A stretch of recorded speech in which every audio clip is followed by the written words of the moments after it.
signed up to do paid coverage of it, because I haven't sent through my code. You know, the only other game that I'm playing... The club. The club. Go to the club. I don't think I ever left.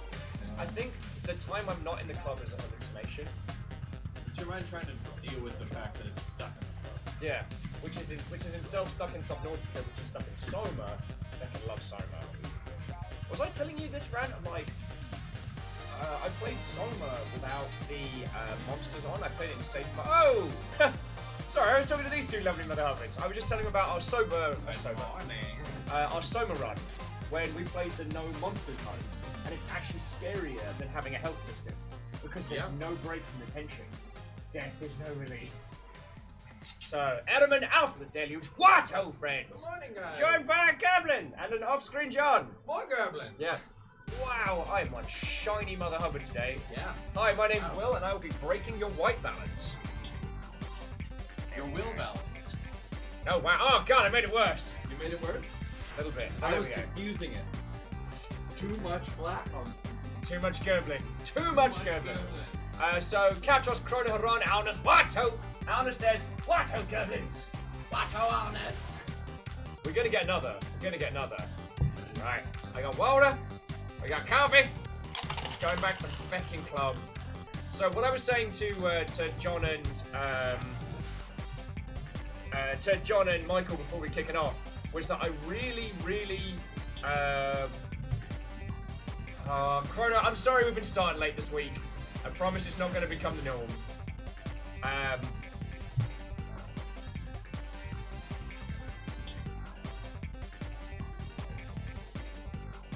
Yeah. So,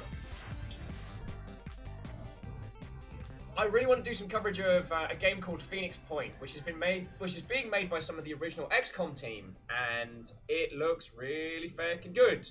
I don't think it's any surprise to any of you that I want to talk about it. However, despite signing up to do a whole day on it, they still haven't sent me a code. So we're going back to the club. I'm sorry. We can switch gears if they sort themselves out, but...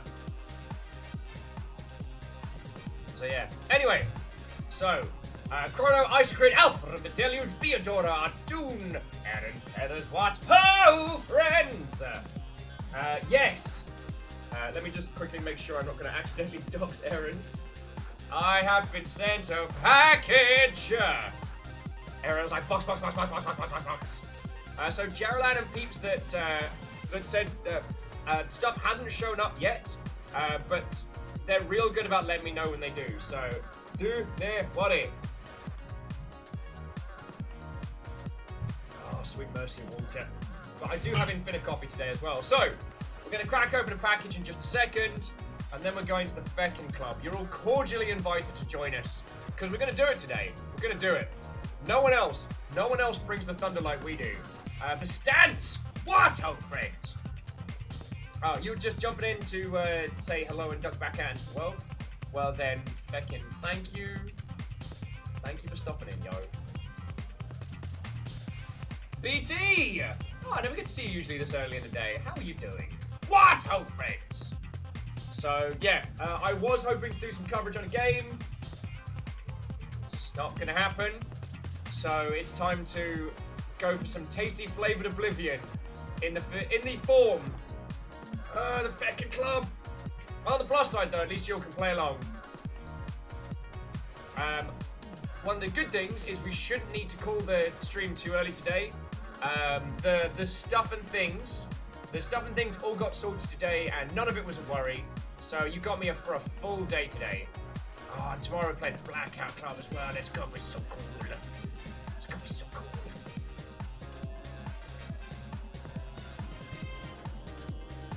Gaming news has been interesting. There's been a big expose on I can never pronounce it correctly. If you want to have a look at the article yourself, but it's the team that published Cave Story, not developed it, but published it. It's not Nikilis. So jumping back in, Just Dive a what, old friends? Vanderbeest asking if they're on the list for the club. Honestly, like, I'll just talk to Bartleby. We'll get you in. It's no worry. It's no worry. All right. But yeah, if you have to say that your name is Rodriguez, just agree with it. Just agree with it. BT, I'm sorry you've been going through a shy time. Yo! Subway 200 bonus 20, so I'm gonna try to force my way into Hollow Knight once last time. Failing that, I'll start a pre-Resident Evil 2. Wish me the luckiest of luck. Good luck, friend. Good luck. And you got this, Catros. Thank you for the 200 bits. Like, you all were feckin' lovely yesterday, and as you know, it's literally how I pay my bills. So, exceptionally grateful. Alright? In terms of Hollow Knight, yeah, just be patient with yourself. With BT, if you need anyone to like just chat and banter to, like we've got the human maintenance lot, we've got a good crew of peeps if you just need to like vent. I mean, outside of like video games industry, I can't offer any good advice. Like I moved up to London first chance I got. Stage acting is my only qualification, and I mean you could argue that I've used that in my previous roles, but to be perfectly honest, like the only thing I learned how to do was just not go hungry and work. So yeah, Alan's commenting on the article. There's a big long sustained yikes. Yes, I mean I'm trying not to be angry guy on Twitter. No one needs that additional voice, but it's like I keep thinking like, how often must we do this dance? How often are people surprised? And I wanna. It's the thing of like, there's things in the games industry that are just known that doesn't get discussed. Like working for Rockstar is trash. They burn through their people hard. If you can sustain it, you know it's stable, but they burn through their people. Working for Amazon, they pay you good. They churn through even faster. Microsoft is great. The bureaucracy can get in the way of a lot of things, and like, it's easy to shorthand and say being a contractor at Microsoft is much different than being a full-time employee. But then there are companies that are hired by Microsoft who are treated very well. So there we go. Tenwin, Zoe Quinn's really good at what they do. I've spoken to him and I've hung out with them a fair few times. Their ability to get content done on a 0 to no budget is exceptional. And, like, you ever want to work with someone who's hard as feckin' nails? That's a person.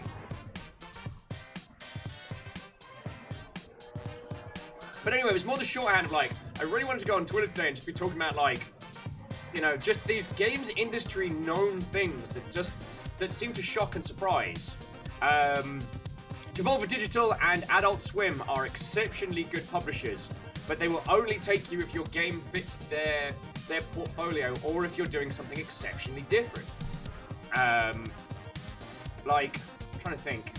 Annapurna, their games don't sell gangbusters, but they do give them like a real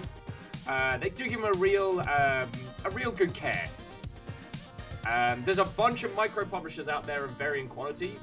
But then, see, what I don't want to do is ever talk about these kinds of things in a manner that might be false, because, like, I hadn't seen Diddley from Team 17, but it turns out they've been shifting the way they've been doing their PR away from a branded focus to a product focus.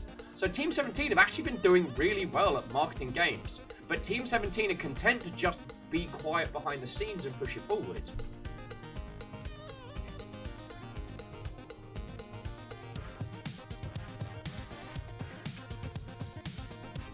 And Alna's, yeah, the chorus of people saying, "Oh yeah, we know," but like, no one's willing to put names. No one's willing to talk about those. Like, so yeah. TSCTH, how's CD Projekt Red? Like, if you get on with the people at CD Projekt Red, it's great. If you don't, it's super alienating, and a lot of the that's kind of the long and short of it. Like, if you get on with that core base of peeps at CD Projekt Red, it's a great place to work, and they look after their people, but that's only if you're a good fit, you know what I'm saying? They're also ruthless when it comes to business as well, so, yeah, don't Don't mess around with CD Projekt Red. Nom Nom Fighter, what, old friends? So, Nom Nom's gotten even further into the club, you feckin' legends. Well, I'll be in there in a second to come join you.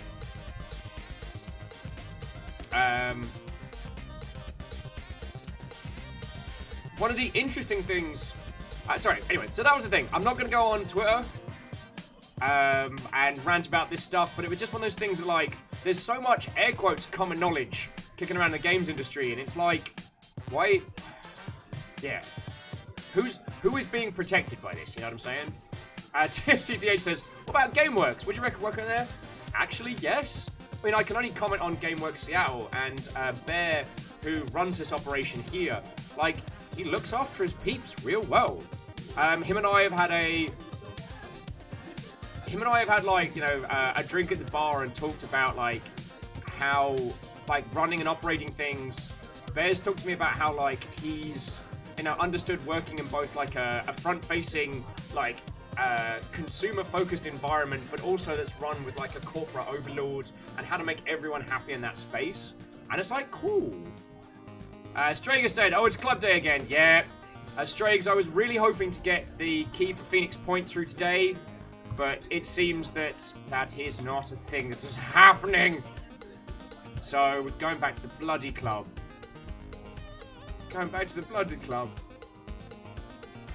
But yeah, sorry.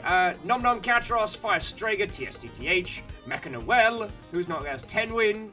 Anyone who's not gotten a what ho from me. What ho, friends? Coming in.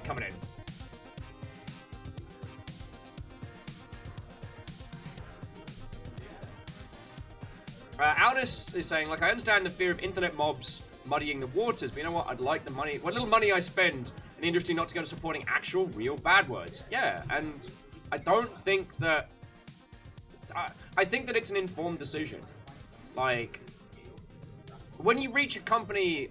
Once you reach companies the size of some of the large publishers, there's always going to be a few bad bastards in there, unfortunately.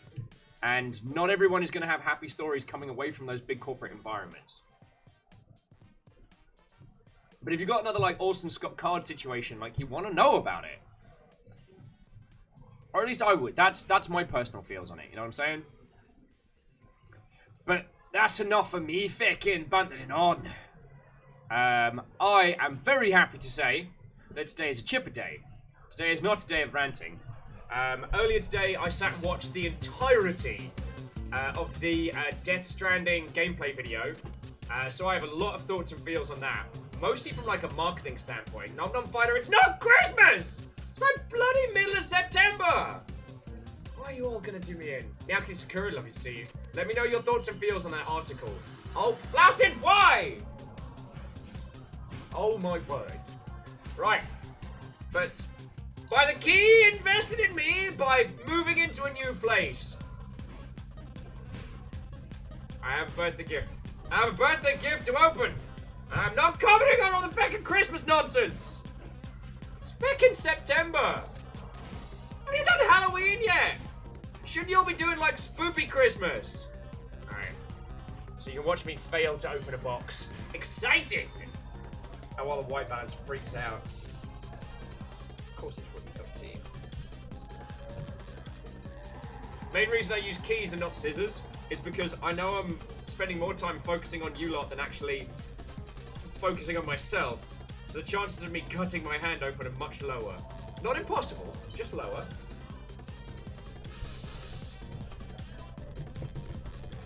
Oh, no, I mean, yes, this method of opening this box is totally for suspense. Absolutely. Proper suspenseful. Oh, so much suspense. Oh, yes. Very suspenseful. Oh, yes. I still got follow-up emails to do from Beck and Pax.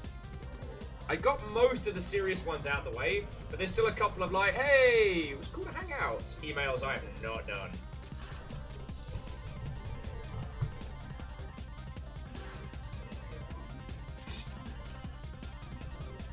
Alright, here we go. Give me a chainsaw, I cut logs. Strags, congrats on completing your follow-ups. A combination of moving into a new space and someone get me watching the bloody Handmaid's Tale. And that show is exceptional, but that's another story. Because that's the thematics that one does not enter into discussing lightly. Jarline says, the thing I sent out for delivery is in, so I guess tomorrow. Then that means I get another cool gift to talk about. And XD Johnny XP, what? Oh, friends. Okay, ladies, gentlemen, and individuals of all persuasions, please join me in congratulating Johnny on the birth of their new little Babu girl. So congratulations, Johnny. Congratulations, and please give our best to your missus and the rest of your fam, yo. Congratulations.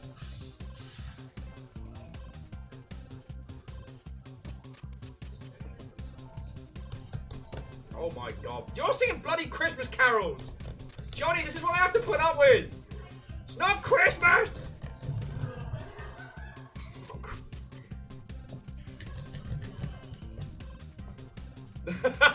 Errorman's like, what class? Oh, did you check their alignment chart as well? Real important, like.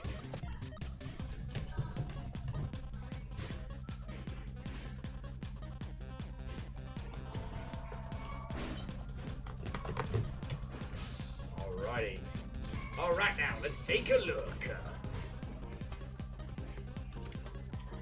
Oh, look at his little face! Look at his little face! Also, it smells real good. Joe! Okay. Let's do this one at a time. Firstly, the cutie patootie. It's little.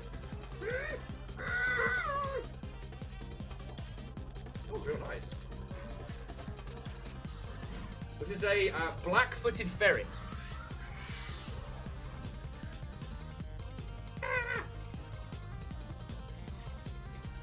Alright, tiny little friend. You want to sit on there?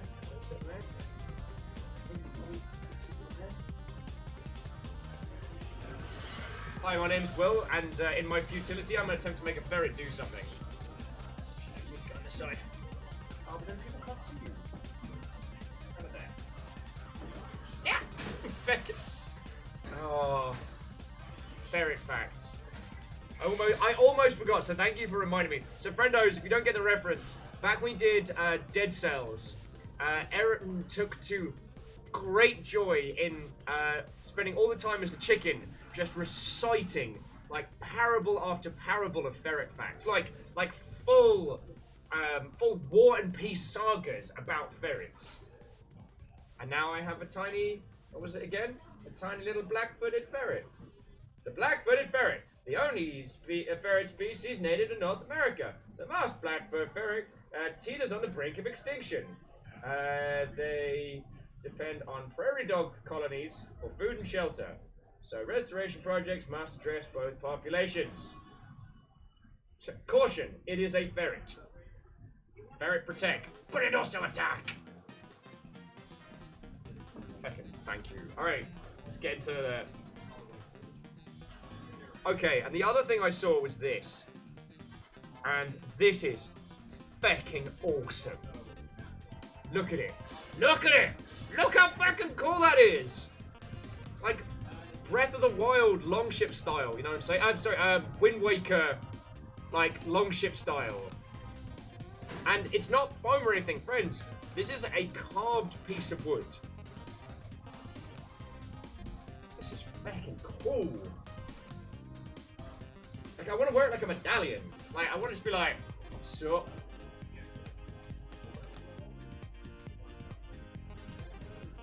This is going up my house. This is fucking cool. Badass, Aaron. Thank you. Alright, little ferret, you look after this. Alright, what else we got kicking in here? Alright, so there's a selection of varying teas. We've got an Earl Grey, Assam, ginger.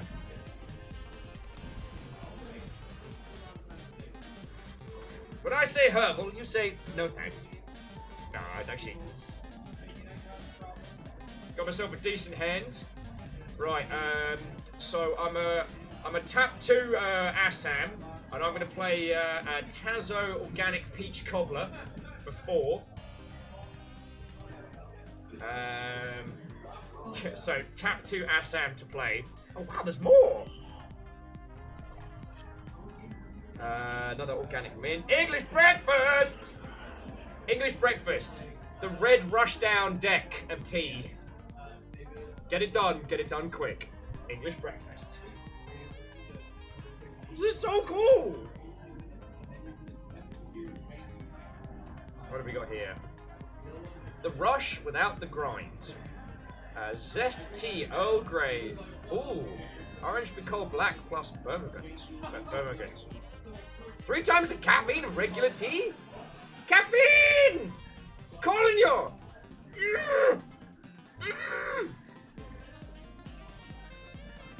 Aaron, that's a good point. Aaron, I'm not saying I didn't think that you would send me tea. I'm not saying I never doubted your powers, but like, it's like with bits, it's like with everything. I never expect. Like, I never sit there being like, yes, well, the longship will clearly send me tea because I am so important and ginger. Yes! Shower your teas on me! I'm like, no, thank you. Alright? Oh, Aaron's saying the back of the tea has caffeine levels. Right. Woo. Our tea has as much caffeine per cup as coffee. So check it out. There's your ranking chart. At the bottom, regular black tea, then coffee, then caffeine black zest power.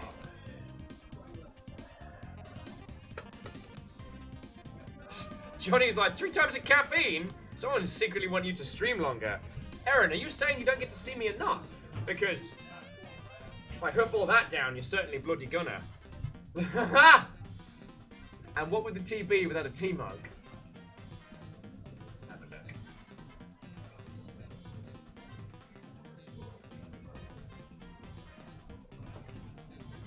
Aaron, you fucking ledge!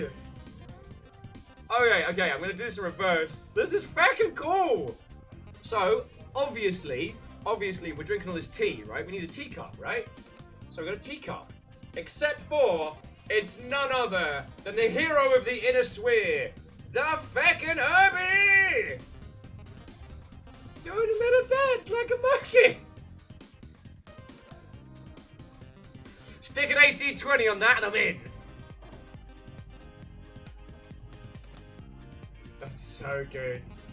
So yeah, it's an Atlas playing like a wind-up accordion for an urban mech doing a little dance for money. That's so cool. That is relevant to my interests. Alright, so, getting down to brass tacks here. We have a lovely little box of Pocky. The snack of choice for wonderful Animu nerd weebs and people who are too lazy to get regular biscuits everywhere. Although, to be fair, I didn't have Pocky until my very first anime convention, so I can't throw shade. Is Hendel about? In the box, nerd. Do you need a backpack? Do I need a backpack? Do you need a backpack? Michael, do you need a backpack? Are you offering to ride on my shoulders? I mean, always, but do you need a backpack? Does everyone else need a backpack? Because I got a tiny backpack! I got a tiny backpack! Where's Hendel? Where's Hendel? Like, tiny backpack for my fist. Oh, Aaron says open it. Okay, nothing in the front bum pack.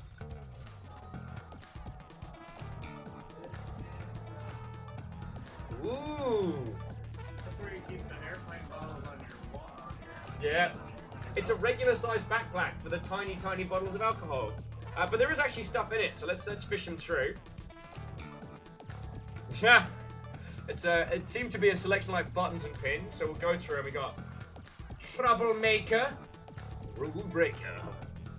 We got just some cute little like button pins.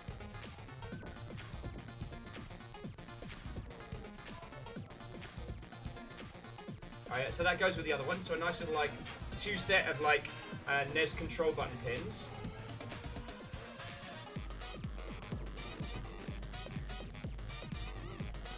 Oh yeah, the full complement. heavy. Oh! Feckin' yo! Feckin' yo! The infamous gold cartridge. The infamous gold cartridge, but there's a teeny tiny pin. Oh, Aaron, feckin' thank you. Feckin' thank you. Theodora saying those buttons are nothing to sniz at. Alright, I don't know if I can get the backpack around the ferret. Alright, the arm straps are a little too short, so I might see if I can like pop them on here. So the little backpack ferret's ready to go. Aaron says, I scoured the internet for almost a year for the good stuff. Hey, I'm not even doubting, friend, not even doubting. Not even doubting. So, what have we got? Okay, well this is wrapped.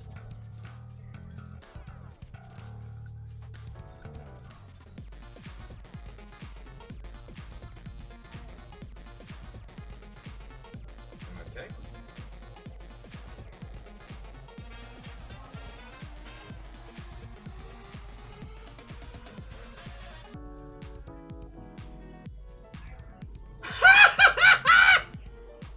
How fucking cool!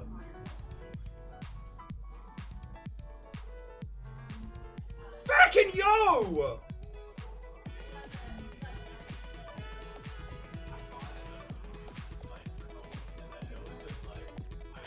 Fucking yo! Look at that little longship cheeky face. Holy crap! So this is, it feels like painted leather. And like the stitching on the back is legit. Return to that noodly Viking bloke with the red hair. So fucking cool!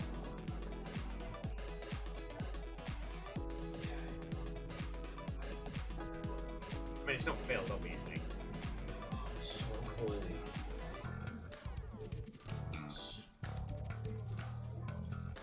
Holy crud! I mean, it's gonna make sneaking into shows difficult because it's got my name on it, but you gotta have a hip blast, right? Yeah, Kitty, I don't know if the leather is removable, but I'll just have to be exceptionally careful. Oh, this is so fucking cool!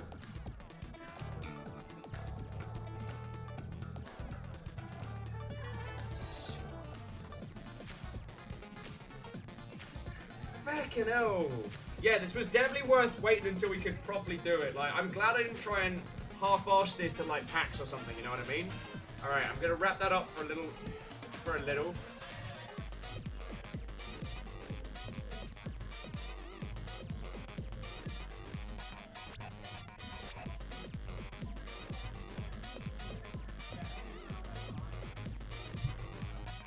Okay, so what have we got? More tea! More tea, Vigor! Ooh, what's this? Alright, we're getting down to the... What is this?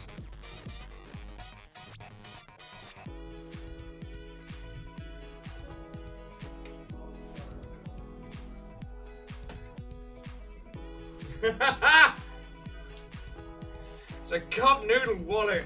Fucking ledge. Fucking ledge.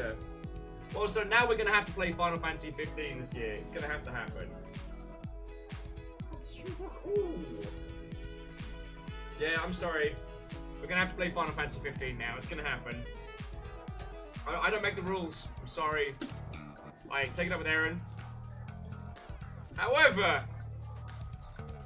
let's say hypothetically you weren't quite done with ferret facts. Let's say hypothetically you're like, okay, you got a ferret. We've had ferret facts. But what about more? Then you'd be ready for facts about the black-footed ferret. A picture book for kids. It's got pictures in because I don't read words good. By Lisa Stratton. Very cool. Facts about the black-footed ferret. By Lisa. Introduction. This is a ferret! Love him! Love him! This is fucking great. Oh, he's got colouring in! You can colour me surprised. Oh. Very cool. And underneath it all, there's a teeny little patch that says, the Royal Manticorian Navy, the official Honor Harrington Fan Association. Is it tragic to say that I couldn't place what this is from? But yo, oh, thank you. So yeah, Aaron, thank you for sending me some nudes.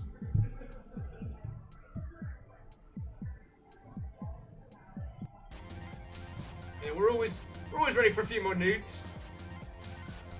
But now, I have nudes of my very own, which Thor can't steal without doing a legit crime. But he can steal it. I'm hoping he doesn't. So, Aaron, Feckin, thank you. Got a new little friend.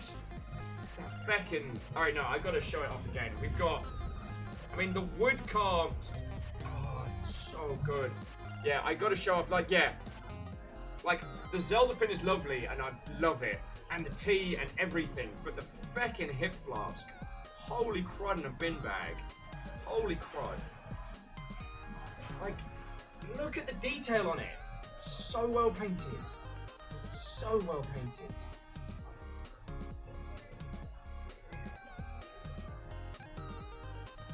You need to find some decent alcohol to put in it as well. Because I mean, there's a lot of alcohol that I drink neat. I don't know if I want to put gin in that, you know what I'm saying? That feels uncouth. And as Aaron's saying, both the medallion and the flask are based on the sub badge. I saw. That makes me really happy.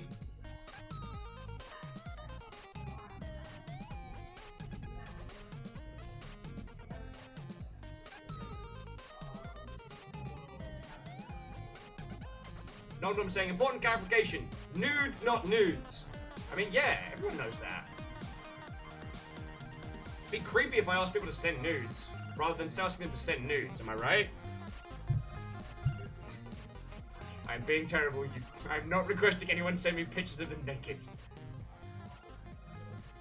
I hope you all know me well enough to know by that point. Right. Like, Aaron, I am probably gonna get feckin' teary choked up later. Right now, I'm too excited. I'm too excited. This is feckin' lovely. Thank you. Feckin' ledge. Alright? I know you all know this. Because I hope I've told you all enough. But everything you all send through, I keep. Everything. These are going pride of place. So feckin' thank you. This little guy is going to be joining all the friendos that like Jaralan and Jackal and people have sent over. So, yo! Oh. Vanderbeest's like, so pictures of ramen it is! I mean, I can't stop you sending me pictures of ramen. And yeah, we are going to do Final Fantasy 15 just now because, you know, who wants to see GLaDOS nudes, am I right? Now watch me fail to pack them up as well as Aaron put them in. Oh, what's the Manticore patch? Oh, Aaron's saying from a really good book series. Okay. I'm woefully underread these days, so I would be more than happy to have an excuse to get better.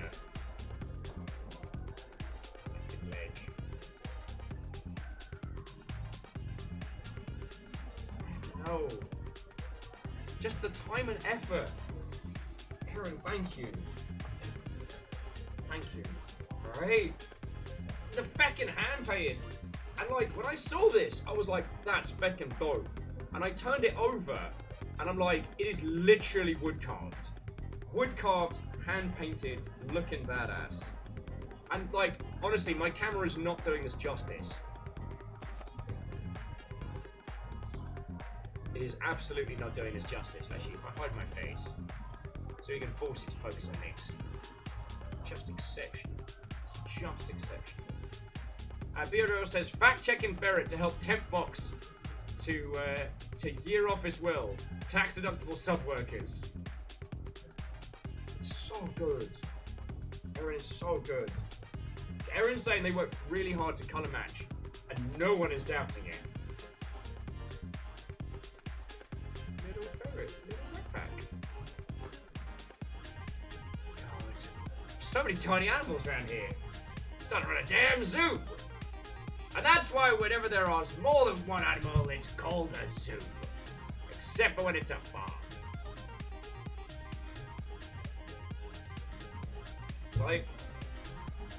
Like I said, friends, the only reason why I'm not in fucking tears right now is I'm just excited.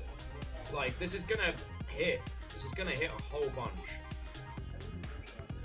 Oh yes, Vanderbeest, that's a great idea. I mean, if y'all will indulge me, I'll take a few pictures, like, yo.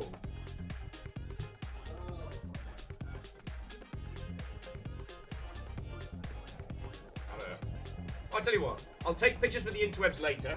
I'll bring this over here when I've got all my little friendos to show people as people show up. Friends. Hang out.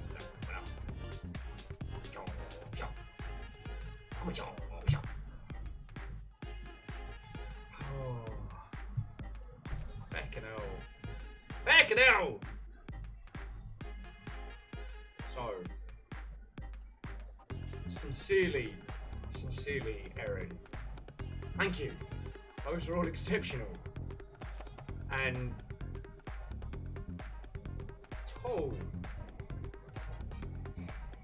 yesterday we had a crazy day. Today, this cavalcade of wonderful. You're all too nice to me, alright? Thank you. All of you, thank you. But Eren, yo, Anbu, how are you doing, friend? I just got sent a whole bunch of stuff.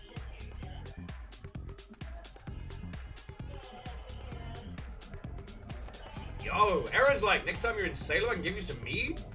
Yo. Although last time I drank mead, we got Joe-Cat to TwitchCon, to PAX, so Feck knows what will happen if you give me mead again. Probably something glorious.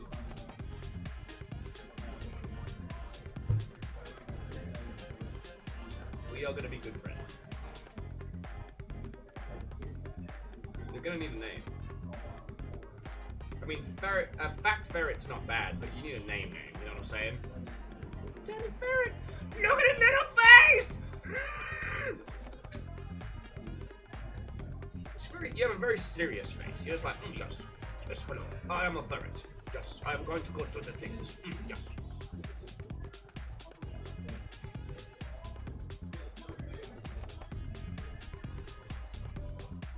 Thank you. Thank you. Hang this up a bit. Ooh.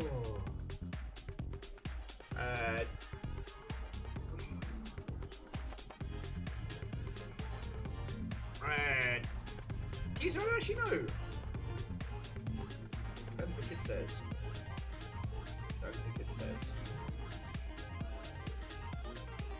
Now, unlike Beanie Babies, these little peeps don't tend to come with. They got a cute little like leather tag, which I assume is the manufacturer. But there we go.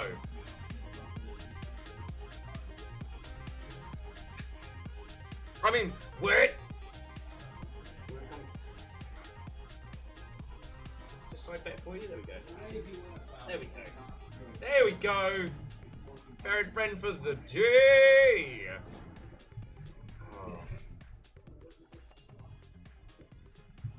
Eren, 100% thank you, alright?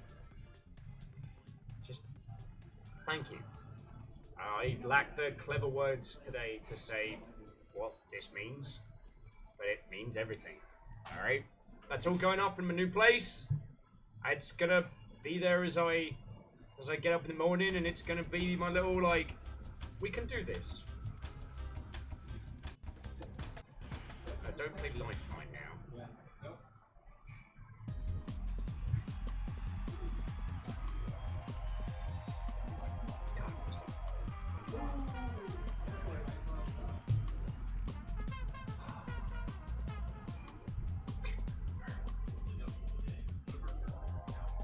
And I mean it, friends, I never expect any of this stuff.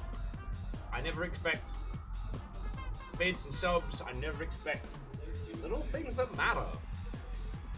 You know? Feckin' a handmade feckin' thing? Like a holy crowder.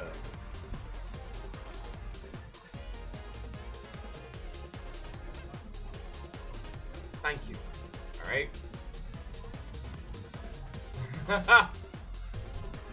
Aaron says, now I will get to work at an Xbox! Don was asking if I tweeted going for bingo. No, I haven't tweeted. I didn't want to tweet out being like, hey, come over. We're opening a box. We're actually, yeah, box opening today. That's the thing. Yeah, no big deal. I do like that the rest of the world is gearing up for Borderlands 3, and here I am being like, who wants to go back around in a teeny tiny fucking box? Oh.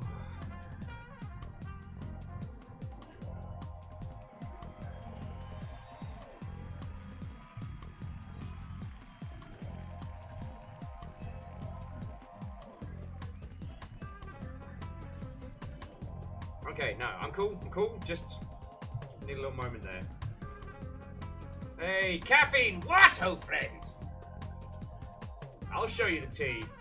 I'll show you the tea. This is a gift from Erin, one of several. It's a zest tea, Earl Grey, energy tea. And if we have a look on the back, regular tea, coffee, supreme leader.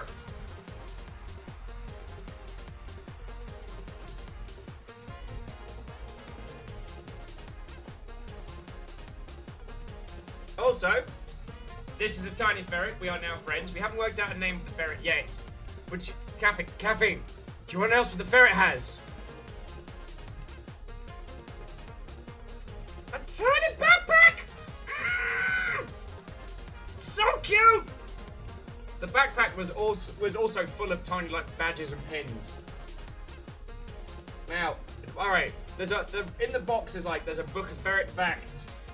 There's a patch from a fan society, loads of tea, some Pocky, a book about ferrets, which is hilarious, but the two feckin' showstoppers with this. Hand-carved wooden longship, say crest, token, talisman, call it what you will, but it is hand-carved, like proper wood. And the other, and caffeine, this is where it gets feckin' like I was saying to Erin and everybody earlier, the reason I'm not in tears is because I'm overly excited. Have a look at this. It's a leather-bound hip flask. At the back it says, return to that noodly ginger with the red hair. So good. It's so good!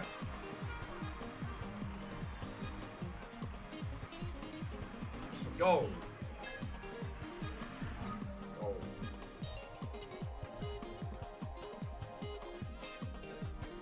I mean, and again, just like a lot of people, like Erin, you've been stuck with me in the reel. We did pie shakes. I'm amazed anyone still hangs out with me, you know what I'm saying? I always wonder, I must be,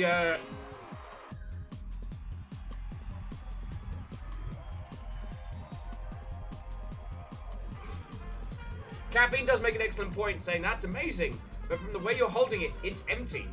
This must be rectified at once. Well, I mean, it's only 1 o'clock in the afternoon. If I rectify it now, I'll be asleep in an hour. I can't day drink. It makes me go to sleep. So, yo. Erin, feckin' thank you. Feckin' thank you.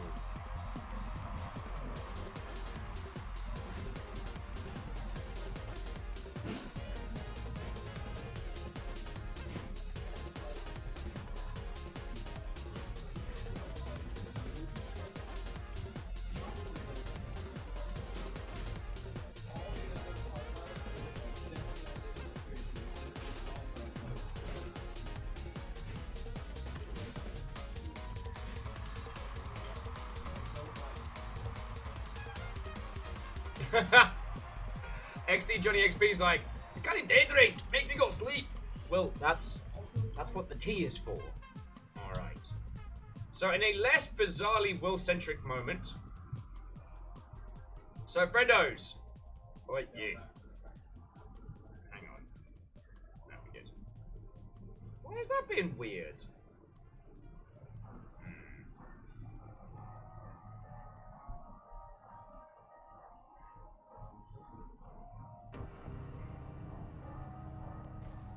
Something weird's going on with the hunt. So there is a new free game on the Epic Store, which I can't remember if I played this one. Don't think so. Looks like a first-person horror title. If you want to pick it up, you can do a thing. And Aaron, I absolutely do not doubt that it is excellent tea. Like, it's feckin' interesting. And at the grand price of free, it ain't a... What are you talking about?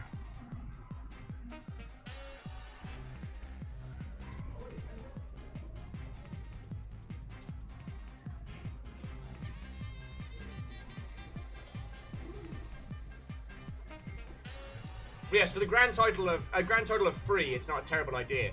Though that was one thing that I wanted to talk about, because I read an exceptionally interesting article today about the cost of indie video games and how the free giveaways are gutting a lot of like small-time indies.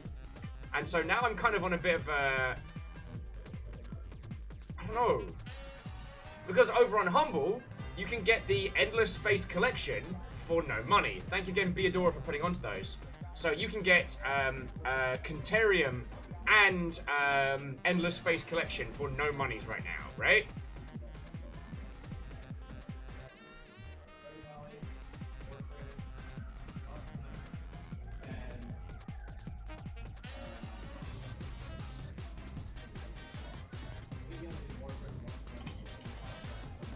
Endless Space... Oh, and Tenwin's saying it's because Endless Space 2 has a new expansion out today. Okay. That makes a whole bunch of sense. But... So the thing I was reading earlier, and I put it up in the Game News channel if you want to give it a read. Oh shit! Caffeine, sorry. I almost forgot the other gift to go with the tea. Erin sent me a tea mug. And it's exceptional. It's a little Atlas playing an accordion while an urban mech dances for money. It's so good. Right?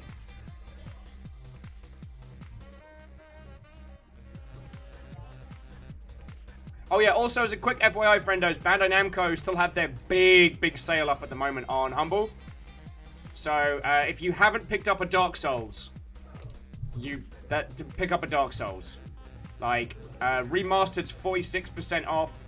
Souls 3 is 55. We'll probably play Dark Souls 3, like the complete thingamajob in the future at some point.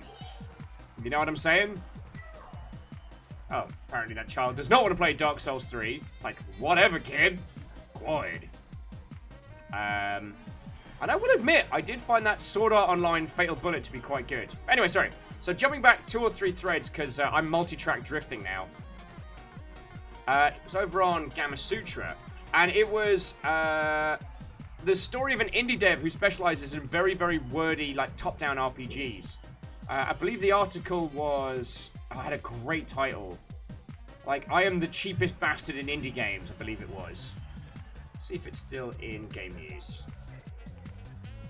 Yes, I am the cheapest bastard in indie games. And one of the things that was really interesting about that is he actually pointed to things like the Epic Store giveaway, things like Humble Bundles like free games, essentially undermining the value of a title. And his example was, this is Queen's Wish. It is a very wordy, top-down RPG, very much in an RPG Maker style vein. Because it is me and a small team, it does not cost 0 money. Do you know what you can buy for 0 money at the time of writing this article? Celeste. The Queen's Wish, a small-time indie title, has to go head-to-head with Celeste. And Celeste is free.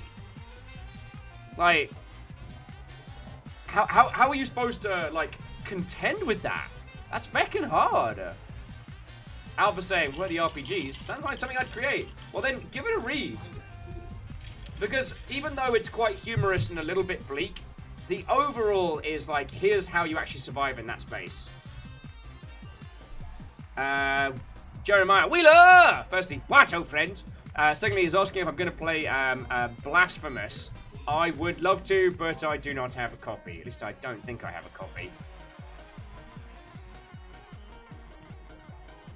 Wait, no, that's Humble. Where's my key mailer? Where's my washboard?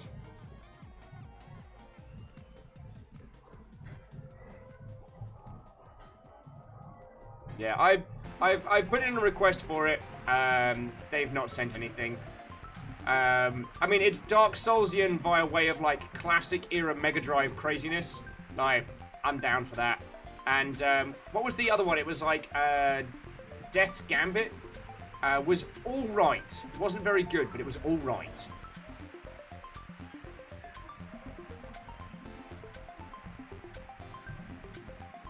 Aldo says, it's an interesting way to say, we know those assets, yeah, they cost money. All of it costs money. We're not being lazy or cheap, we're working within our margins, yeah.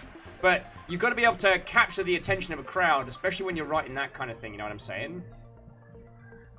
And I think they do that real well. Oh, Megan Noel says Dark Souls 3 PvP night. Yeah, yeah. I mean, it's not going to be happening in the next, like, 2-3 weeks, but at that price point, now's a good time to pick it up, you know what I'm saying? Oh, Sweet Mercy in a cup. Also, I don't know if you all saw it, but last night we had a triple threat raid that was just redonkulous. Tuna, Shenpai, and Joe Cat all led a coordinated triple raid on us last night where we were playing Fit for a King, where, yes, I married a bookshelf and a badger, and we ended up, like, supremely under siege. We ended up cracking over 1,000 viewers last night, and it was fucking marvelous.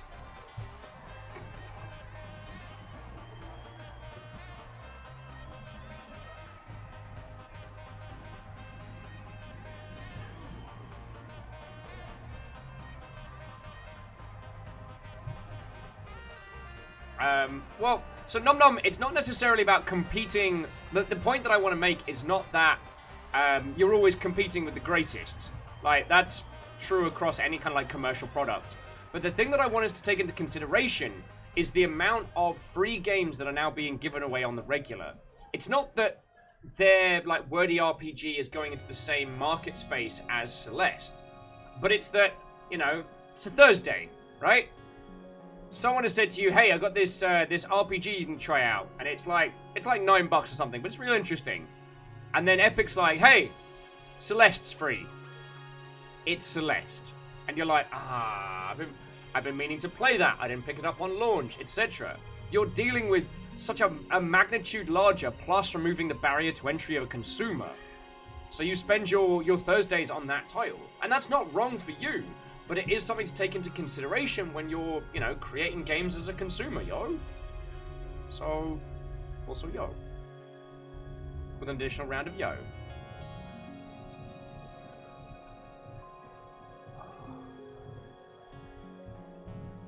So yeah. Martin says, is the perceived value of a product? It is. How much a game costs is a discussion for the end of time, you know what I'm saying? Because, I mean, ultimately, art costs as much as a consumer will pay.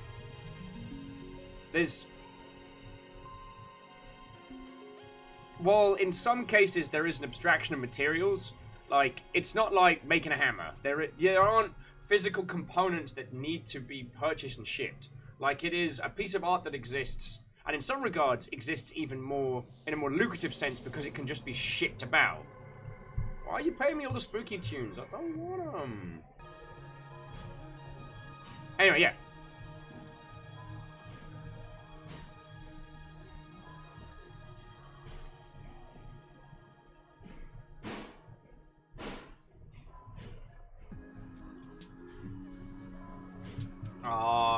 Sorry, jumping back in. Keith is like, maybe one day we'll be partner. Hey, you lot keep me alive. And that's what matters. Would I like that little purple tick next to my name? Feckin' yeah. But the reason being is because if I get partner, then I get access to the Twitch transcodes, which means that I can broadcast at a higher bitrate. But people like who don't have great internet or people who are watching on their phones, like Twitch will handle the downgrade. If you've ever wondered why the frame rate's sometimes a little choppy on here, because I broadcast at like 29.9 and stuff like that just to save bandwidth. Not on my end, but on yours. I can physically stream at 60 frames a second, like proper 1080p, but only those of you sitting at like your desktops or like workspaces would ever be able to see it, and everyone else would just have this horrible garbage experience. So that's where I'm at. So yeah, if you know anybody and if you want to invite your friends over, I will not say no. But right now with our little crew, I'm surviving, and that's what matters, because for as long as I'm able to, like, you know, pay bills and stay alive, this is my full-time thing. It's keep... Yo! Was anyone else hungry? Because 3 AM tacos just showed up. It's good to see you. Welcome back. And cheers for throwing the Twitch Prime over here, yo. I know it's a fiddly thing to faff around with, so I appreciate it. Errorman says, you mentioned the requirements, but you remind me what you need for partner. I mean, this is outside of talking to someone at Twitch directly and them wanting to promote your stuff. The requirements are 75 concurrents over a month. And we stream too much. Kisa raids absolutely do count. And yesterday's big bombastic fest just shot us straight up to the top. My problem is I like spending a large amount of time with you all, and that drags... No! Volcano! We'll go back to the beginning. There we go.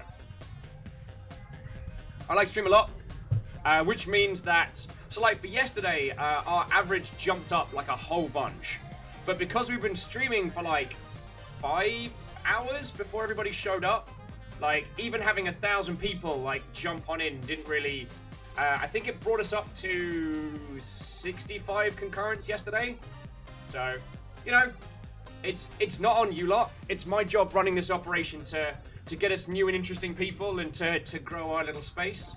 That being said, invite your friends. Yeah! Yeah! Talk about feckin' timing. Ladies, gentlemen, and individuals of all persuasions, we are under raid by Lady Lecter. Screams, fight like meerkats or die like scorpions. Well... I got a ferret, I got a friendo, I got my slug cat, and I'll even accept that my most hated enemy. I got a fucking shark! What you gonna do, Lecter?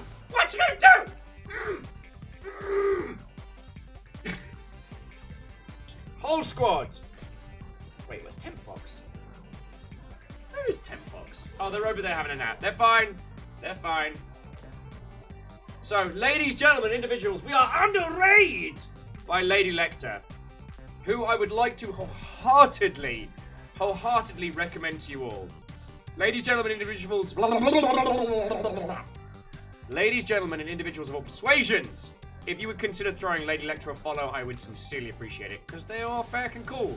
We've got a whole bunch of meerkats all up in here, but I got a ferret. Sorry. Lady Lecter, we just cracked open a care package that contains some feckin' cool stuff in, so even though we've been going for an hour, we still haven't started playing any video games. To those of you of Lady Lecter's crew who have come on over, what-ho and welcome. It is lovely to make your acquaintance. I shall endeavour to be vaguely entertaining for the rest of the day. Vaguely, though. Like, let's set them expectations way low. If we haven't met before, my name is Will. I worked in the games industry for like a decade, and now I do this. I stream full-time from an arcade bar in downtown Seattle. How are you? Scenario's like, how's that different from any other night? Well, on another night, I'd be drinking.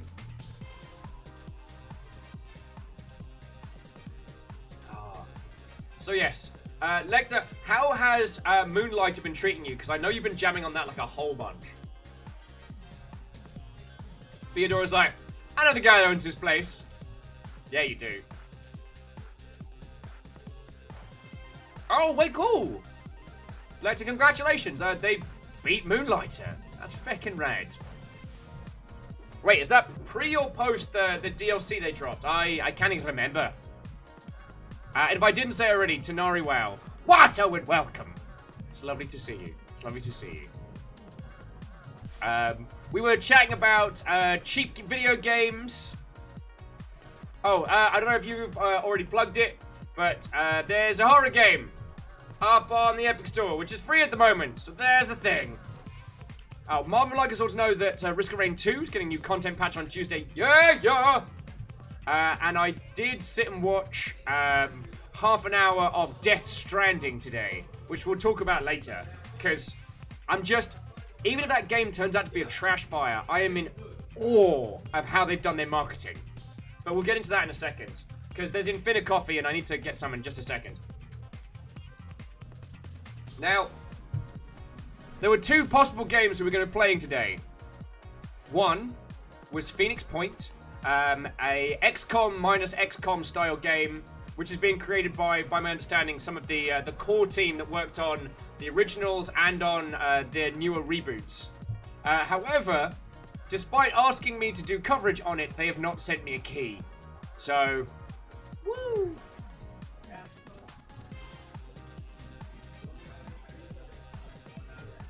Oh, Cryosticks, we're going to get into that in just a second.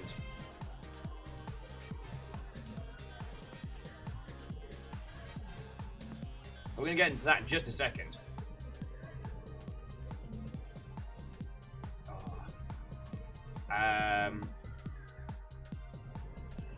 Yeah, this time I sent it through.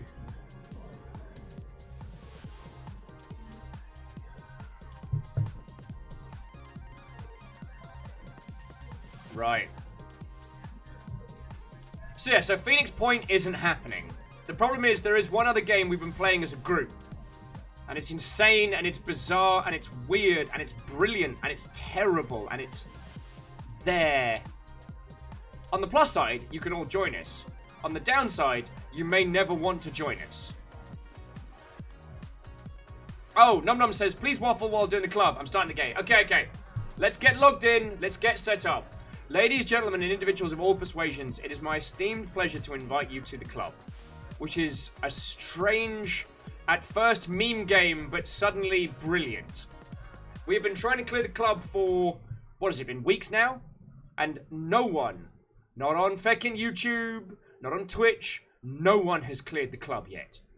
It's us, and maybe if there's anyone from the Crows community who's done it, they are not talking about it. Yo! Doubtful's like, I know the guy that owns this place! Oh, and Stu Joskins, what's in the box? The highlight being Tiny Ferret Friend, insanely caffeinated tea, carved wooden, I'm going to call it like a totem. No, carved wooden emblem of the Longship. More tea, a wallet for my nudes, and this was the superstar piece. Oh, there was also a tiny backpack for the ferret full of badges, but it's not a cult. It's not a cult. But this was the pièce de résistance. This is a painted leather, handcrafted hip flask. And it's just gorgeous. Like, and the little message at the top says, if found, return to that noodly blonde with the red hair.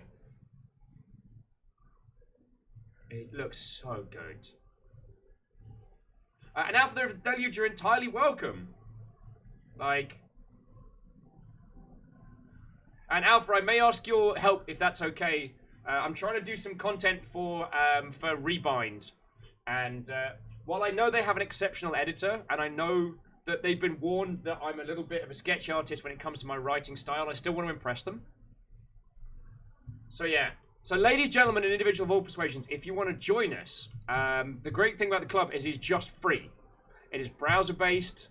Now, the reason why we're still cranking on this one is it's made by Crows, who my lot will now be sick of me talking about. It is, they are an exceptional development team behind Accounting Plus, Dr. Landskov, and the Tiger and the Terribly Cursed Emerald, and they're working on the Stanley Parable remake, because William Pugh, who started Crows, was one half of the Stanley Parable team, at least by my understanding. So, yes. I'm just making sure the audio is nice and down. Oh, sorry, and I want to jump back up and say, very doubtful. Thank you for yeeting a sandwich at my face. Alright. Hopefully that's not too loud, but do tell me, friends. Do tell me. So, yeah. This is the link if you want to come join us. Now, the hook behind it... Oh, I'm Dark Lord Oates. Nice. Hang on, let's get main screen online. T to talk. 4K mode. Oh yeah, our secret code word is I know the guy who owns this place. So we can tell each other. So yeah. At first glance, this looks like, what do we call it? Like, if someone snorted GeoCities off the back of Jet Set Radio. Like, this looks like if Club Penguin dropped acid. It is, at first, like... Yeah, I know the guy that owns this place. At first glance, it appears to be this just odd little, like, itch.io browser game. A little bit quirky, a little bit weird. Oh, Aaron says, I'm back, but I just screamed feck. What happened? And this is the main core of the experience. Like, these are songs made by the Crows community, and they are remixes of samples from previous games. So you all just hang out, bounce around, check out your friends, and you're like, yo, what's up? I appear to look like a slightly uncomfortable sex toy with a face on it. Not that there's anything wrong with that. And if you want to change your avatar, you head down to the bathrooms. Otherwise, you can just, like, drink soda. There's a button up there that sprays confetti. And that's it, right? But no. See, you see my club level over there? That's currently at 3. Every song I listen to, my club level goes up by 1.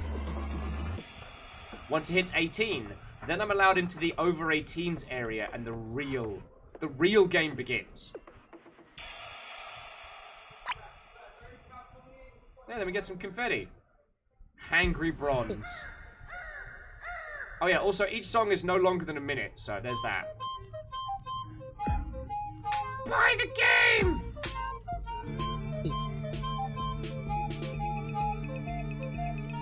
So yeah, the songs are memes, the game is weird, and whatever is at the top of the tower is something we need to find out. This is ours. Nom Nom Fire is called Absolute Gold. You absolute gold. Darth Platinum is a great name. Though we did have Darth Palagus. But yeah, so friends, you can all jump in there. And then when we hit when we hit level 18, we can all jump in together and see. I'm not digging free oats. Oh, Tenwin is Darth Platinum. Nice. Quasi calls dibs on next gate. Done. I need to give my life for Nom Nom Fighter if I can make it up there. Now, the trick of it is it's a super fiddly first-person puzzler. Oh, Fat Demon Slayer. A bit crude. Oh yeah, you just go through this little tunnel to reroll your character and your name. And yeah. Now, if you played the beginner's guide, that last section should give you an understanding of what this is. Or if you ever played any of the classic, interesting, experimental Dark Lord Moody. Oh, I know the guy that owns this place. If you ever played any of the old school experimental Source Engine mods, like classic Half-Life mods, like that kind of stuff, it really has that vibe to it. We have no idea what's at the top of the tower. We have no idea.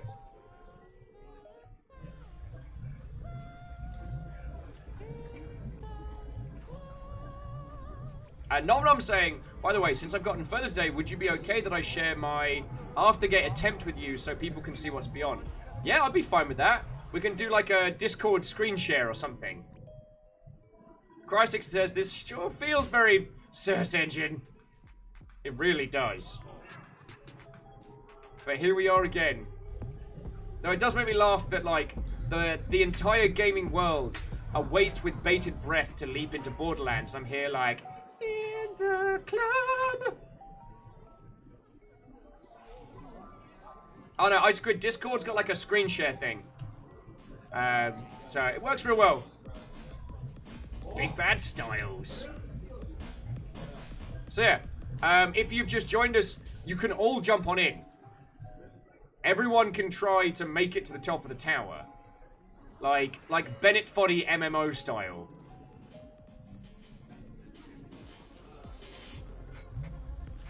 Oh, cool. I'm a combination of a guy, a crab, a ballerina, and 2 different people. Cool. I know the guy that owns this place.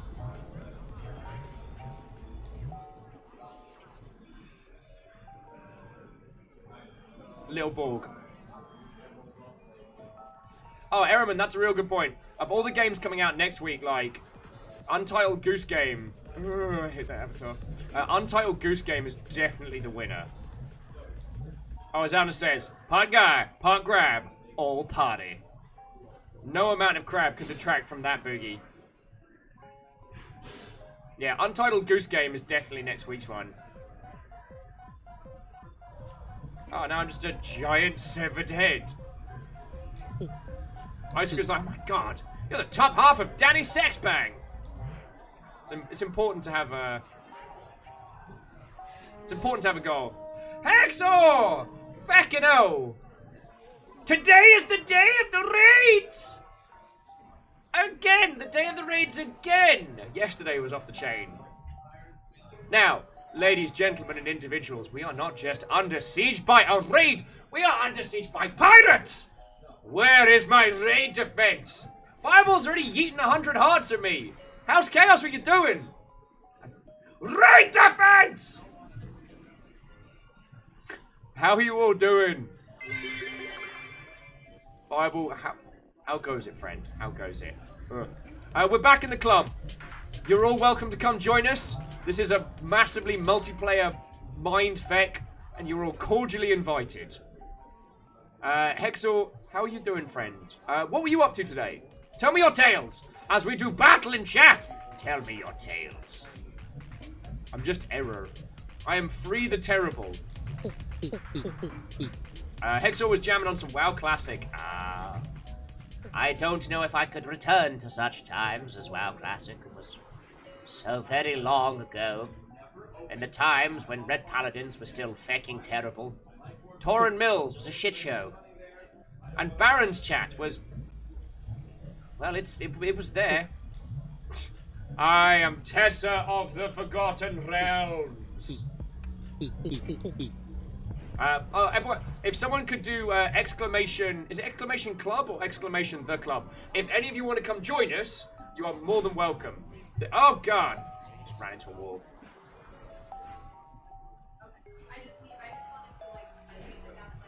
Oh, yeah, okay. So it's exclamation the club. Yay! Beadora made the first jump! This is a free game by Crows. You can literally come join us. It is a big old multiplayer mess full of weird songs, jumping puzzles, and bordering on some kind of obsession for me. This is kind of becoming my white whale a little bit. So, I can't promise you a sensible, cohesive experience. I can promise you you'll be entertained. So, yeah. Also, very quickly, because we have a lot of new friendos here. So, Hexor and Fireball are also very good friends of mine. They both stream, and Hexor's very much a streaming in the mornings kind of guy, and is better at video games than I am. Like, has won tournaments good. So, yo, if you would consider throwing a follow to Hexor, that would be real cool. Plus, he's a bloody pirate. I mean, what more do you need? Oh, cool. It's me. Pope Plasticine III. Jarolan says, how many times have you said we're not going back to the club before we went back? Not upset, just amused. I don't know, Jarolan. We were going to play Phoenix Point today. But it was decided that that wasn't going to happen. I mean, it gives me an excuse to chat with you all.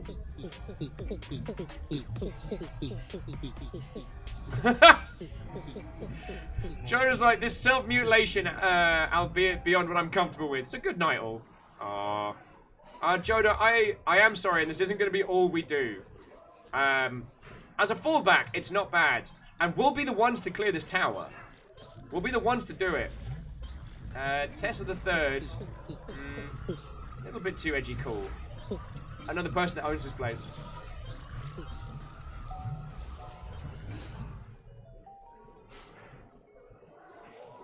Beodora is going to drown their sorrows in soda and Warframe. No worry. Well, so long as you don't mind coming and hanging out.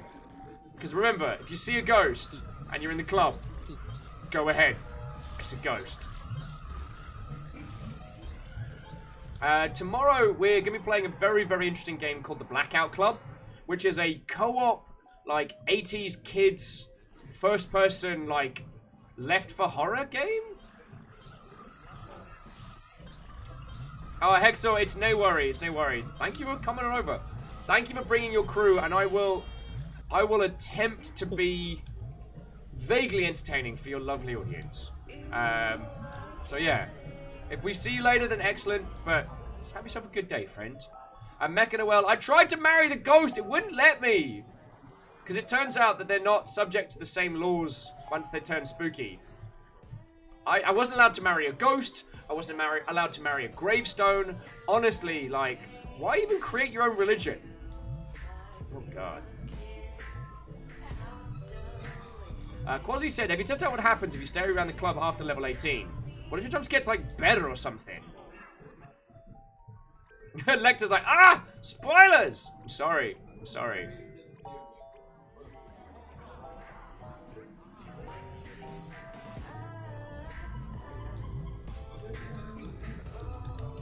Dog's eyebrows. Huge pigeon. So, I did have a little, a fun banter conversation I wanted to talk to you all about. Arden says they AFK'd in the club for an hour, nothing changed. That's fair. I tried drinking the sodas to see if that, like, oh god, why am I getting all the terrible avatars today? I tried drinking all the sodas to see if it would increase my superpowers. It did not. But yeah, so the thing I wanted to talk to you about today is, so I sat down and watched the, it's like a 48-minute breakdown of Death Stranding. And it's the initial start of the game. So it's like the opening pitch plus what you're actually doing. And the thing that's got me so fascinated is that, from the looks of it, as a game, Death Stranding is about hiking, package delivery with smittens of, like, combat and elements there, right? Oh, God. Come on, give me a decent avatar. You are playing as Norman Reedus. You are tasked with reconnecting America. After whatever it was that happened that dropped Spooky Ghost at, like, an apocalypse level, you are essentially tasked with traveling from one area to another and connecting everything together. Aaron's a huge pigeon. Nice. Oh, you know the guy that owns this place? Nice. Alright, Ardoon, go, get some sleep. If you can't, we'll be here when you get back, friend. But yeah, so the actual game content of Death Stranding is very, very in-depth. A lot of features around, like, commuting and hanging out. I'm an ambitious clubster. Yeah, we're not going to mention Keeley today. But no, so the thing I want to talk about is how they basically marketed that game in reverse. Like, because we live in this idea of, like, not of focusing away from spoilers, we live in this idea of, like, trying to sell users on mechanics and systems before selling them on narrative. Death Stranding went completely the other way. Like, let's think back to the first thing we saw about Death Stranding. Norman Reedus on some kind of, like, oil beach. There's a dead whale and, like, a whole bunch of spooky guys in the sky. He's holding a baby. The baby disappears apparently into, like, handprint goo weirdness. And he's crying a bunch. And this is weird and sad. How did I get this guy twice? Probably Grandmaster Bald. The second trailer had, not Benicio del Toro, oh, feckin' hell. Someone made a joke that his name sounds like Ballistic Gel Torso, and now I can't say his name anymore. But the director of Pan's Labyrinth and that one movie where she has sex with the fish. Oh, that's not good. Let's send cat 3 times. Guillermo del Toro. Thank you, man. Where he's in what appears to be like a World War I French canal while tanks made of meat show up, and then, oh, who's that? It's Mads Mikkelsen, as some kind of like World War One meets Spetsnaz with like a bunch of umbilical soldiers, and he can light a cigarette with his fingers. And you're like, the actual shite is this. Now that it's getting close to launch, now that it's coming to... oh yeah, it did Pacific Realm as well. No big deal. And Blade 2. The guy's an exceptional director. Anyway.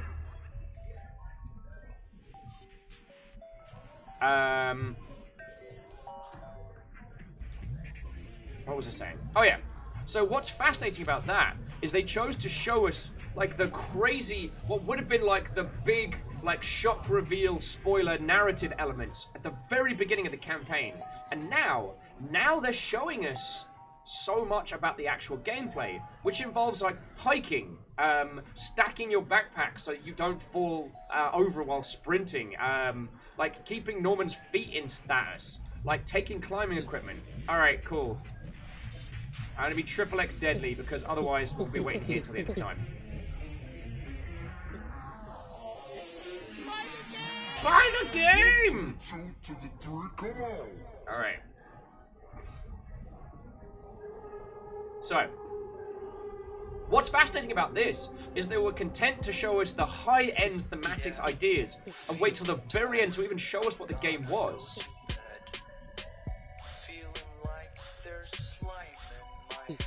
So rather than trying to be like, oh well, it's a hiking game where you play a delivery man at the end of the world, and occasionally there's spooky ghosts made of oil who kind of be all like, ooh, and you'll be like, oh no, I'm Norman Reedus, but I've got a baby.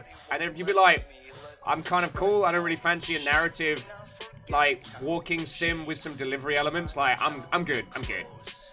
But then, by showing us the top tier and the craziness of that, how far the scale's going to go, and then bringing it down to showing us mechanics work so much better. Yeah, Norman Reedus with a funky fetus. Alright. First run of the puzzle. Oh yeah, so for those of you who have only just joined this adventure today, this is the real game. Now that we're club level 19 or 18, we can go in here.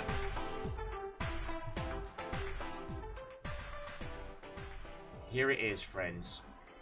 The fecking tower. Oh.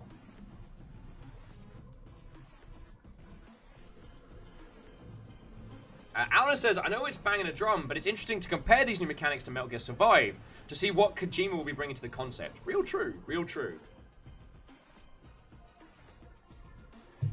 I will be interested to compare those two together. And once again, I am reminded that, like, I feel that working for Kojima is probably very rewarding, but I have a feeling that that guy is a monstrous taskmaster, you know what I'm saying? Like, the amount of content that is crammed into any one of his games. Oh, you are fecking kidding me. Alright. Well, that was me being a feckless idiot. It's because I went with Double X Deadly. And, hey, sorry, what, oh friend? I got a ferret and a bunch of cool gifts for an errand, and it made me real happy. I just need to get an avatar that is terrible.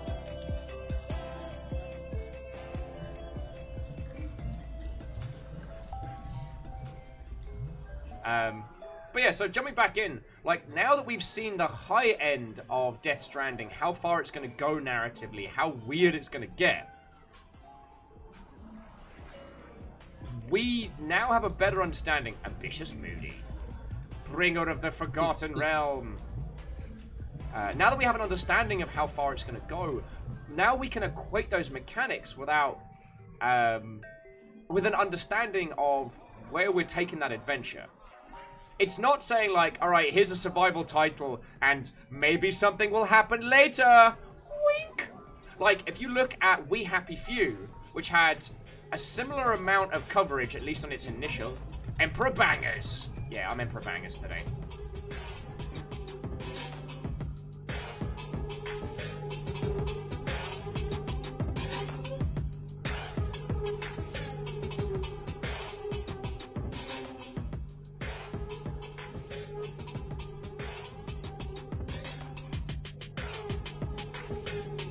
Yeah, Nom Nom. I'm gonna try and get up there. That was a dumb mistake on my part. I'm sorry. But yeah, so bring it back. It's so fascinating that We Happy Few spent all of its time hinting at there being more, hinting that there was something to it. And then when we actually got the experience, like, narrative's okay, but it doesn't. The kind of the smoke and mirrors, the ooh, I wonder if it's gonna be something interesting, like, doesn't really hold true. You know what I'm saying? Like, admittedly, we don't have the context to understand why with Death Stranding, the weird dead people, ghost, inky, black monsters, we don't have enough to understand, like, the connection between the different characters. I mean, it's called Death Stranding. One of the families is called the Strands, and there seems to be something there.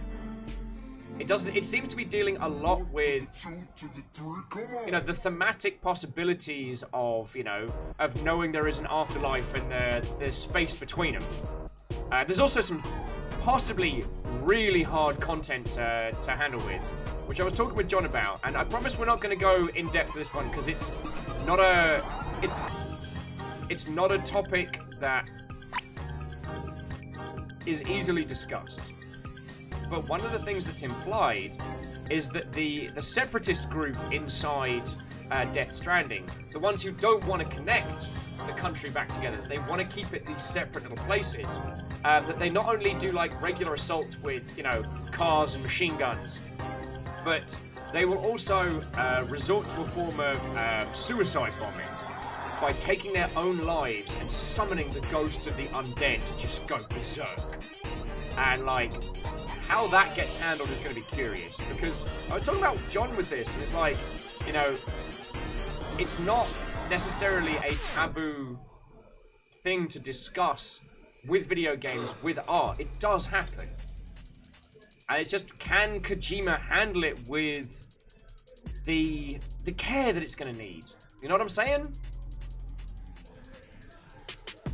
But on the plus side, I haven't seen any character with their baps out yet, so at least he's learning at least one feckin' lesson.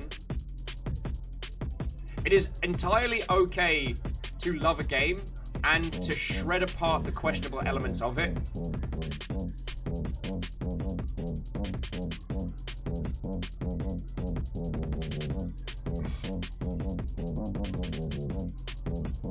Isaac Grid's like, oh, Chaos sacrificed one cultist to summon a bloodthirster and no one bats an eyelash. But some dude in Death Stranding does it, and now it's a thing.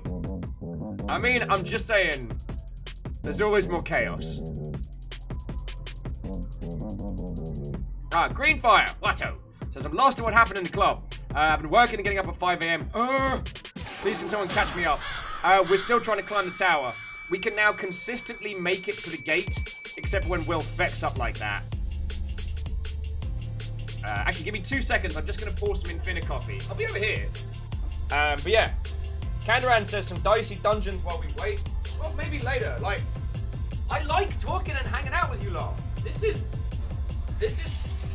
what I like about my day.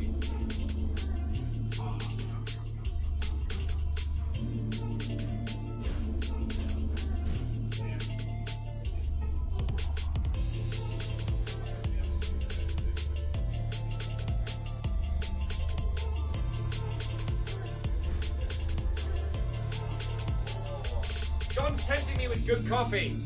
It's not fair. Barely traded. Why are you like this? Why are you like this? 1% of Arabica means. Why are you like this, John? Like, I try and keep a family-friendly show, and here you are talking sexy talk with me about... You're drinking the top 1% of the world's coffee. Yeah. I'd be happy just drinking the ground-out version of the world's 1%. Ah! Made a funny joke about capitalism. Stooge is like, the club is purgatory, and the top gate is heaven. Oh. It's pretty deep stuff. But yeah,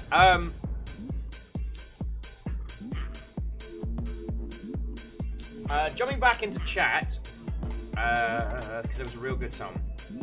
Oh yeah, Alnus, that's a real good point. That Metal Gear Solid Revengeance does actually deal with transhumanism better than Deus Ex Human Revolution. I mean, only because, well, not only because, I still get a little bit grumpy with their whole, like, yeah, I got the Zoom juice. Greenfire says, Goblins! Goblins love everyone! Well, Flaccid Yam in chat is one of the Goblins, so if you want to send some love that way, you can.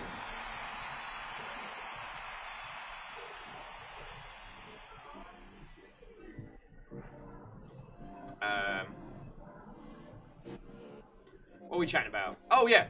Transhumanism in video games can be problematic. Well, no, problematic's the wrong term. Can be difficult to convey.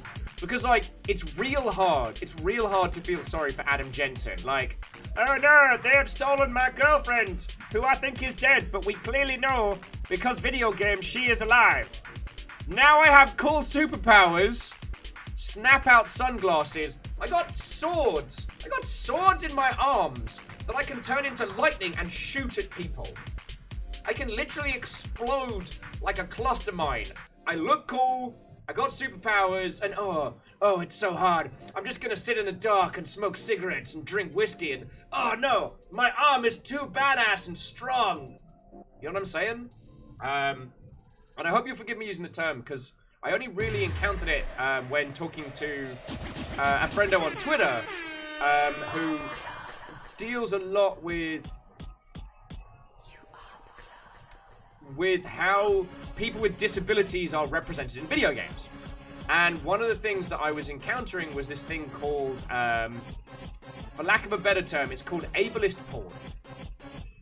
And it's either the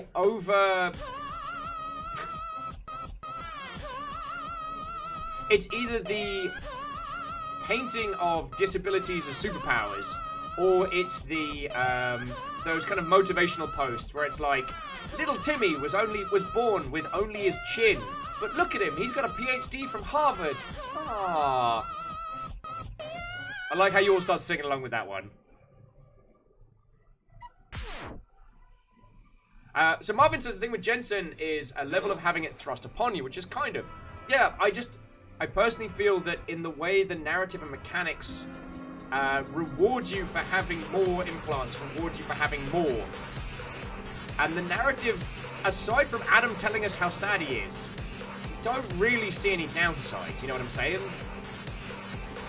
Flaccid's like, another god earns his place! Nirvana says, oh hey, let's discuss this heavy topic about video. Actually, in a bizarre way, I find the club's weird soundtrack kind of helps offset some of the hard topics, you know what I mean? At least some of them. Anyway, so I didn't mean that as a counterpoint, but it's like...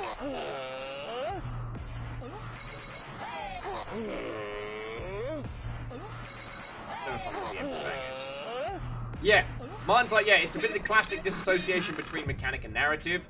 Did someone say ludonarrative dissonance? And we think, actually, Martin, quick aside, if you think that's weird, there's a Tomb Raider arcade machine in GameWorks. And it's like a light gun shooter where you reload by pulling the slide and just kill so many people. And I'm like...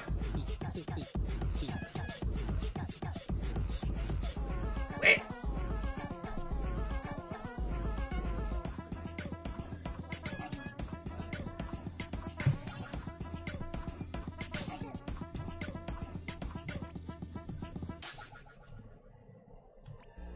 Nom Nom just says, this is a 10 out of 10 venue. Yeah, it is. Wobble bow.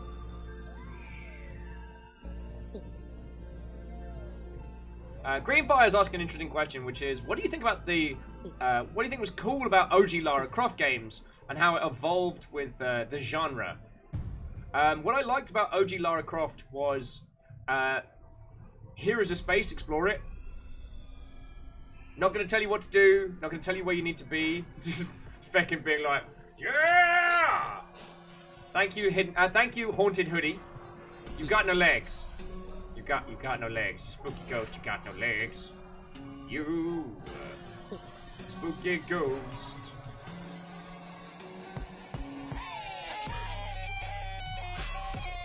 Alright, so Catro says, holy heck, did Claire just lock Leon out of the police station? Yo! Yes, I did. Can we get Ludo narrative dissonance on the bingo cards? Actually, is it Aspects who's maintaining the bingo cards? Maybe we can update those today.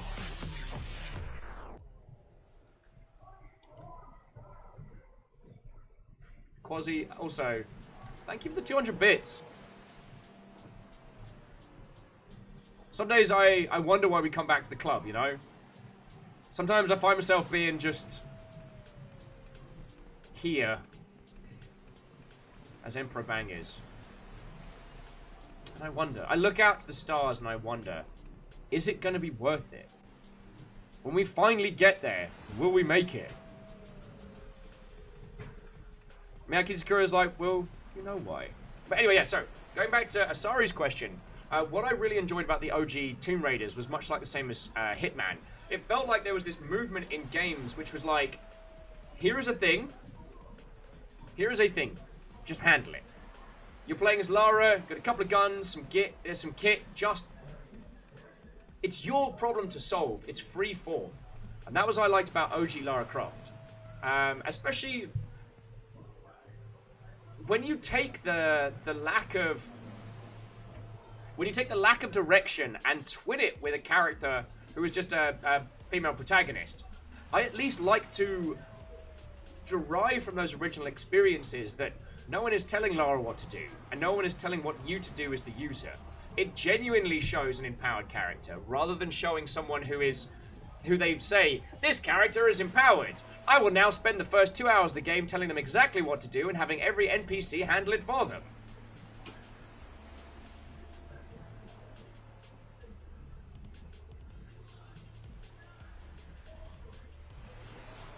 And Very Doubtful's getting on meta and is saying...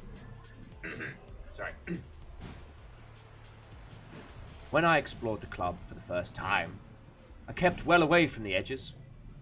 It turns out you can't plummet over the edge of the green space outside. Indeed, the player is trapped in an endless grind, surrounded by the uncaring void between stars. Press T to talk. Alright.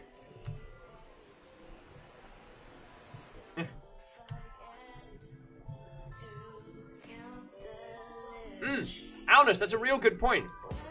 Every tomb was like, here's a tomb, go nuts. And even the tutorials, Lara is the one explaining her moveset. Like, from a narrative point, she is self-actualized, and I think that's real cool. The later ones, unfortunately, that felt like it drifted off into... Oh, Lovecraft was like, was that... sorry, Very Doubtful was like, was that Lovecraft ASMR? Like, comment, and subscribe for more Lovecraftian ASMR. Yo!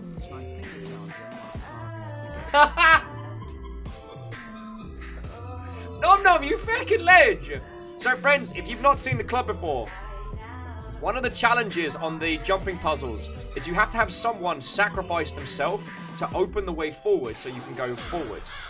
Nom Nom Fighter, who is currently one of our top players, is waiting at the gate. Now, I've promised him that I'm going to go up there and do a sacrifice. Promised I would, and I'm going to... Well, I've got to get there first.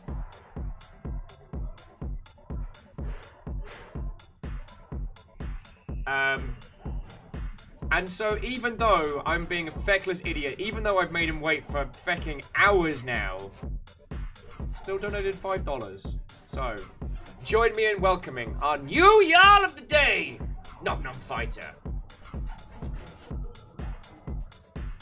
So, Asari, I showed people the Tomb Raider arcade game a little bit when we had the Internet Out Day earlier in the week.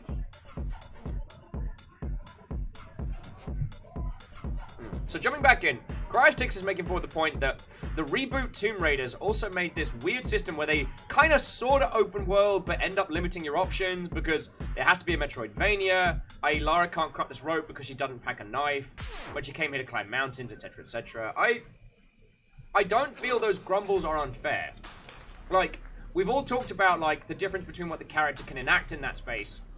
And I think it's interesting that a game series that was so... that rose to prevalence for its freeform approach to, like, here is a level, do the thing, that the newer Tomb Raiders decided to focus on narrative. Like, they brought on feckin', oh, what's her face?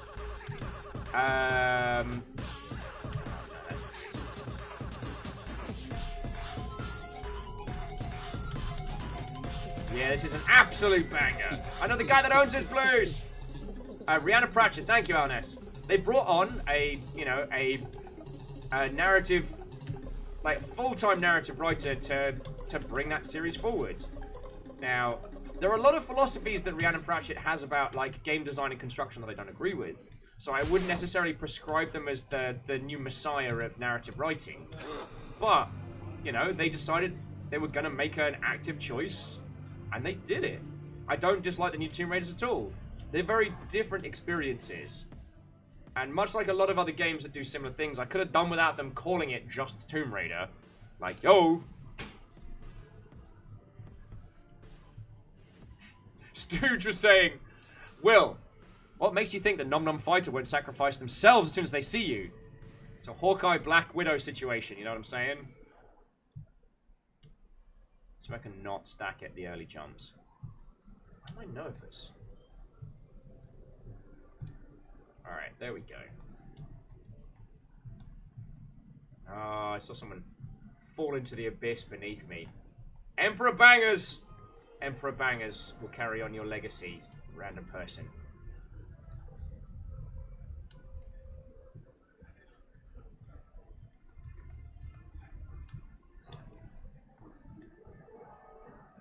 Alright, back with you all in just a second. Now we're into the meat of this game.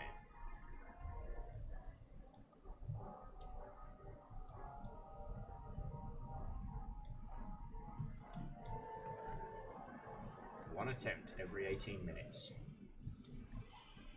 Give or take.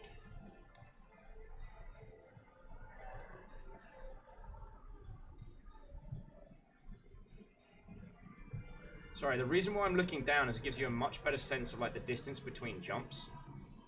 And notice how there's no indication of the club outside here. Like, we can't see the side of it, it's just that one little portal. There's not a shadow, there's not a silhouette. It's just the opening in the tower. And there's Nom Nom there. Also, Quizrat, go fuck yourself. Forgive my swears. Fuck you, Quizrat. Because the first time we got up here, and it's like, gee, I wonder how many red cups there are in the club. Well, how would you know to count them? How would you know? Turns out it's 37. We just got lucky on our run, but still.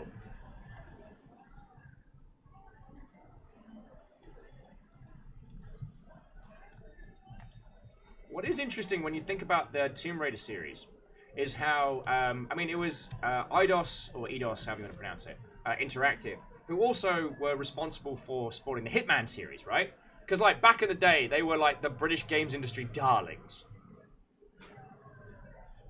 Their ability to, like, break ground in the original PlayStation, second to none. So, Hitman and Tomb Raider both had a very, very similar philosophy. You have a level, approach it how you want. They went in very different directions, certainly, but you can see, like, a lot of, like, the shared design when it came to, like, you know, 3D objects and menus and stuff like that.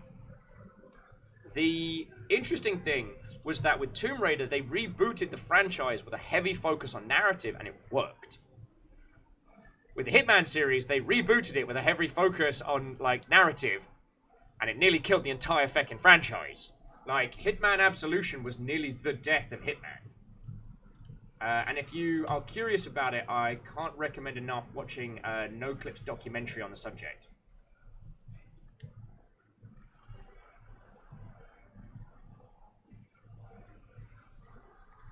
Nom Nom said, did you mean British games industry Daleks? I did not. You'll know the games industry Daleks when they come.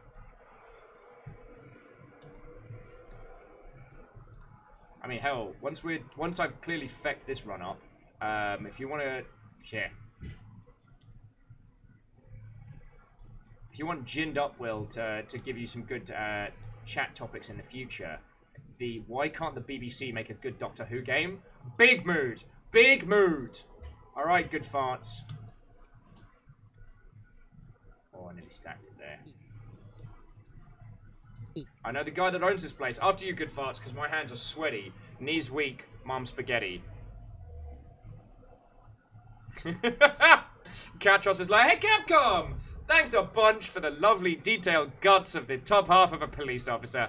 Didn't need my dinner anyway. Hey, Jolt Jab!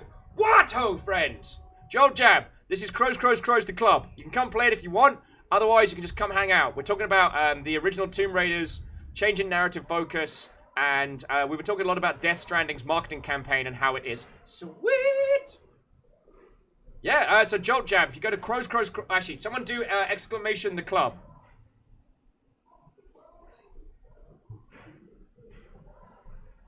In the club. So yeah, we're trying to get to the top of the tower. Ladies, gentlemen, ladies,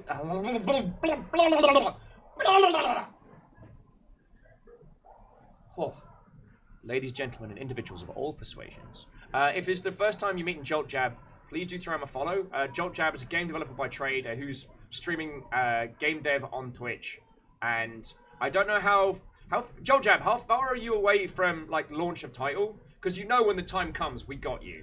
But yeah, friends, much like with Heartbound and things like that, like I do want to support Jolt Jab and his game. So yeah.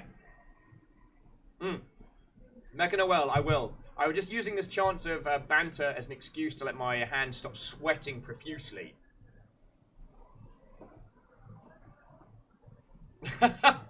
Stop that incessant clicking. Aw, Kandaran, you feckin' ledge. Kandaran, thank you. Kandaran just gifted a sub to Jolt Jab, so as the first hunter of House Carl today, sincerely thank you.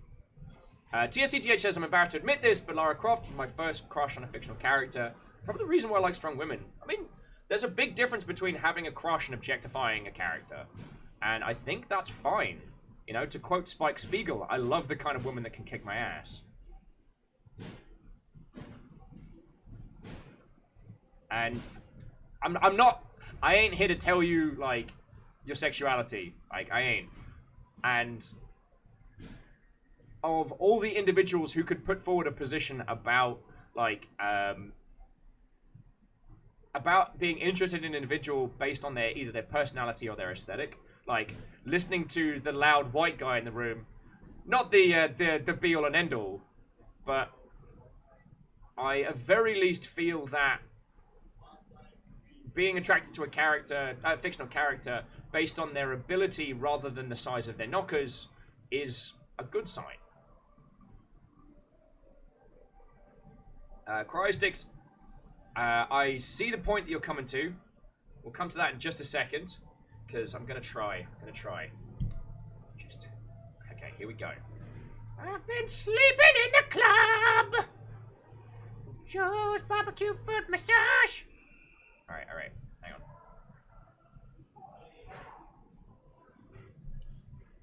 Right.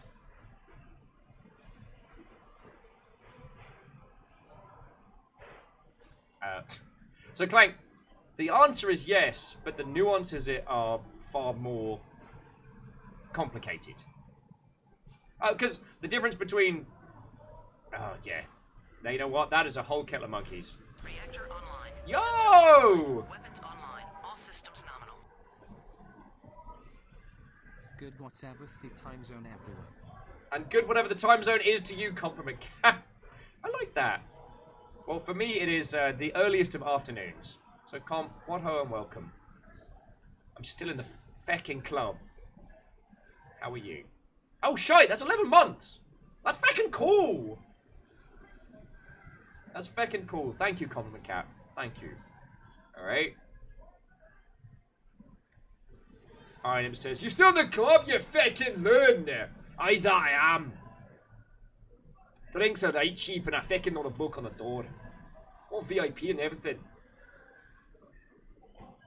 The P stands for persistent. Alright. Joe's barbecue foot massage!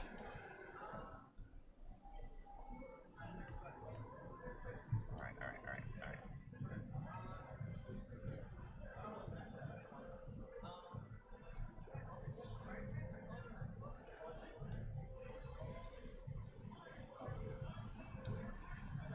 Fuck.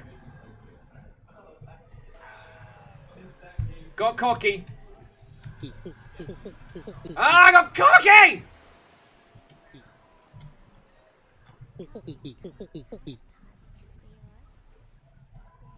Asara's like, calling Officer Duck! Calling Officer Duck! We have a quackers on your hand! Baby, already indelible, delicate. Get scrubbed like a smelly cat. Pussy ass bitch is your lucky pet. Kandaran says, I'm good farts. There you are. How do I do the jumps after the balls? Full tilt. They are like the absolute like distance between. So you have to go all in.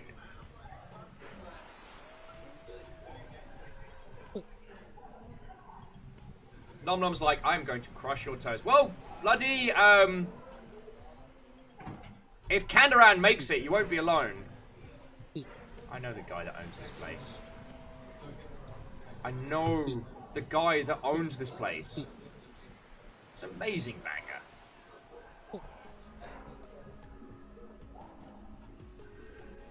Oh no, and Cryostix, I apologize for not discussing the points you're making about the ludonarrative dissonance in the Tomb Raider reboot.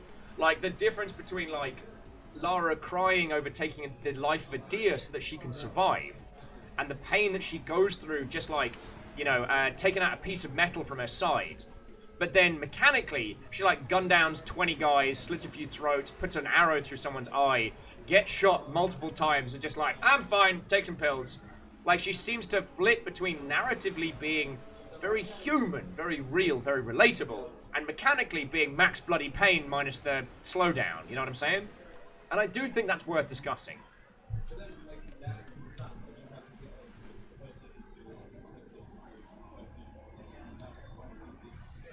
Nom Nom, if someone else gets you to the gate, we'll screen share it up, and we'll go from there. Anyway, Emperor Banger's got us high, but not high enough. You know what I'm saying?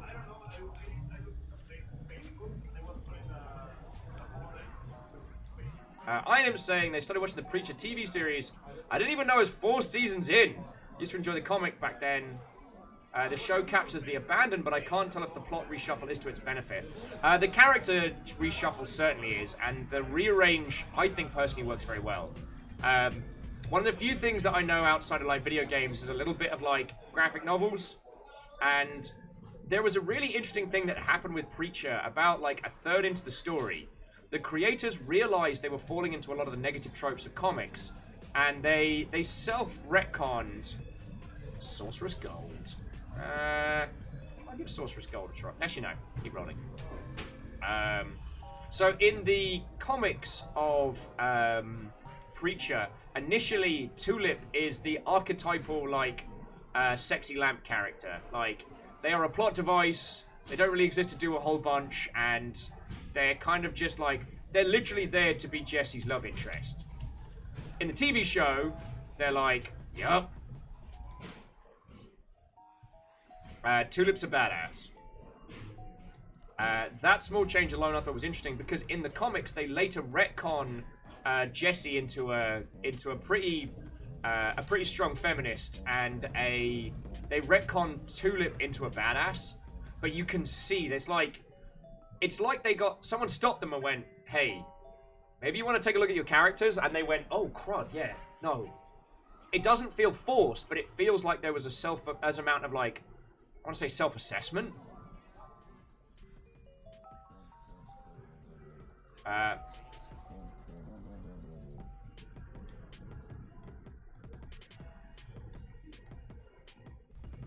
I also need more people to be watching Legion, because I finally finished watching Legion Season 2, and I need people to talk to about it. I need to discuss dance battles.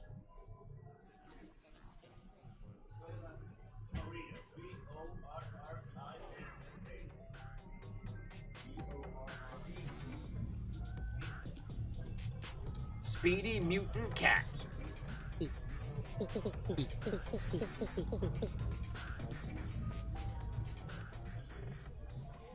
Oh, iName's also saying there's still Good Omens, which was charming. It was. Made me a little bit homesick. Like, one of the first shows in a while that's made me feel like, oh, I miss Brits. But yeah.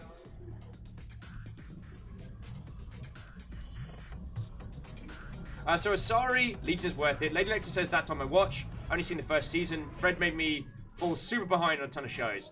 Now, is Fred a person or is Fred a TV show that I should absolutely watch?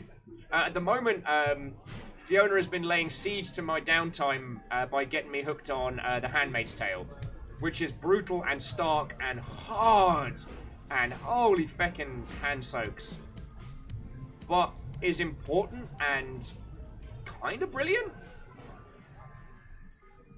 No, not kind of brilliant, but it's, yeah. I was worried it was going to, in somehow, like, aggrandize or somehow justify, like, sickening treatment of ladies, and it did not, which made me feel very good. Slenderman drinks. So. Ah, yes. Oh, Lecter, I'm really sorry to hear that.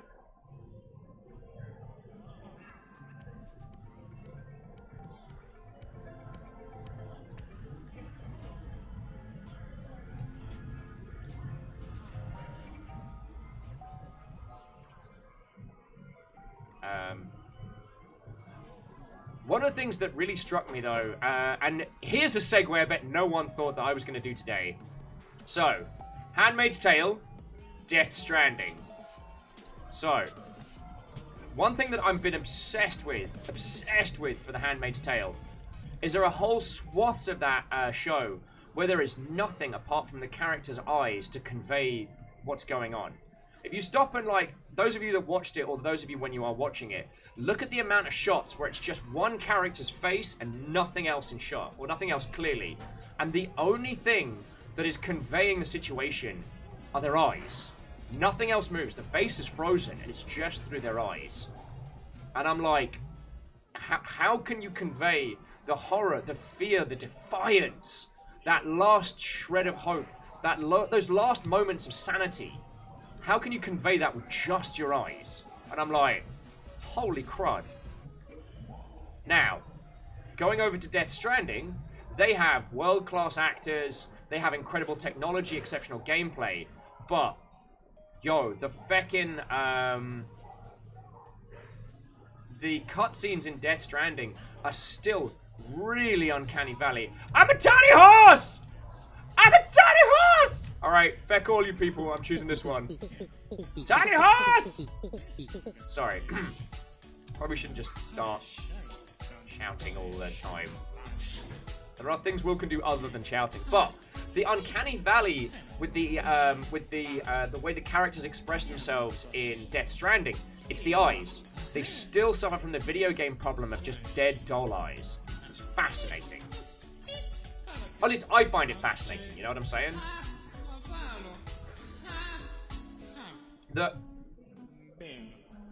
It works with Norman Reedus' character because he's kind of got like his character kind of has that perma-scowl, like the I just don't give a crap about what he's going through. But during one of the opening cutscenes, Clank says I haven't heard this song before. I think they might have added like one or two.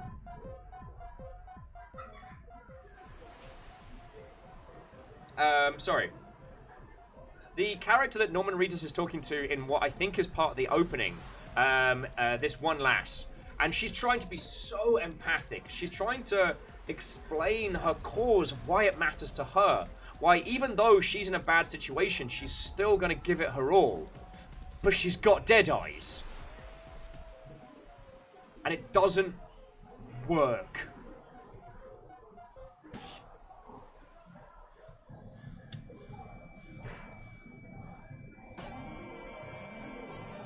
I can't believe we're in this fecking club again. But as a talk show goes, this is a good background. I am going to just quickly text Will and say, yo, your club is literally going to kill me. Why are you like this? Where's he at? Bear with me a second. Where you at? Guy, too many DMs.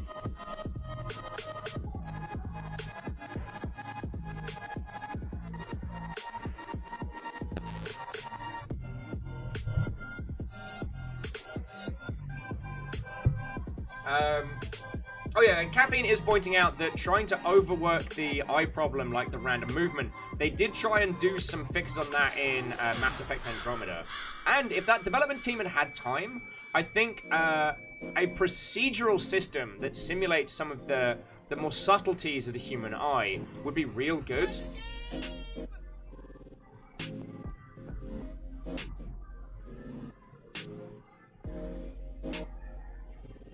A non fighter with Will respond to Will. Find out the next episode of Viking Blonde.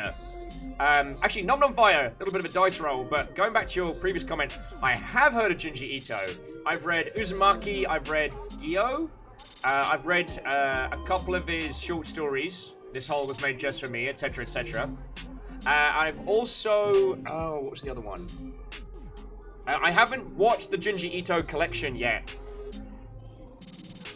Oh! So, hopefully that gives you enough to work on. I also read the one about the scientist who discovers a planet. And as he looks at the planet turns and looks back at him. Like, that one messed up. Lady Lecter's asking, what is the story behind your screen name? It's a dumb joke that I am now stuck with. So back in the day, as an individual who grew up ginger in the UK, if you've ever heard the term Duracell or Ginog or I don't think the rest is safe to say on stream. Like, being ginger in the UK, at least going through the school system, is a fast way to get the piss ripped out of you. So some people embrace their gingerness, as I like to think that I did. Others will try and kind of deny it, try and fight against it. And one of the common lines, which is a little bit of a joke really, one of the common lines is, I'm not ginger, I'm strawberry blonde. Kind of like, my mum says I'm not ginger, she says I'm strawberry blonde. So we came up with the joke of Viking blonde. It's the same thing, like, you're in the pub and someone's like, oi, ginger, and you're like, nah, mate, I'm not ginger, right? Right, it's Viking blonde. Viking blonde. And it was very funny. For about, like, a day or so, and I made my Twitch account with that, and now I'm stuck with it. So there we go.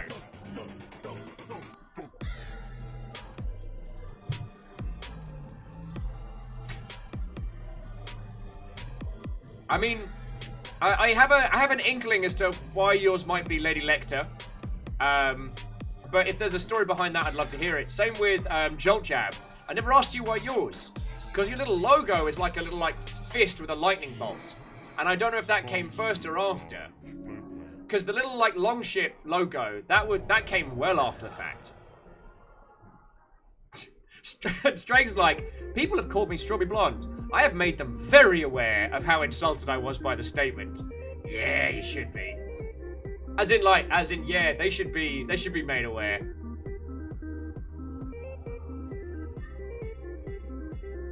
Clank says, you better not change it. Nah. Friends, we can't always choose where our lives take us, and sometimes you got to embrace it. I would not have chosen a Viking moniker as mine for going on the internet. In fact, no, it was what I would have chosen for real. But yeah.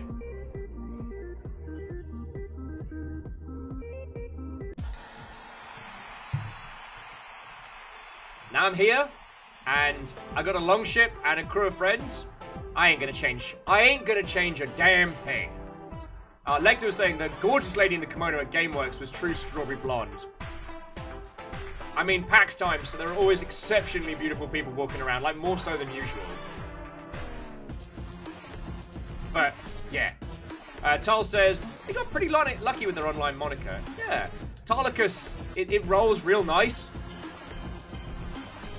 Skynick says, I once had an argument with my friend about whether my hair is black or really, really, really dark brown. I'm certain it's black. Well, I mean, Skynix, in the words of Ask a Ninja, sadly, the only true shade of black is actually distilled from the heart of a dying dragon. So everything else is actually just a really dark blue. So congratulations, you have... Yo! Did you know that every 60 seconds, a minute passes in the club? Every single minute of those are lonely at the gate with. No, I'm sorry! Alright? I choked on the balls! It happens to us all at some point in our lives.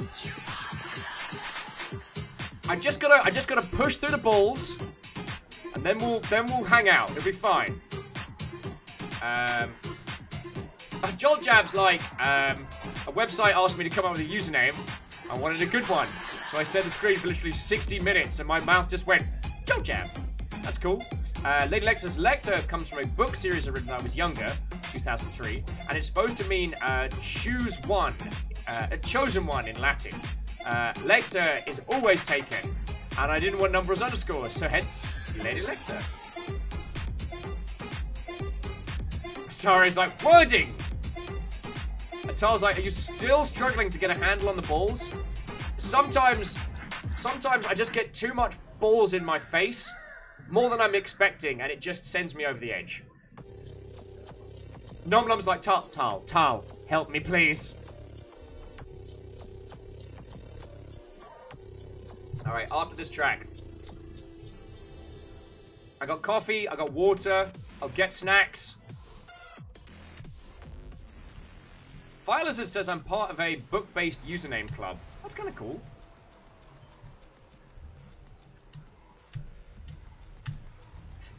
Vanderbeest's like, they're still waiting for me to finish with the balls. Like, it's not like I haven't gotten past swinging balls before. Asari's like, I'm sorry, are we all 12 years old in chat?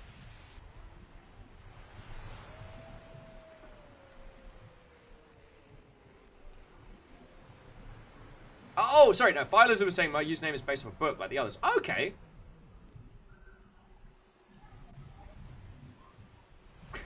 Aww. Skynix says, I can't remember how I came up with Skynix. The dystoria part was taking the word dysphoria and replacing one of the letters with an X. I don't know. It's pretty creative.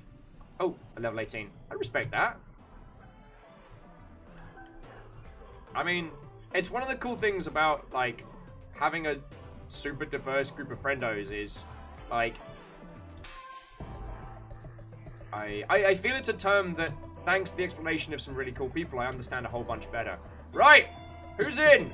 I know the guy that owns this place!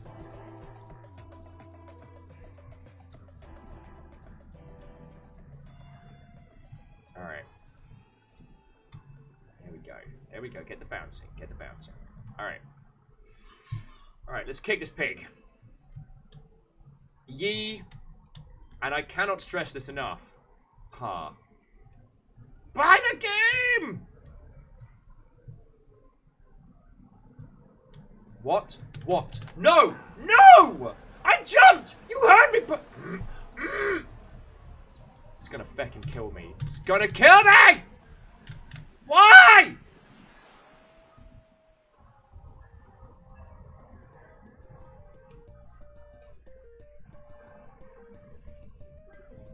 So mad. So mad. This is why you don't kick pigs. Nom Nom's starving to death up there and has donated another $5 feckin' dollars. Like, Nom Nom. I mean, thank you. Like, that is literally gonna go on food.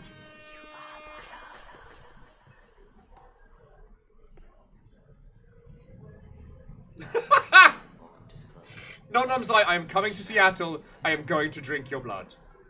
I mean, by that point, it's probably just going to be powdered gin. Oh, yes. Well, after a short... Alpha's saying, Ask an interested to kick pigs. Are you really going to tell him? He was wrong to say that. From a distance. Alna says, unless it's 30 to 50 feral pigs. Sponsored by...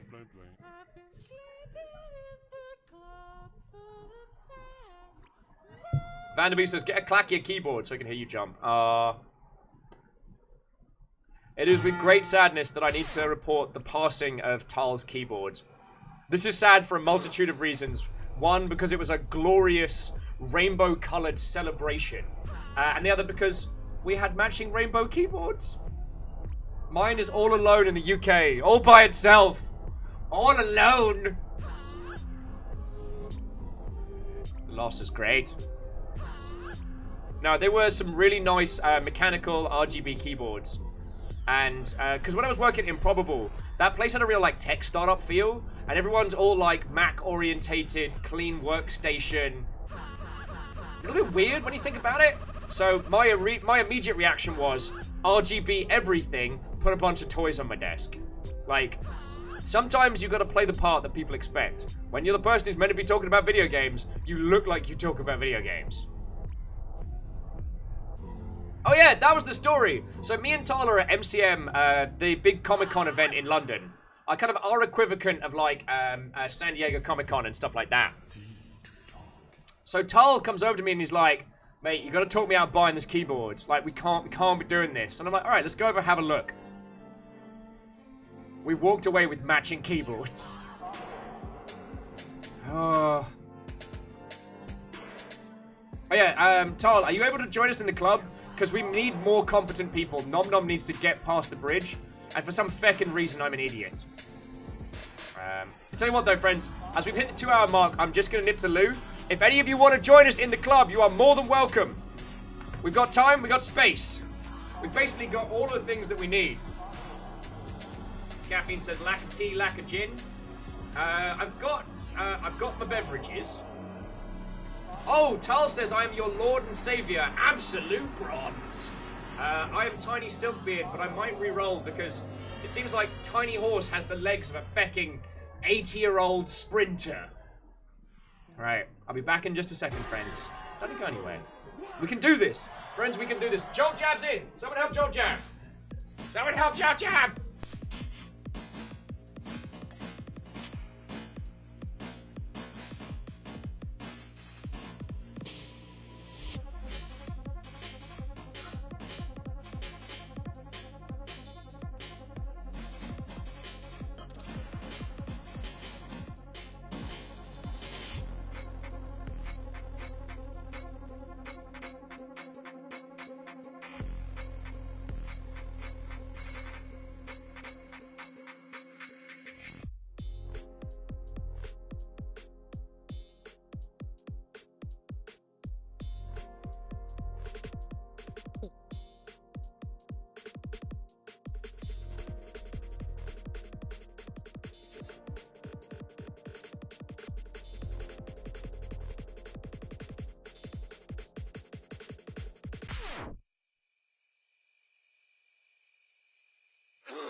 to the 2 to the 3, come on!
Thank you all for waiting.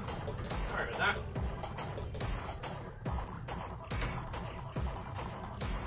Just actually remember to eat breakfast today. How you all doing, Watto, friend?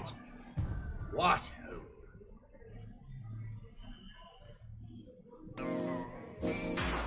Nom Nom, I'm sorry. I'm sorry, I'm trying.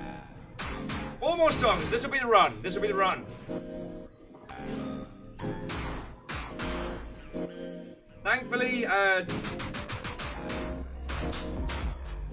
Thankfully, each song is only, what is it?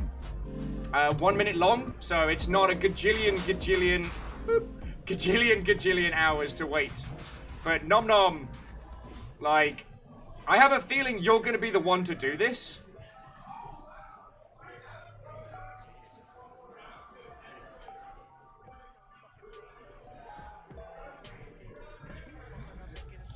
Tiny penguin jumping.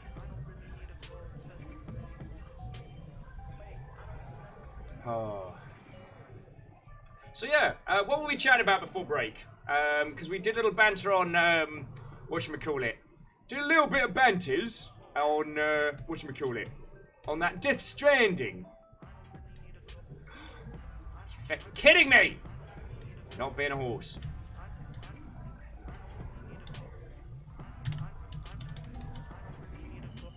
I will say that it's not having a PS4 means I absolutely cannot play that at launch, which is a fucking killer. Death Stranding looks like it's going to be exceptionally interesting, and I know everyone and their best friend's going to be streaming the nonsense out of that when it comes up, but yeah. I think, was it Borderlands drops tonight at like 9 PM Pacific? Unless you're in New Zealand and whatnot and manage to get an early copy. I'm not as fast to... Are you kidding me? Fine. I'll stay a fucking horse then. I don't care. Sorry. I'm personally not as, like, chomping at the bit to play Borderlands 3. I know it's going to be good, but from what I understand, it's less funny than Borderlands 2, but it's kind of... What's the way to put it? It's less entertaining, but it's more of the core experience, so if you've enjoyed Borderlands games before, it's gonna do that. It's not gonna blow away your perception of video games as an art medium, but Kandaran, I'll try! Wait, I know the guy that owns this place. Yeah, I'm Tiny Horse again. Tag yourself, I'm Tiny Horse. And Martin, you are entirely correct. Most of the fun of Borderlands does come from playing with other people. Lady Lex is doing a food run. Well, we'll see you and get back. If I somehow mystically win the club while you're away, if I somehow, like, gain, like, god-tier abilities, then I'll make sure it's all recorded. I think it's safe to say that's probably not going to happen. Jolt Jab's Creature Woe. Oh yeah, so if you press T to talk, we use the I know the guy that owns this place. That's our secret code. So we know it's someone we know.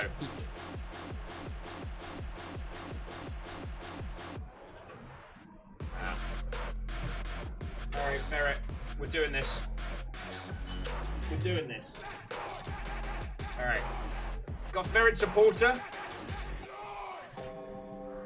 Ferret supporter on my shoulder.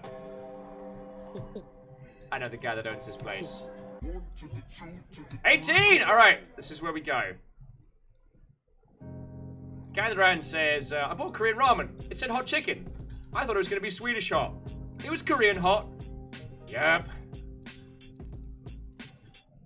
Iron saying, reckon you might give Blasphemous? Yes, I don't have a copy of it. I put in for a press copy. It's not come through. Might come through later.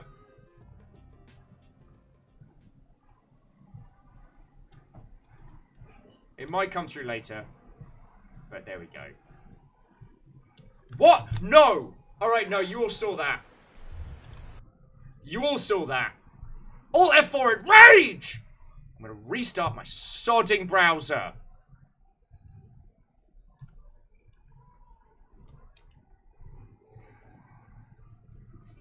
Livid! Tiny Horse is cursed. Tiny Horse is cursed. That's just the feckin' truth.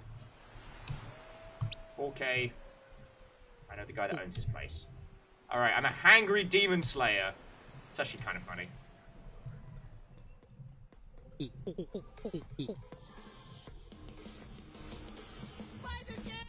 Buy the game! Oh, TSCTH is like, all I saw was your failure to jump. Oh my word! This game's gonna kill me.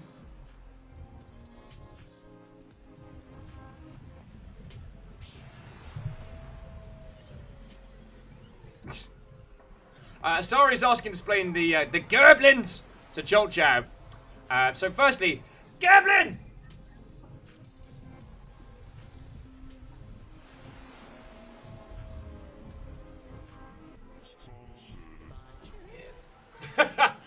Sorry, wanted to me introduce you to Jolt Jab, so ladies and gentlemen, this is Michael.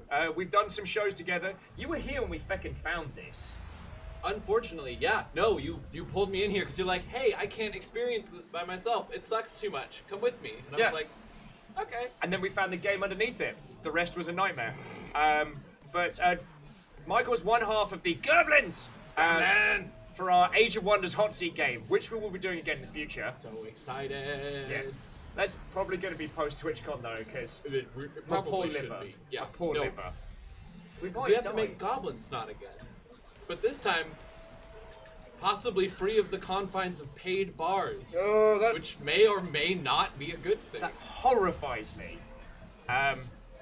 TSCTH says, can I ask Michael a question? Absolutely. Bring the thunder. Bring it. I think Asari has it right now. Or it might be Allness. I can't remember who has the thunder. Someone has the thunder. Nom Nom's gonna go get some groceries. Anyone want anything? The ability to jump well. He really needs it. It's getting a little embarrassing. Oh.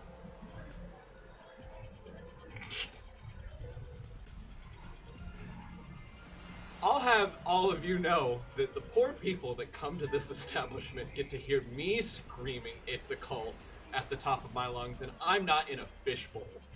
And they always look at me like I'm insane. It's a cult. It's definitely. It's not a cult. You have a queen. So did King Henry. Oh, your point. I Still, rest my case. self-appointed queen, I might add. The best kind. Such a cult. It's not a cult. It's Definitely, not a cult. Probably a cult. Not a cult. Possibly a cult. You're gonna be the death of me. You know that, right? Yeah, I really hope so. I'm trying my best. I mean, I'm offsetting it a little bit to draw it out with the water, but I also give you a lot of coffee. Like a whole bunch. I now have infinite coffee. Like I can just refill this right there. There's a tank. I just pull a hose.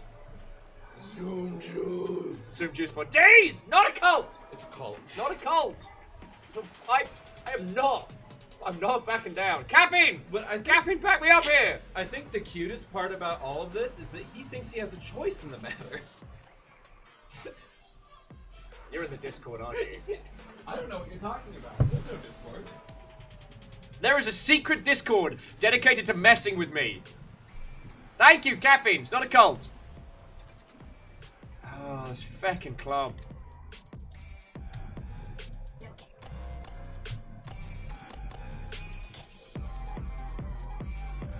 I hate that I'm starting to really enjoy the soundtrack.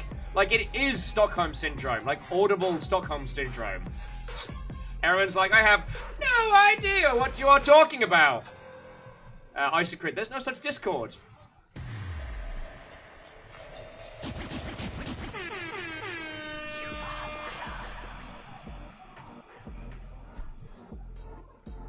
I love you all and you're terrible. God. Let's do a few test jumps. Sometimes it stacks it. Though someone was saying that because I use like a whole bunch of different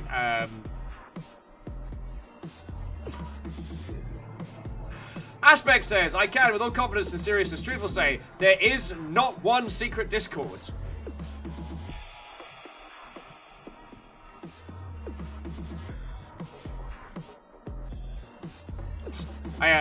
Nom Nom, you've got time. You've got at least another, like, 12 minutes, and then my no doubt failures. If I make it up there, I'll wait for you, Nom Nom Fighter. I'll wait for you. And then Aaron's even agreeing, says, yes, exactly. There is not one secret Discord. Alright. So, joking aside, like, I'm sure there is a secret Discord. There have been jokes about it. I am not part of it. I don't have any involvement in it. But I've also... The secret Discord has been used both to unravel me mentally, but also, like... The secret Discord crew have... I mean, they're the progenitors of tea and popcorn.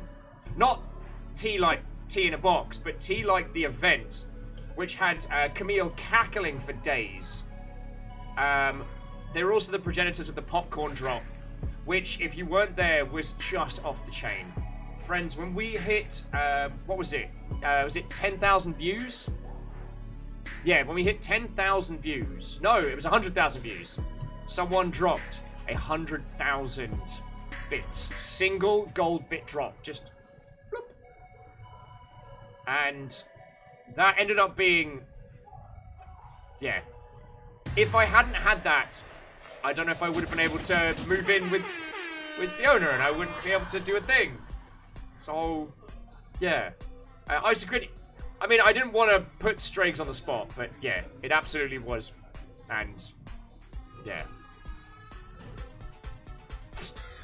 Strags is like, did I hear something about popcorn? Must not have. Nope, you didn't hear anything, Strags. It's fine. It's fine. It's fine.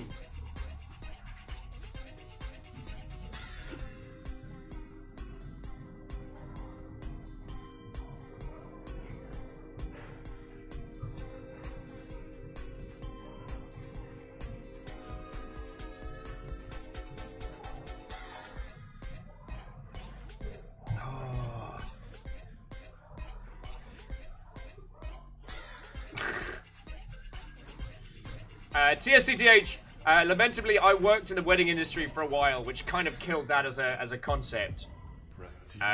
Just putting that as a blanket statement. But yeah, I moved into Fiona's place, which Fiona is very, very insistent that I start calling it our place and not Fiona's place, which I'm getting better at. We're slowly kind of like unpacking stuff, and yeah, it's good, friends. Right, I don't want to feels cascade up in here, but like, you know, thanks to you lot, the longship floats, and I'm still in Seattle, and, you know, I wouldn't have met Fiona if we hadn't ended up, like, staying around. I mean, the first day Fiona and I hung out proper was the day I found out about the GameWorks deal. So I'd been killing myself around town to try and find a place to stream from. And then I got the news that I was going to get the thing at GameWorks, which made me incredibly happy. And then Fiona's like, oh, I'm going to downtown. Do you want to hang out? And I'm like, feckin' yeah, I'm ready to celebrate. I ended up going, we ended up going from a nice food place at happy hour to the Black Cat, which is a punk bar in Belltown, kind of like just up from downtown Seattle, just past Pike Place. We had a feckin' great time. Feckin' great time. We ended up actually getting horrendously hungover because this punk bar was just playing the Tony Hawk's 2 soundtrack. Well, 2 and 3 all night. I mean, I wasn't gonna. I'm not made of steel. So yeah, making a real go at having a home and a life. So yo, thank you. Right. So, it's also one of the reasons why I'm going to work doubly feckin' hard. Like, if that's what you lot have given to me, if you lot are going to keep this operation running, I'm going to work harder to be worth it. That's how it feels. Now, someone change the subject before I start feeling things. Alright, video games. How about them Goose Game? Untitled Goose Game's coming out. Gil says you can find me in the club. We bloody can. Where I've been living.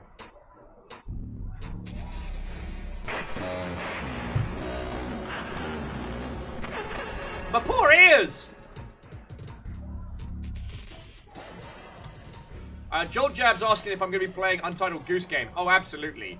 The when is the question, but I'm absolutely going to be tearing into that like there's no tomorrow. Mrs. Grabbeck says, games industry is on fire. It is. Gil's birthday's in 2 weeks. That's good too. The games industry on fire story today is the publisher that I can't... Oh, God, sorry. The publisher that I can't pronounce who is responsible for...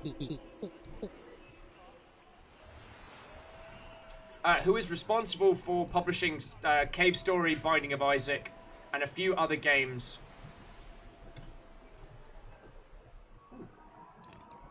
There are a bunch of leaked emails and internal communications that have come out just being like, hey, so the guy that owns it might be a feckin' monster. Oh, Greenfire's heading to bed. Greenfire, thank you for stopping in. I hope you're doing good. I hope your new job, even though it's getting you up at the horrible time in the morning, I I hope you're having fun with it. Or at least it's paying real good.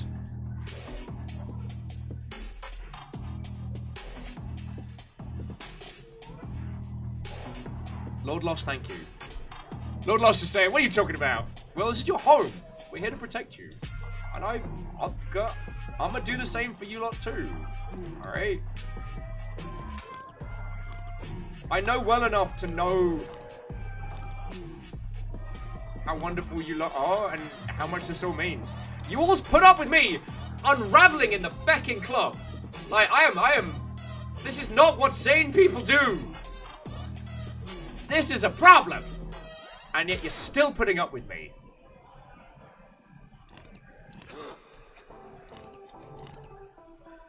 I mean, Christ in a bin bag. Yesterday, we played the King Henry VIII mop. And ended up fecking having over 1,000 people for like a pseudo Ultima marry your bookshelf simulator. You know what I'm saying? Like, feck me. Oh, Asari, that's way cool. Asari says they are enjoying their job and they actually get to use their Welsh. That's way cool.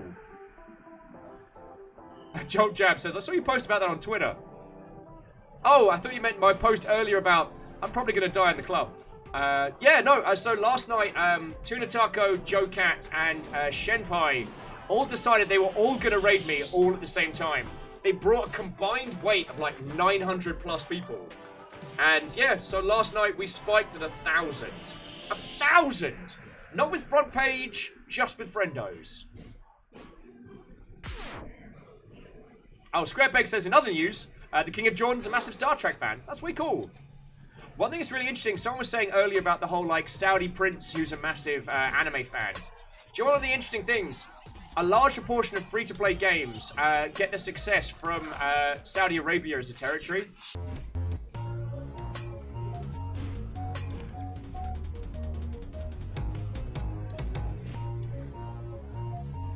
Squarepex says he also did a Star Trek Voyager cameo. Cool. I mean...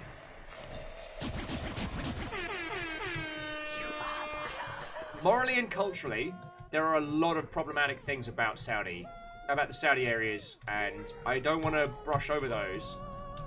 In video game-wise, it seems to be a region that has massive disposable income. So in video games, like, if you can launch your game in that region and do well, you'll make crazy money.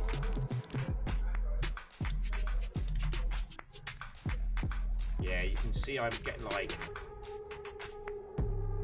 it's like one jump out of every 5 stacks it.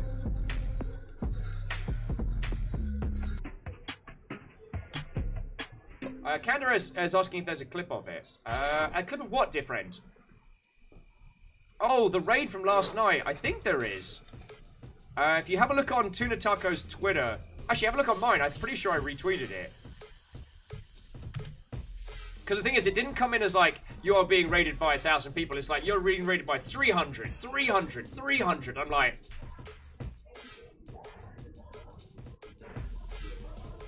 so no big deal.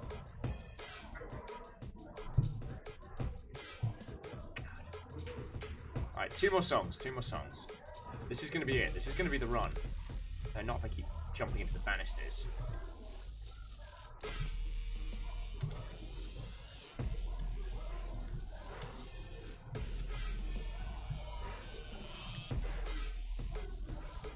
Gotta not feck up so Nom Nom doesn't hate my guts.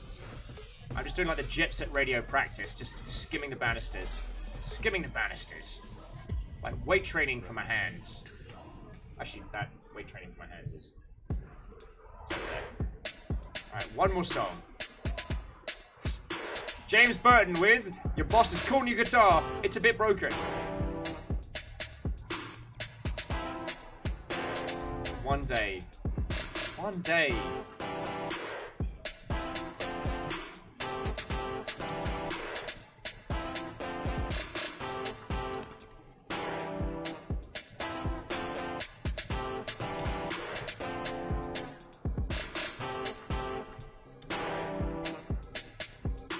God damn it!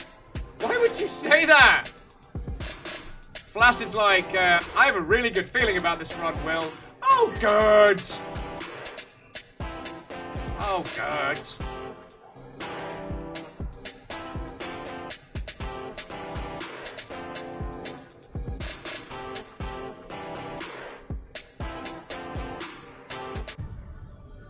Alright, and we're in.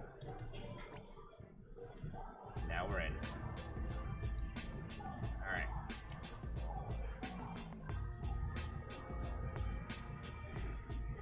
Alright, get into the zone. I'll see you at the top of the tower.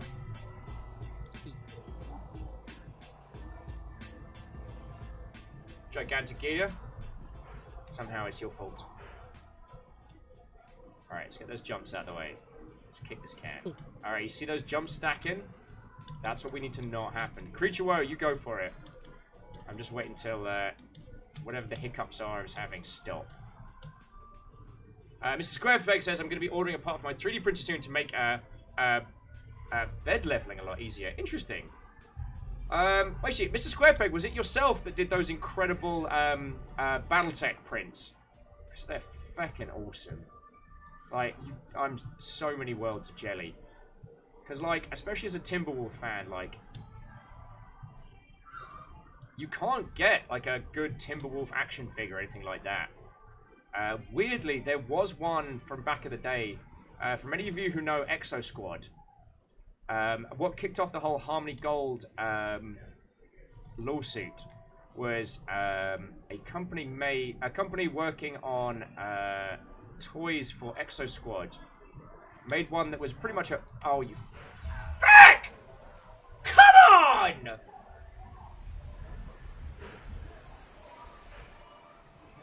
Ah! That was an incredible name. I mean, like, right between them. Good stuff. I've been sleeping in the club!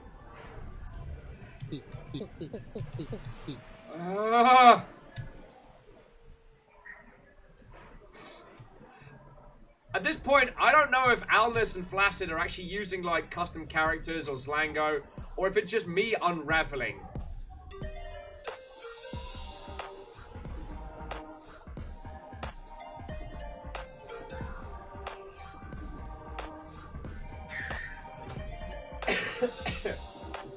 God darn it.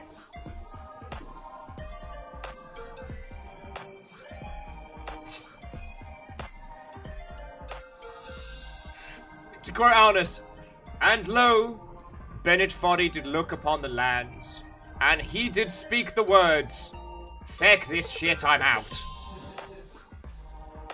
Why do you not put up with me? Why? Why am I like this? Oh, excuse me. Ah, Sir John Bacon the Sixth. What, oh friend? John Bacon's asking, what are we doing back in the club? I don't even remember us leaving.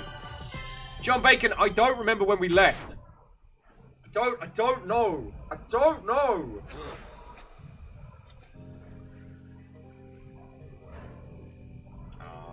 Skynix has lovely of you to say. And as Flaccid says, we're never less Soma. So really, this is all just a surrealist nightmare inside a computer program.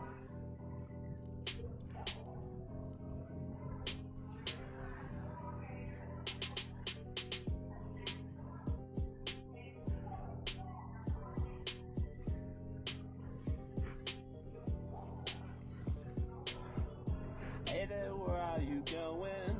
I get so very lonely. Won't you be there? So I got a response from William Pugh, Crows, responsible for this project in front of us. I said, ... your club is going to kill me. And he wrote back, nah. Today we had a few meetings about what's going to be coming in the club in the coming months. There's going to be more content. And I just went, tell them. Tell them what they've done to me. Do I deserve this, friends? And Gilbert's asking the infinite question, like, I gotta ask, what is it about this game that has you playing it so many times? This feels to me like Spelunky, like Downwell, like so many of those games. There is nothing in the club that I don't bring with me. That is to say, the only thing... The club does not change. It is I who must improve. It is a standalone challenge. And the 18-minute cooldown between causes me to talk about it and think about it and almost want to progress more. Like, this is... Actually, I'm not feeling the cat. Let's see if we can get one of the cool avatars.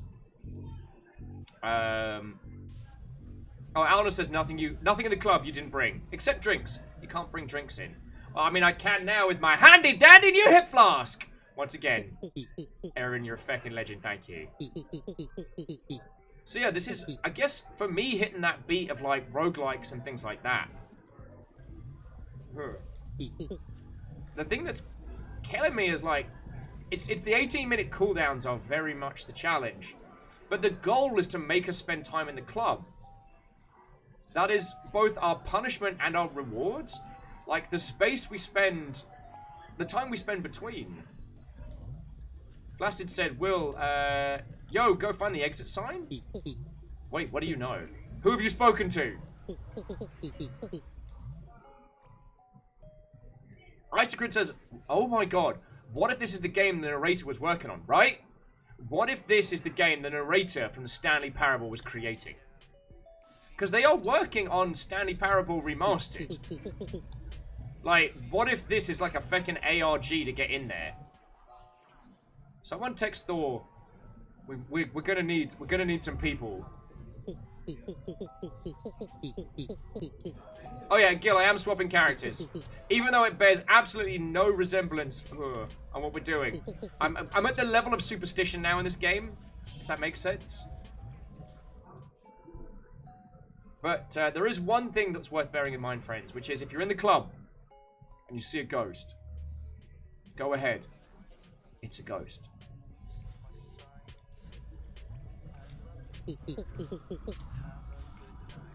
And Gil says, I've not seen much of this in spite of the frequency and duration in which you played it.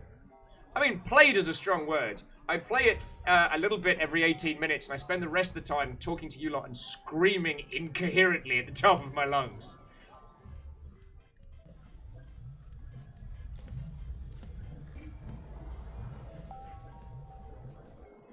XXX Maverick.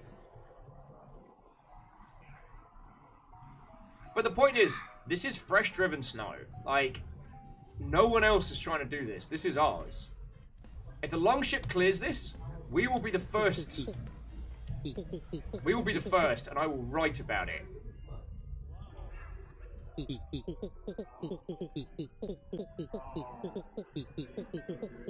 I will tell the fucking world! Oh, Jesus. That certainly is a huge clubster. Gil says, you want to yell first? I don't know. I mean, we discuss this, I think, every time we come back to the club. Am I here because of sunk cost fallacy? Am I here because the challenge is what intrigues me? Am I here for some kind of self-deluded idea of... Skynix, it's gone. Don't worry about the face. The face is gone.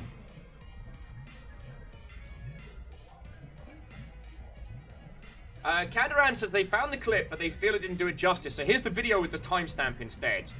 Thank you. Now, we were Piffed D. Johnson before, so I'm going to roll again and see if I can get something interesting.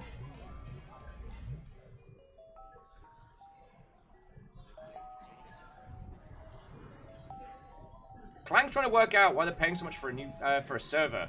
Can't imagine this game would require an expensive dedicated host. Well, by my understanding, it's one server, one area. So, could be bandwidth rather than compute. Sorry, compute rather than bandwidth, maybe? Some virtual servers are like that. Not that I would ever recommend anyone do that as a business model. It's a terrible idea. I'm a goddamn piece of celery! I'm good at the club. Yup. I'm keeping this one. Because I am. I'm good at the club.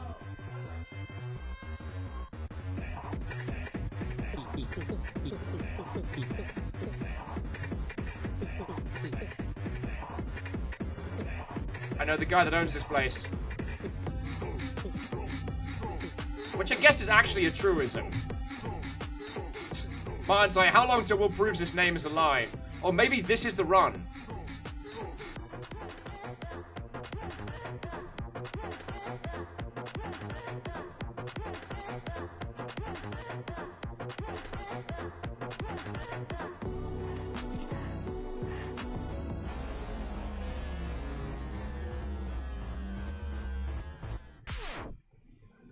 Squarepeg saying, I want to make an MMO one day, and you need a lot of money for bandwidth. At least now. I don't think we're ever going to solve, like, the streaming game speed of light problem, but I do think we're going to solve the cost of multiplayer problem. Don't know how yet. Don't know how yet. If I knew, I'd be feckin' doing it, let me tell you. But because there are a lot of companies working towards streamlined ways to create multiplayer experiences for people. And there's definitely a hunger there from both a user point and a developer point. But it's not a question of why, it's a question of how. Like, we'd all love to be able to create, like, large-scale multiplayer projects simply and easily without having to kill 18 netcoders every day. You know, developing an MMO is kind of like looking after the Emperor. You gotta take a bunch of netcoders into the chamber every day, just have them psychically consumed. Like, they might look alive on the outside, but the consumption is real. The consumption is real.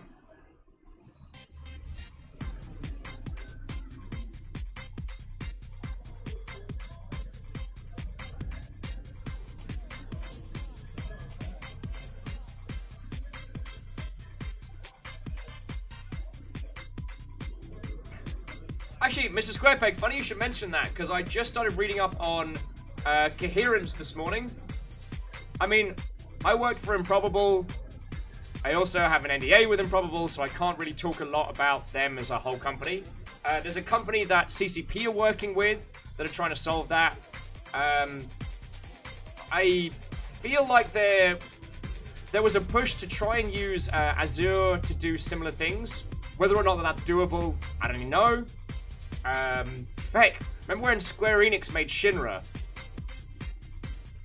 That was gonna be that. Oh yeah, Jolt Jab, PP and DP are just decorations, and saying them out loud's kind of funny. So there's that. Fucking Bartleby. Big up to my man, Will Smith! He's my genie.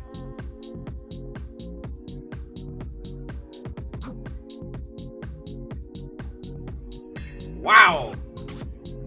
Ladies and gentlemen, you know, I've never had to ask for donations before, but I may need some money because Cryostix has just delivered a sick burn that may require a cold compress. Cryostix says, you reading up on Coherence? I think it's a bit late for that, Mr. Wafflemancer. Yeah, I'm gonna have to, yeah, a skin graft for that one.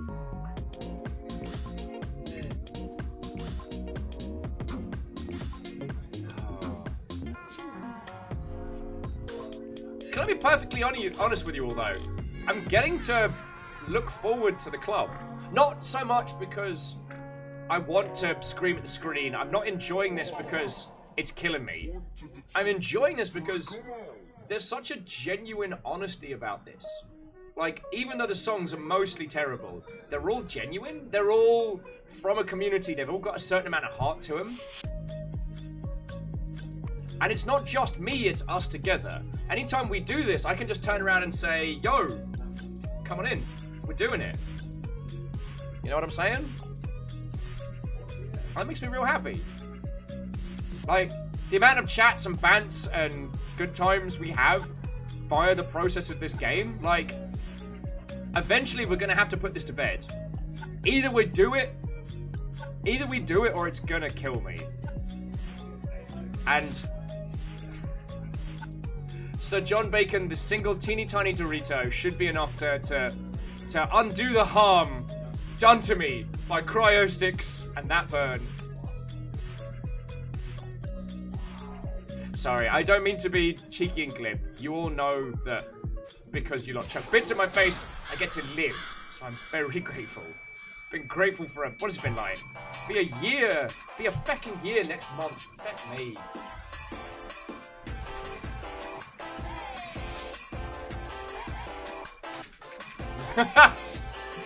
Thank you, Joel Jab. Joel Jab throwing in 10 teeny tiny Sani. Here's some burn prevention. Just.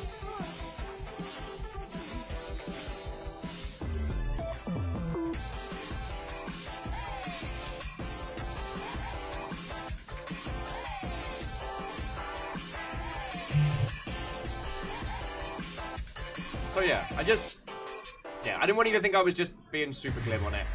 Alright. 3 more songs, here we go.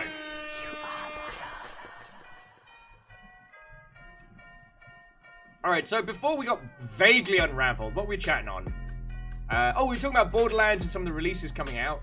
I gotta admit, like, the idea of playing Borderlands is one that I would be more interested in, like, chatting with the people who would want to play it with me, if that makes sense. Like, being able to start it with a group of people together, I think would be kind of cool. And it's not a this week thing, you know what I'm saying?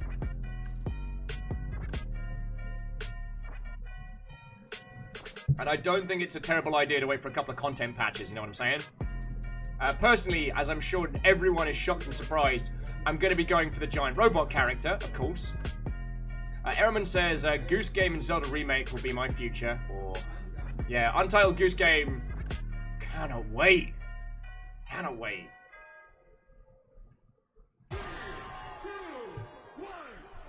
Nom Nom, welcome back. I'm 2 songs away. And then we're just going to win super hard.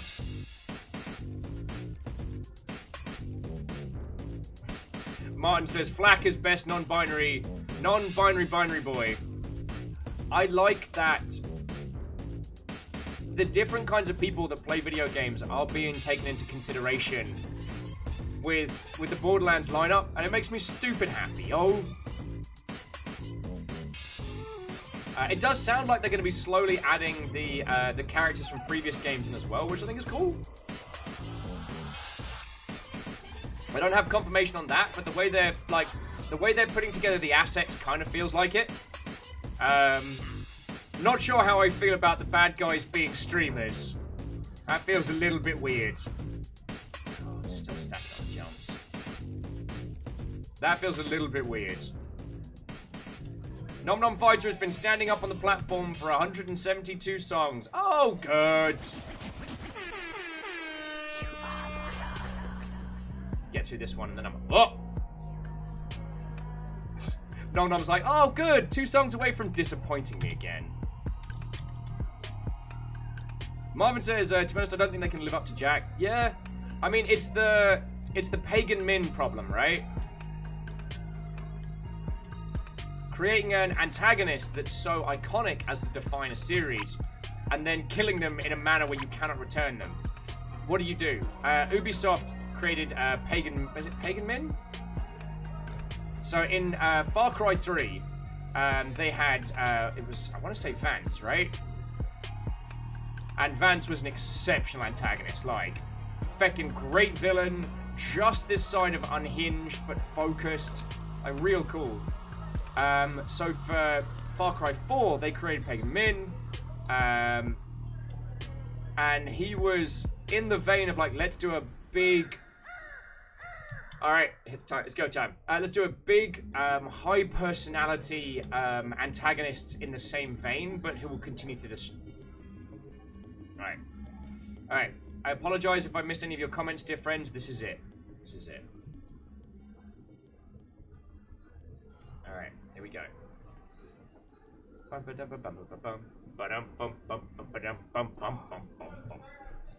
Bring up to my man, Will Smith!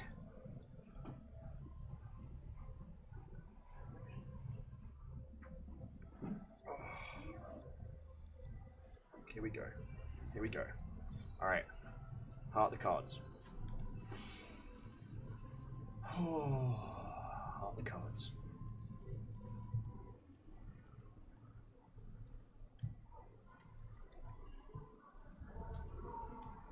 No, that was too early. Alright, no. Nervous there.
you heard that.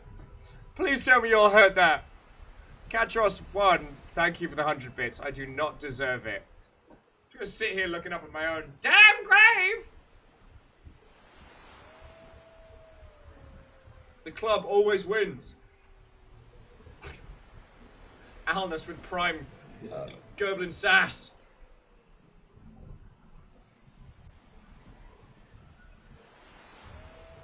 Oh.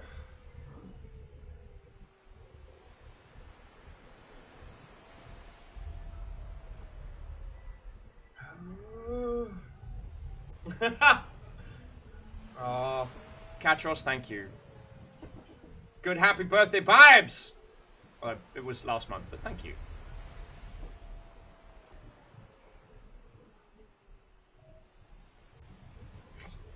Nom Nom's like, well, it appears that they are out of skill because they have to hard carry this operation. Yo! Subway 500 bonus 50 so at Nom Nom Fighter doesn't have to give another $5. Nom Nom, I'm sorry! I'm sorry! I'm sorry! Jolt Jab, it's been lovely having you with us. Indie games are great. Indie games are great. Not that you needed me to tell you that.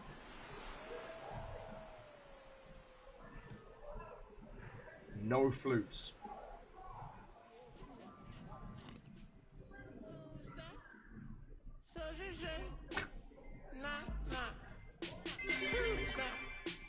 Subway 500 bonus 50. I don't know what's going on, but I chipped in. No, who's that? Such a shame. Such a shame. Such a shame. No, who's that? Such a shame. Such a shame. Such a shame. No, who's that? J-Post. Fucking thank you. J-Post, Ehrman, Nom Nom. Like, you all know, it just goes to keeping this operation running, so... Press T to talk, press T to talk, use WASD to walk, press T to talk, press T to talk. Just a mouse should look around. Pocky! Thank you, Aaron. This is gonna power my victory.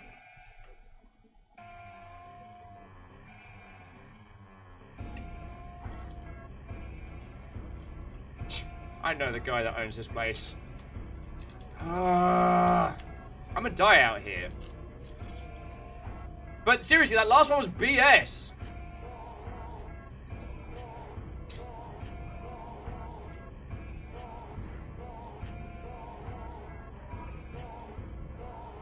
It's still good. It's all solidified into one chunk. Like, check this out.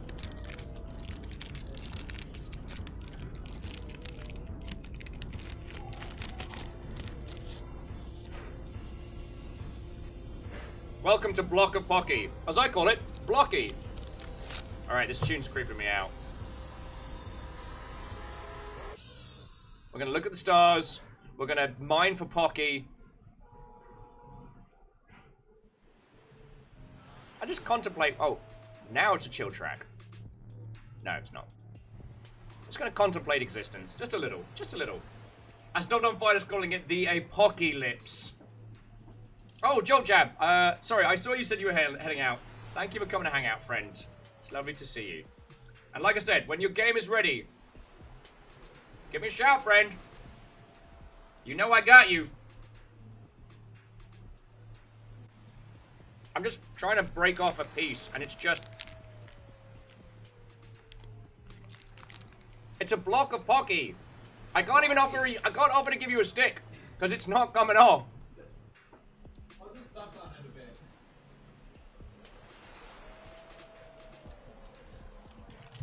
Nom Nom saying my name is a feckin' lie. I'll go change it. Alright, so... I realized I haven't really been thinking a lot about, like, new releases, what's coming out. So we got Blasphemous, which has come out today? Was it yesterday? We've got Untitled Goose Game, that's coming up. Borderlands 3, that's coming out today. We've got... What else? Zelda, there's... Was it? It's the original Zelda remake, isn't it? Or is it Link to the Past remade? I forget. I'm going... You gigantic Beethoven. Clank says, do you know how many concurrents the players the club has? I don't. Link's Awakening. Thank you all! So we got that. What else is coming up? I feel like we're careening into the very busy part of the year. Like, we've already had Gears of War 5, which is alright. I've heard Control is actually exceptional, so we might need to do a dive onto that one, but we'll do it after everyone's kind of had their setup. Marvin says Iceborne's launched. It has, but again, I don't have a PS4, so I gotta wait until January. And I'm obviously an alien. Cheers for that one. Game calling me out. Oh, Cryostic says Gwent is launching on iOS in October. So long, free time. Be just in time because I think I'm almost done with the Gundam Gunpla game. I finally finished the story and it was good.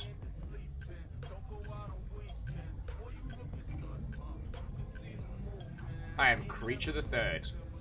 I'm just gonna sit up there and be a cool glass of water.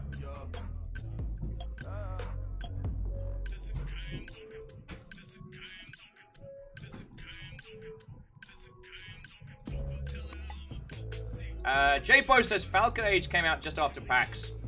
So I'm not saying Falcon Age is bad, and I do want to do some coverage on that one, but when EA initially pitched it, it was a PSVR title only, and I don't know if they've changed that, if that's not the case anymore, or what have you.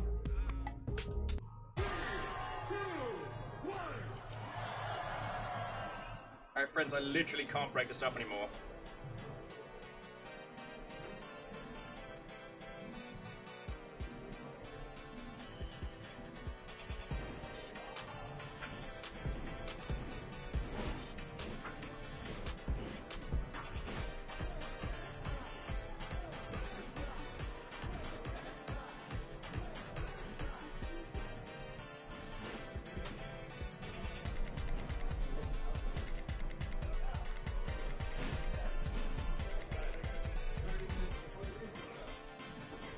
So Nom Nom's got some really interesting points on Control, which I have not had hands-on with, so this is just Nom Nom's feelings on it. But they're saying Control is, in their opinion, very underwhelming. They played it at launch, and it really wants to be more a movie than a game. And the concept is really interesting, but I don't think they managed to use its potential. Buy the game!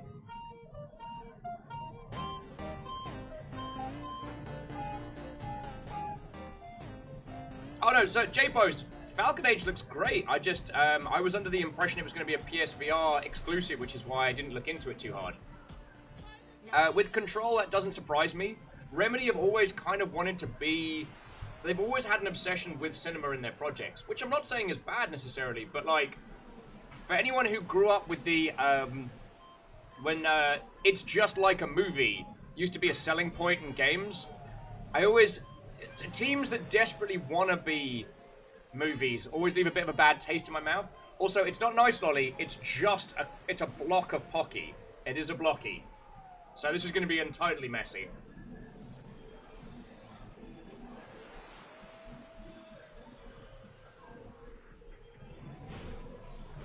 Oh.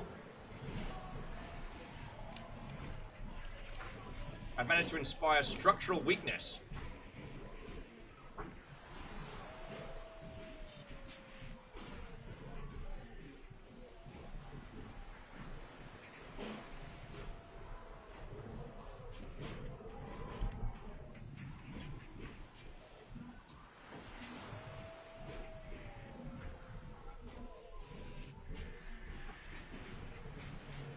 So, yeah, I'm not a big fan of looking at cinema as the thing that we should aspire to be in games. We've passed them by, yo. And I'm okay with this. We have our own artistic medium with our own ways and means. And telling stories in that space shouldn't be considered less because you don't want to do it in a cinema, you know what I mean?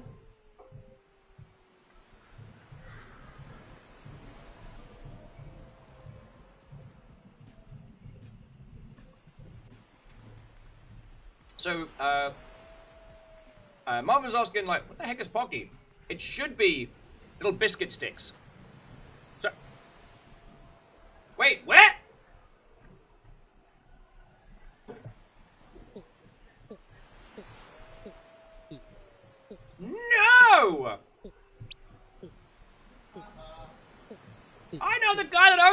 place. Alright. Father!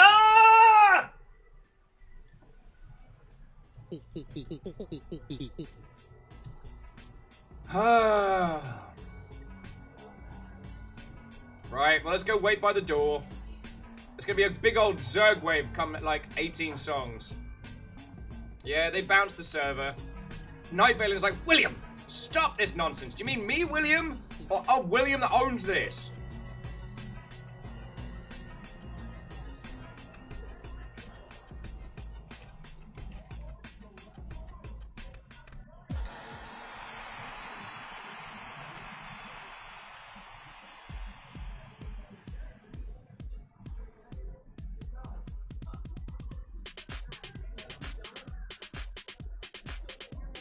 But yeah, so those are my personal feels on projects like Control.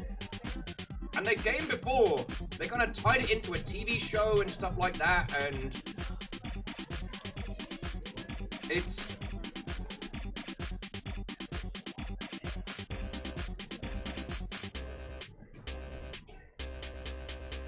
Vanderbeest, he might be. He bloody might be. I told him we were playing it.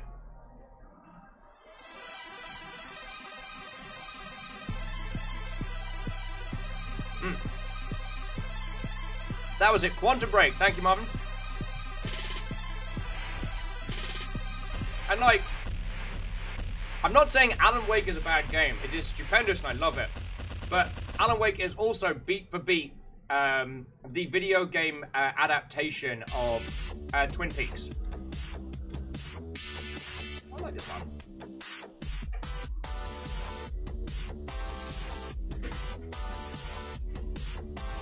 Theodora says, is Pew making you lose the battle of the balls? I just can't seem to handle balls today.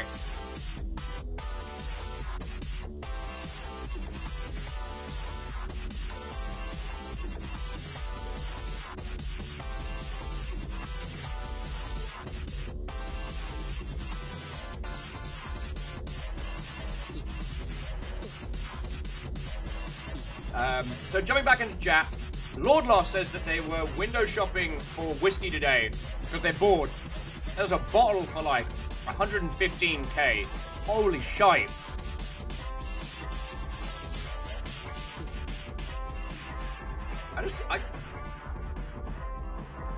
I've had me some fancy boozes and they were good. But there's just a little part of me that's like, holy crud, imagine having a disposable income to be able to drop that on a bottle of booze. Like, that amount of money can change a life.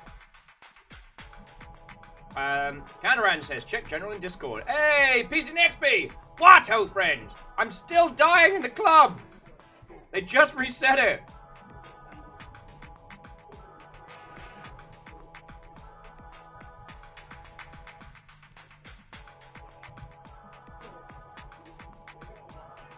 Wait, what?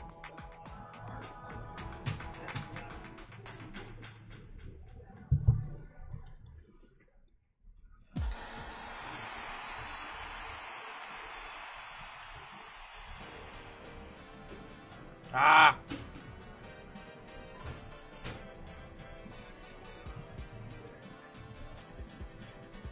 So Kandaran managed to get inside the over 18s area. Nah.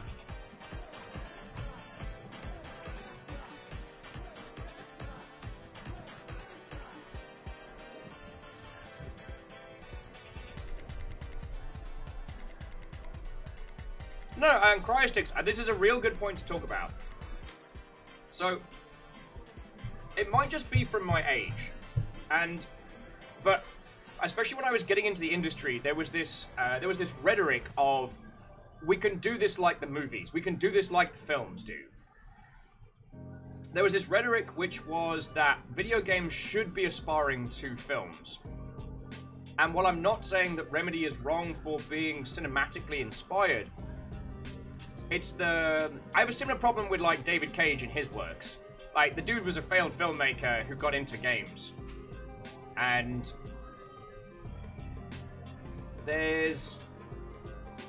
ways and means of looking at those things. My personal dislike of cinema as a genre comes from working in it. Like, it's a nasty business that does not like you. Which is so diametrically opposed to video games, where video games care. Video games care about you. The video games industry cares about its medium. It doesn't necessarily look after its people, but its people care about games.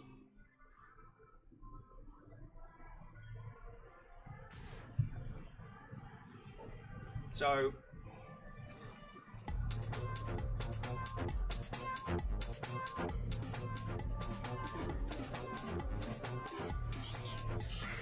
the reason why I use the Alan Wake example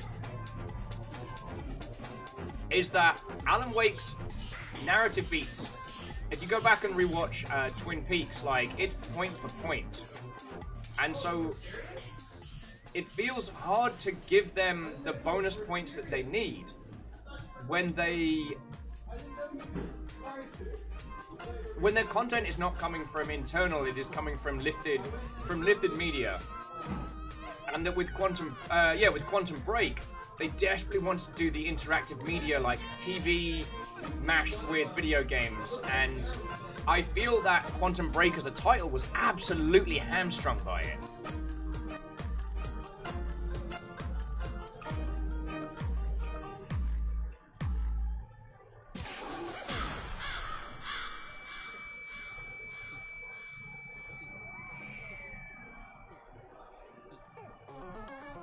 I also know the guy that owns this place. Crowstick is saying on the David Cage thing, I understand, because David Cage stories often clash hard with the medium of games and the game's mechanics. Yeah. Honestly, the games industry can have David Cage.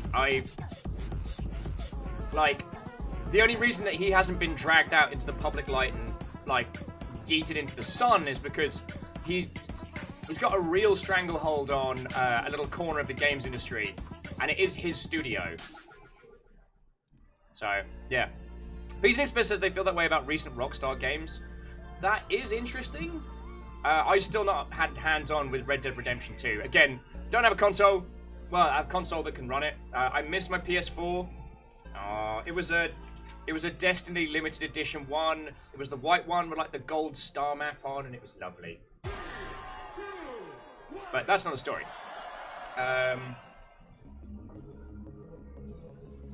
But my point coming around with Remedy is that I worry that their inspiration gets in the way of their delivery. But that could be more AAA than anything else. But Cryostick's that is fair. It's not right for me to outright dismiss a project because of its spheres of inspiration, you know what I'm saying? That is fair. And, yeah. That's why I like chatting this stuff through with you all. One of the problems that I do have these days is that, aside from Thor and some other game dev friends, it can be real easy to fall into a pattern. Especially if you're doing content creation full time. One of the things that struck me recently was while watching some streams of Control, there were a lot of content creators that found the read and explore elements to be very, very, very poor. So there's a couple side quests and stuff where you really need to read the write-ups on the varying things inside the facility. And lots of content creators just weren't. And that resulted in them complaining about the design and the level and the general construction of the game. Whereas I feel that some of those comments were pretty unfair. If that makes a weird kind of sense.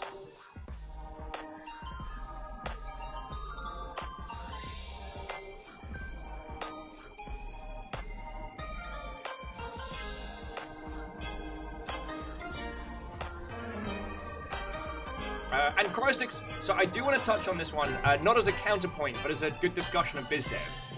So bear with me a second. Alan says, I think they take a lot of influences, which is sometimes I appreciate. But don't forget there is a game to play at the end of the day. And Alan Wake was not an unpleasant experience. And it might need to be something that we go back and play. Because for me, it was doing a rewatch of Twin Peaks while living on Ket's sofa and being a sad sack. That's not really a fair artistic deep dive. So, okay, I've got Alan Wake on Steam. We'll schedule a rerun of that either in like the next week or so. But, so Cryostix is pointing out that Quantum Break is problematic, a problematic example because Remedy / Sam Lake have already stated they heavily hinted the game was supposed to be a different thing. It's like they had this weird deal with Xbox where it's going to be a symbolic thing with the Dead Before It Launched Xbox TV thing that was supposed to result in a TV show thing that changed via what gamers did. Xbox TV died, and the result was 20 minutes of TV cutscenes, which is not the original vision. So that is a very, very interesting point. When it comes to BizDev, there will always be... there's no such thing as free money, right? So Xbox comes to you and says, hey, we want to invest a ton of cash. We like your game, we like your IP, we like what you make. However, we need a project to work with X. The new Maflamp hot plate grill coming to Xbox. So we want to take your narrative cinematic experience and we want to add a plugin that will real-time fry eggs or something. This is BizDev at its core. Because what you have to do at this stage is be like, alright, I like fried eggs, but do I think this peripheral, this technology, this thing is going to survive long enough? If it doesn't work, is it going to kill my bloody project? And if I do implement it and it doesn't end up as, how much of my development is tied up in this? How badly do I need the cash? You see where I'm coming from?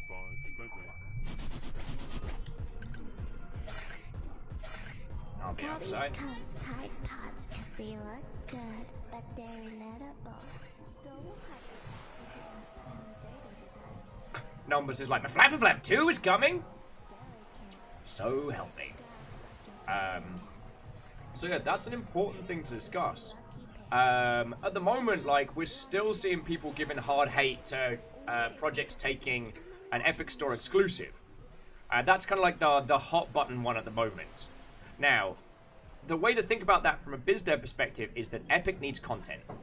Like, a digital storefront lives and... Oh, but fucking a flap! A digital storefront lives and dies in its content, right? We don't go to Steam because we have some secret sweet allegiance to Gaben, or because we are mystically part of the Steam community. We go to Steam because that's where the games are. That's where we've been getting our games for 10 years. Now there's a new contender. With things like Uplay and with things like Origin, like the main publishers launched with what we call their tentpole content. Battlefield, Far Cry, etc. You want to buy their game? You can buy it on their store, or create an account on their store to bring you in-house. Epic has Fortnite, so they already have their tentpole. Now they need a reason for you to stay.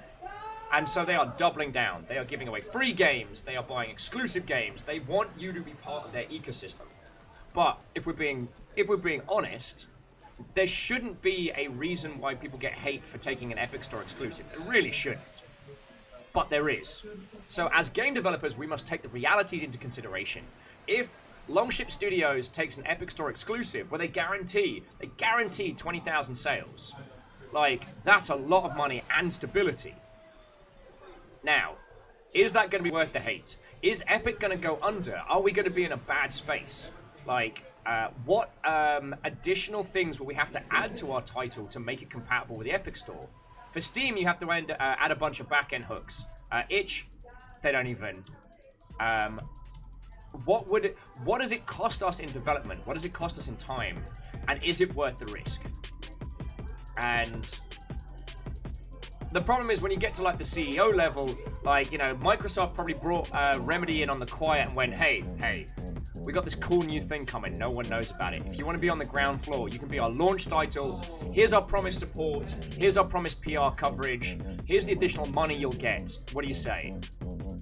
And that's the back and forth of it. That's where, as a lead, as a project lead, as a company lead, you have to play the game proper. Cryostix is adding, Remedy has, according to Sam Lake, always been a bit bad on the fiscal safety part. So I can see them taking the Xbox TV deal during the thing for safety. They make games slowly, they put in Easter eggs, and it costs They put all their eggs in one basket. Sam Lake has said this is not exactly safe. Especially at this right now, it's very scary. Also, Remedy wanted to make Alan Wake 2, but Xbox said, nope, do this new IP you mentioned to us before. Yup. I'm still amazed we didn't get Alan Wake 2. Like...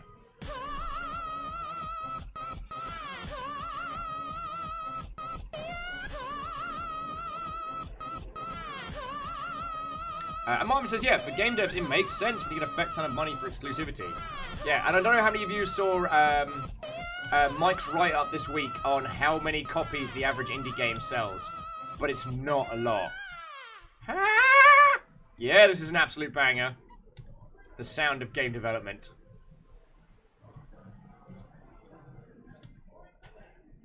But this is the challenge, you know what I'm saying? Like, playing that game.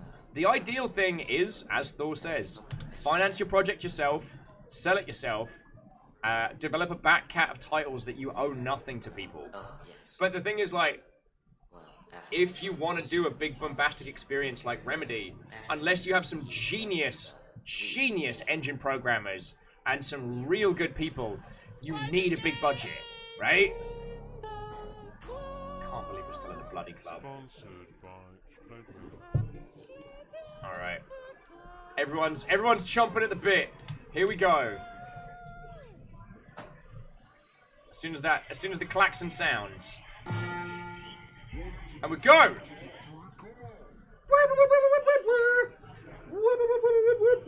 Alright, hold that thought.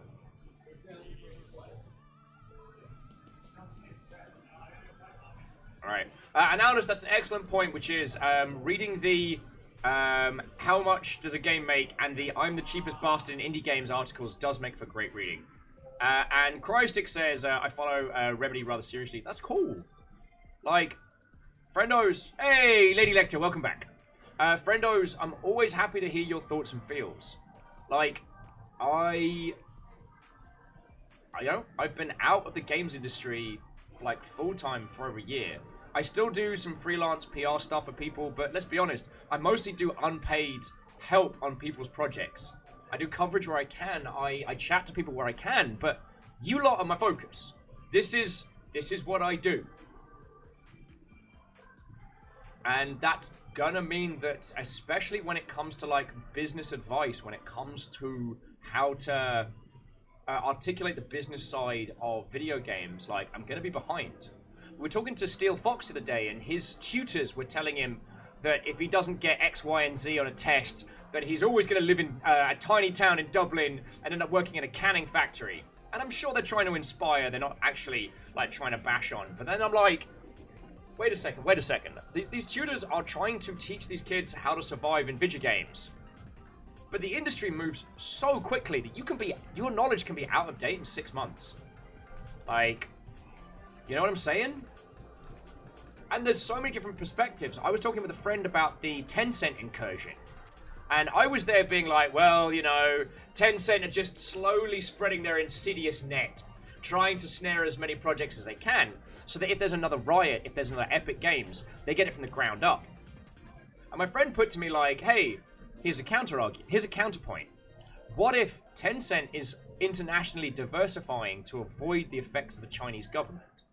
What if they are creating a system whereby if the Chinese government decides to destroy them, which they can in a heartbeat, they're allowed to. It's not a democracy. And they have done some mean things to Tencent in the past. If they decide to do that, how would they survive that? Well, they diversify internationally so that they could crack their company and have their investments, especially in North America, which is very, very pro-capitalism and very, very lax, comparable to China. They could be in that space. You know what I'm saying?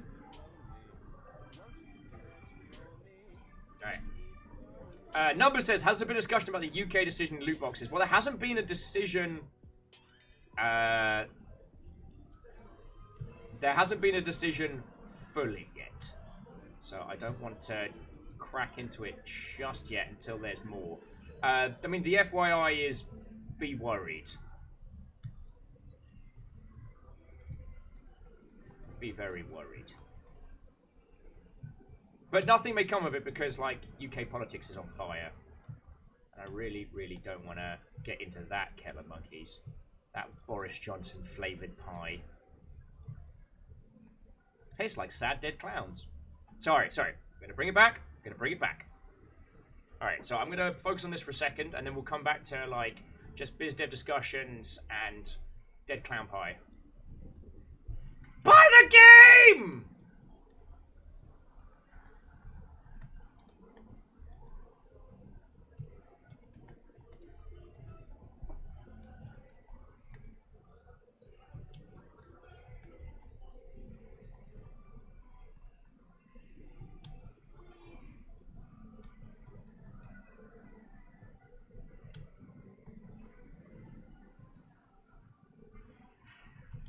Smash that like button.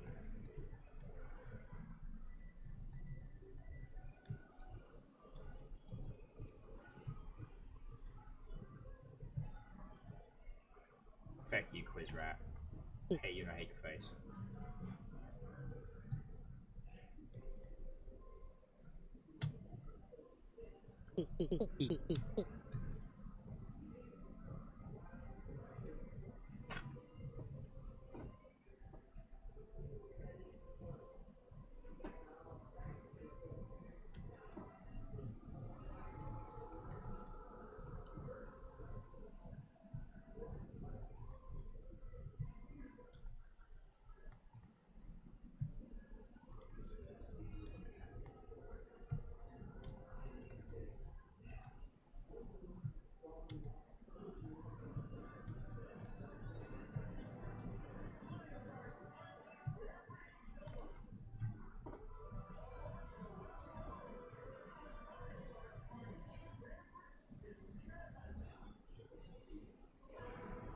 Oh, Sturdy Kiwi, that's a great compliment. Thank you.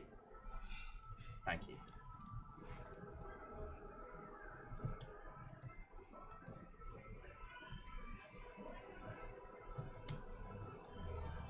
And here we are again, face deep in the balls.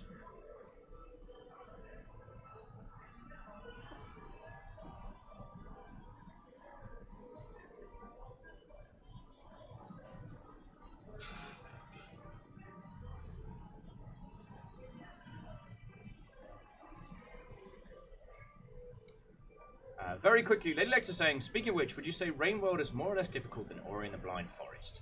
It's different. Rain World isn't going to ask you to do, like, you know, precision platforming all the time. Rain World's going to ask you to learn the world. So for Ori and the Blind Forest, through, like, rinse and repetition, you can learn the correct button inputs to clear an area. In Rain World, you got to learn what's trying to kill you, what you can eat, what you need to run from, and how you can feck with it. It's the world. It's the world that is after you.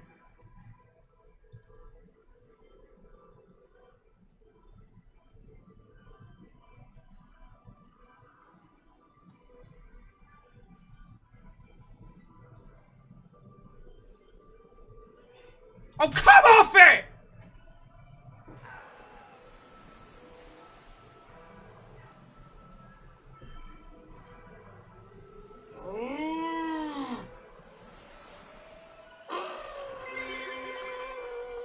Subway 500 bonus 50 RIP.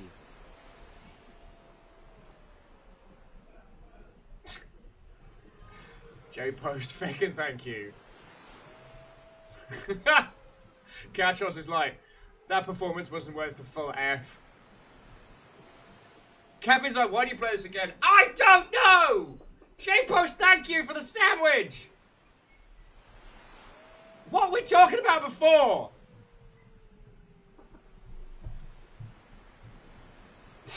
And there's just some sinister ass sunflower looking at me.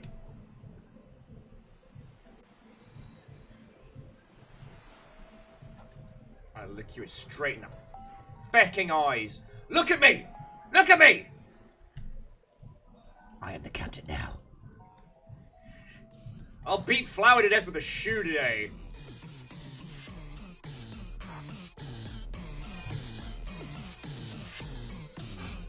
J-Po's saying someday they're gonna change the rat quiz just to feck with me. I know the person that owns the space. Let me guess, Nom Nom Fire's already up there. Where are my good jumpers at? I need to lean on you all. Nomus is like, hello darkness, my old friend. I'm gonna bring the confetti.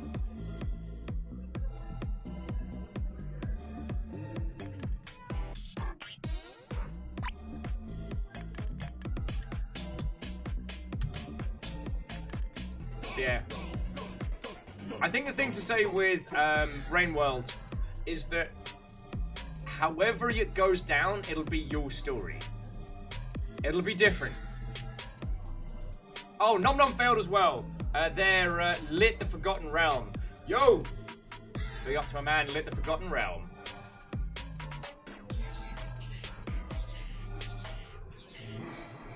Sponsored by Splendid. So, PC Nixby. What ho, friend? How are you doing? Why am I here? As this song asks, what have I become? Who was I before? I remember. I'm just getting some more coffee. I remember. What even is life?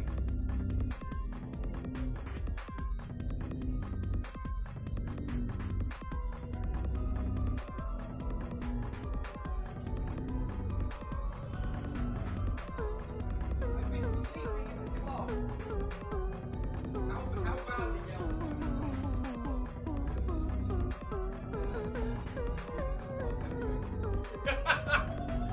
The goblins have reviewed my screaming and I've gotten 10 out of 10 for very confusing shouts.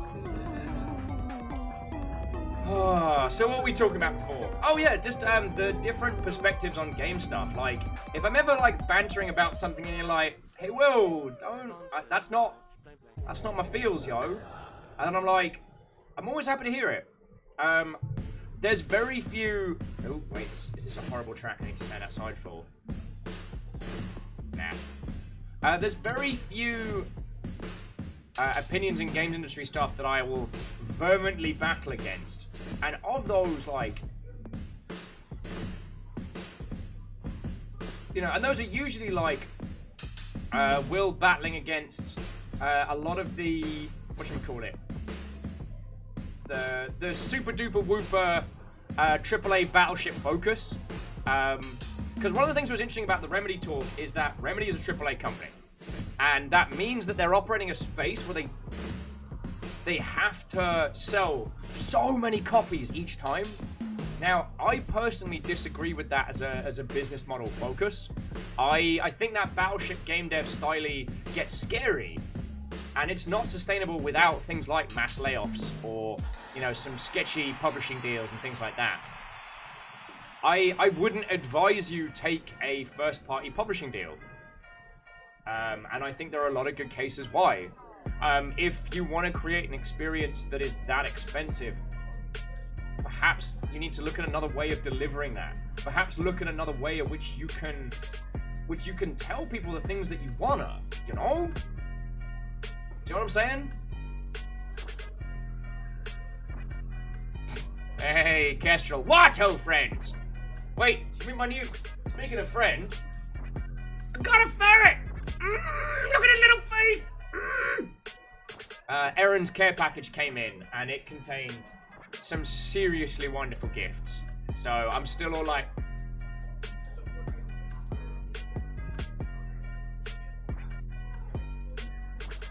yeah, the ferret is adorable, and I haven't worked out how to get it on.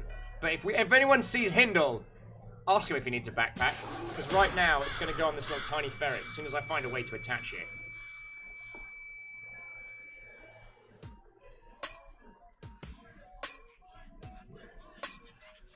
Katros, thank you kindly. Now, I don't want to turn this into, like, Will's hyperbole hour where he necks a coffee and gets all feckin' ranty. But Katros, you're making a real good point, which is From Software. Remember when From Software were content with relatively small sales from Dark Souls 1, and Dead Space was killed for not hitting attainable numbers? Yeah.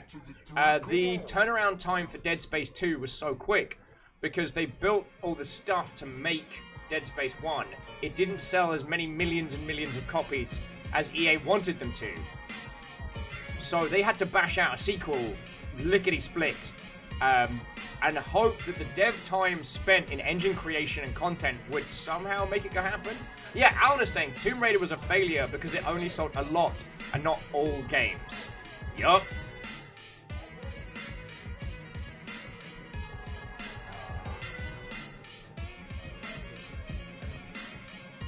And the curious thing was that even though Dead Space kept selling more, they kept spending more on it. Like, there was a Wii tie-in game, a comic, there was an animated movie.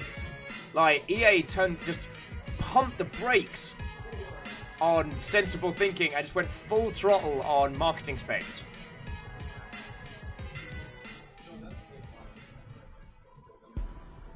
Yeah, and I'm not saying that you can't do a AAA game with microtransactions.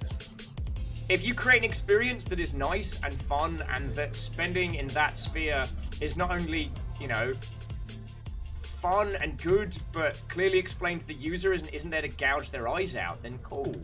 But Dead Space 3 was not a game where paying for resources was ever going to improve that experience. Hang on a sec.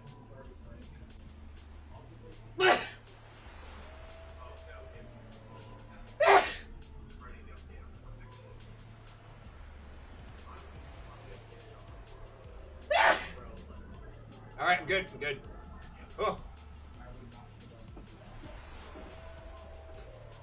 Oh, sorry about that.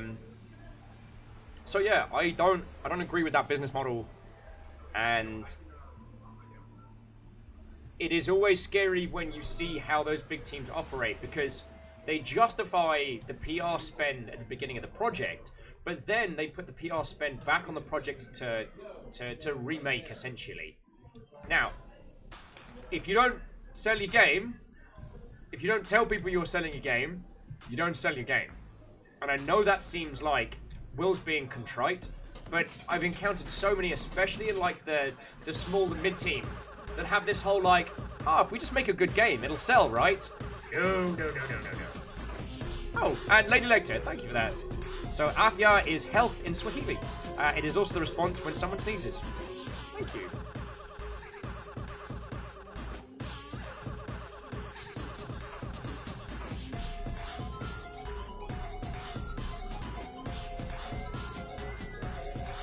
Well, the whole thing about like EA turning marketing up to 11 when a project's is in a problematic state.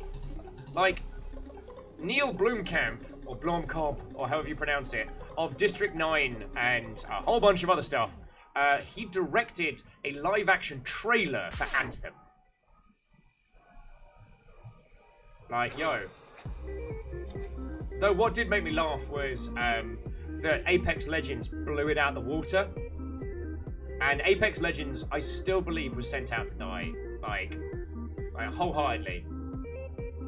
I haven't played Apex Legends in a while. Oh, Alnus is saying how many people played Journey on PC? It was launched to like no hype, and it really got done or dirty.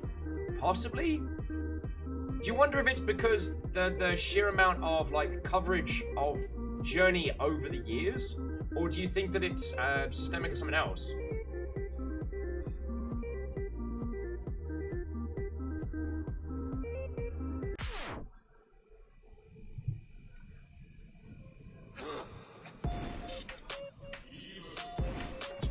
Teamers! I don't know anyone who's played Journey on PC, so I wouldn't want to comment.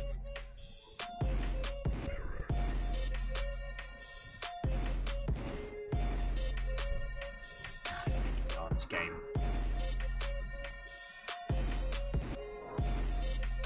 Midlex saying they've been thinking about their experience with Journey recently and got excited. No, that's all good. Like, it's an exceptional game, and it's weird that even though it did so well, and it gets discussed so frequently, the amount of people that still make just core mistakes with it. So for example, like communication. There's a lot of EA titles that are still very, very focused on having like voice chat and everything, text chat and everything. But what we learned with Journey was that limited communication methods actually create more healthy environments. The ping system from Apex is far better than any voice over IP that some poor netcoder has slaved over to implement.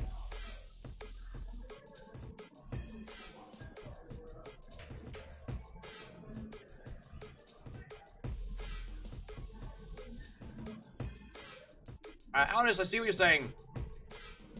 No, it's entirely fine. And what you're adding in the end there, it's on the Epic Store. It is interesting that that's not being discussed more, that there isn't this second wave of people, like, doing coverage on Journey and talking about it. Like, because a couple of articles about Journey are usually, like, super journo bait, you know what I'm saying?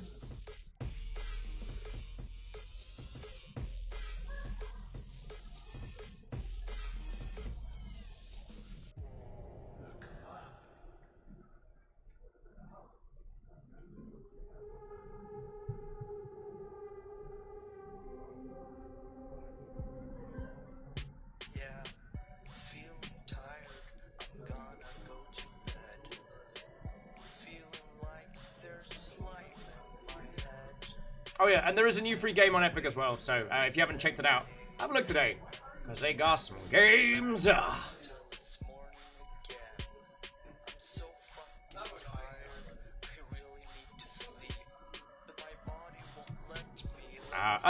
Sorry, Lecter was just adding that the reason they got to play it is because they got to use their now ex-partner's PS4. Yeah. I'm not a huge devil. I'm no huge devil.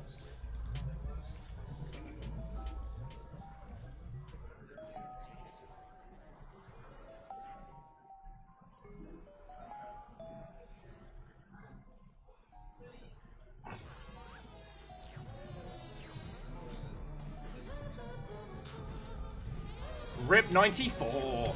God, that's a horrible username. Lecter's like, do you mean just a small devil? Reformed villain, thank you.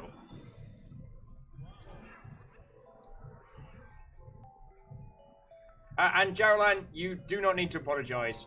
I have suffered at the hands of the American Postal Service more times than I can count. So, good to see you there, Plasticine Pope. Vaguely devilish. Couldn't possibly comment. No, these days I am surprisingly well behaved. Right. I started hanging out with this bunch of cool kids on the daily. Hang out with them all. We talk video games and personal stuff and just generally have a good old time. Play some weird video games together. But they're super cool people. Like, you wouldn't know them. Like, you wouldn't know them. Super cool kids. Earl says, wait, I think that's Baldy Pope. Did anyone remember a game from the 90s called Baldies? It doesn't ring a bell.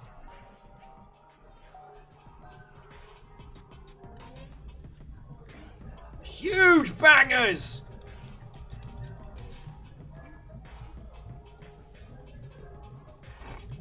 Jarolan says, we whack Will when he's bad. Like when he talks bad about himself. Joking aside, like, you all know my feels. Like, the only reason that I am worth people's time these days is because you all have been an exceptional influence in my teeny tiny life. And we don't need to... Yeah, Ghost Pigeon! We don't need to recount stories of the before times and the bad stuff, but like... Yeah. You all know my feels.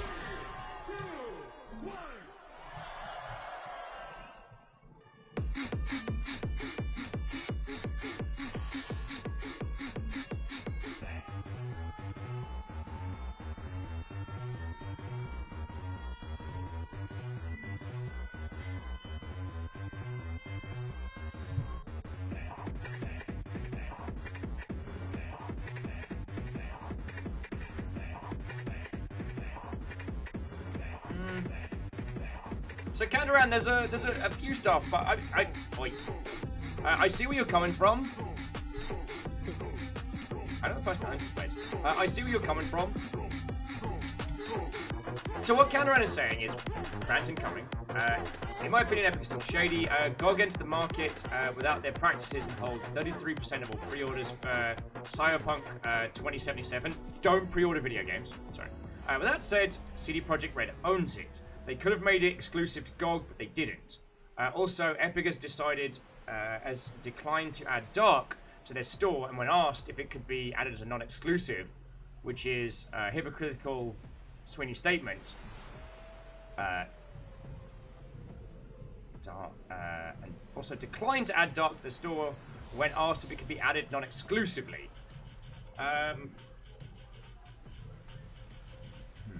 Oh no, and the last statement is very true. Where and how you buy your games is important. Voting with your wallet is literally one of the few strong strengths you have. So firstly, GOG don't do exclusive because it kills them.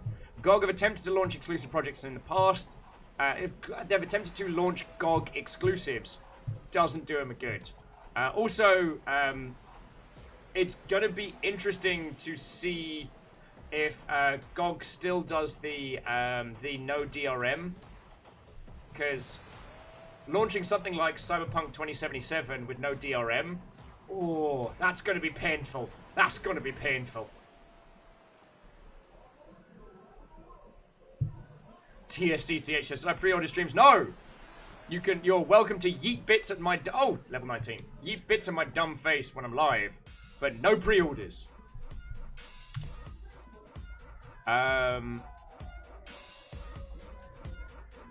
Also, the Dark thing's kind of interesting. Sweeney's real good at PR, but he gets real personal about it. Like, Sweeney's been really enjoying taking chunks off of Steam when talking about it.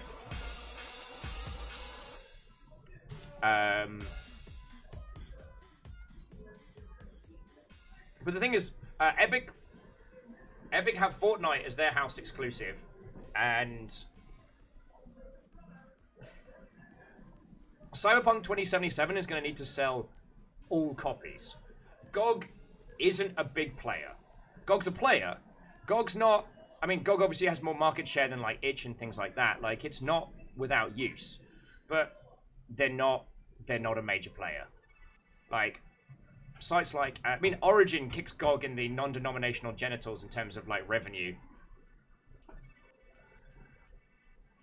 And this, again, this isn't to diss on GOG. What I mean is that the reason why Cyberpunk 2077 isn't a GOG exclusive is they can't afford not to sell all copies. Because, I mean, you don't get Keanu Reeves, his likeness, his voice, and him representing your title on stage without dropping some serious bank. And, like, CD Projekt Red's doing good, but, like, Cyberpunk's going to be their make and break. If Cyberpunk tanks, there won't probably be much of a CD Projekt Red left. You know what I'm saying? They have turned all the guns up to 11. Yeah, Lady Lecter, there are plenty of people who don't know what GOG is. They've got their niche. They gained a lot of ground early on in the anti-DRM movement, which, I mean, I don't like Denuvo, but I'll, like, digital rights management stuff, I'll take that over something like GOG. Because on GOG, if a game gets pulled and you haven't downloaded it, then tough bananas. If you buy a game on Steam and it gets pulled, you still have the right to download it and play it. It's, yeah. But there was a real misconception when Steam started rolling out mainstream of, like, buying keys, who owns what, etc. Alright, I'm going to fuck this up. I can feel it. I can feel it! Deluge is an exceptional word. And again, Kandaran, this isn't meant to be like, you are wrong and here is why.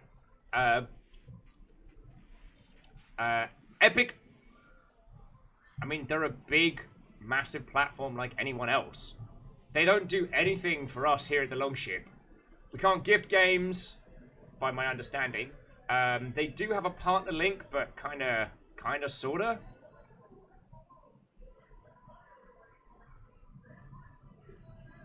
And now, yeah, so for everyone who never starts GOG, we now own our games forever, usually for as long as you get the files. Also, as a developer, launching on GOG does mean an uptick in piracy. The piracy discussion's another kettle of monkeys, but I have seen games killed by piracy, so... Alright, fine, I'm stalling! What do you want, a medal? I'm stalling because I'm gonna feck it up! 4 hours into the stream, I can't even get past balls.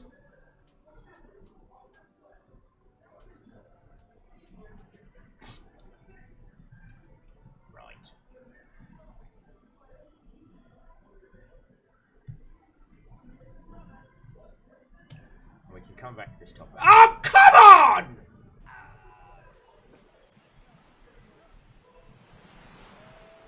Juice barbecue foot massage!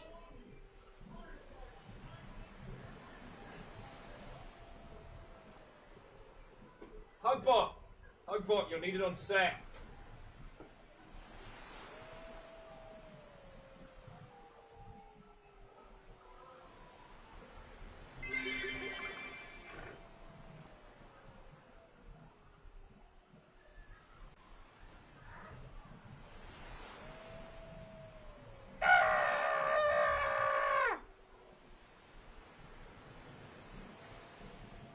J-Post, what, ho friend?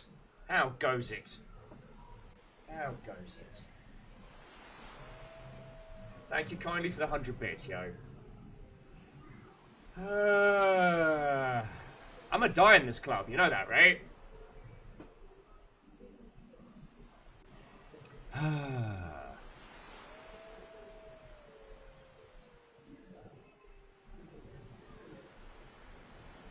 Ooh. Right. Back in we go. Stop that incessant clicking. And J-Post, thank you for gifting a sub to Tiny. To Tasty. That's real kind of you, yo. Thank you.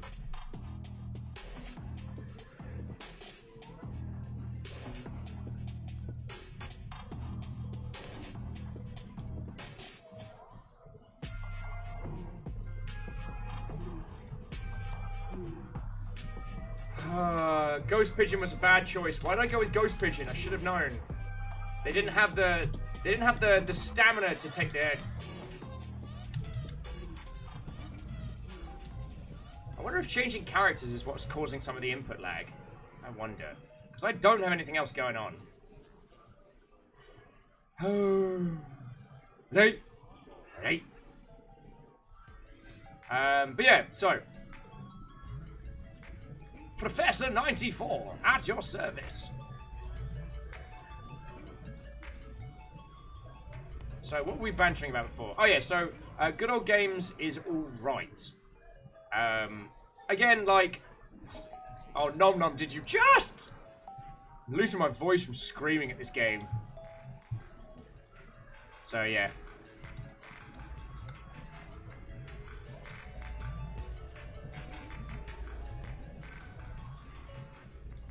So annoyed.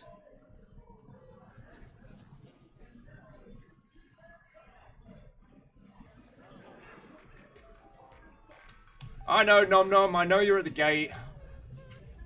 I actually gotta throw some water on my face or something. Get my focus back. Anyway, but jumping back. So it's interesting that when it comes to digital platforms, it's entirely about perception.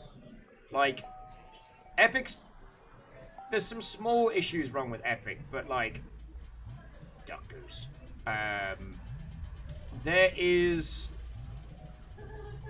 There are some things that one should take into consideration, like how they're not real great at handling international stuff. And one thing that I was talking about with a friend of mine is I was telling them about the cadence of do your early access on the Epic Store because there's no review system, and then launch on Steam once you have a stable title.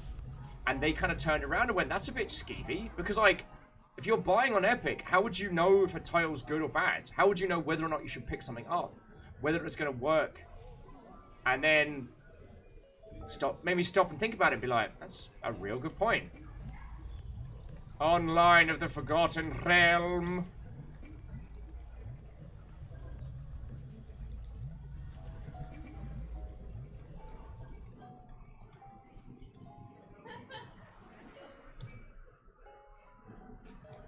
But there are a lot of shifty elements when it comes to. Oh, we're going back for Awesome Wolf. I don't care that I do look like an 8-year-old's OC.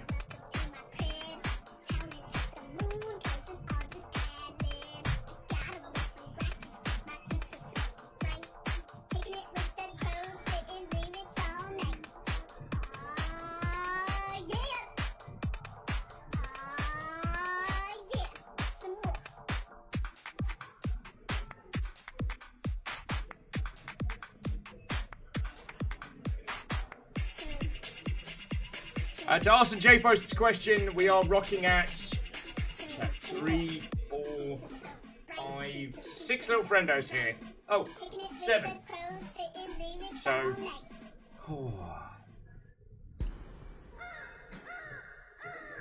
anyway,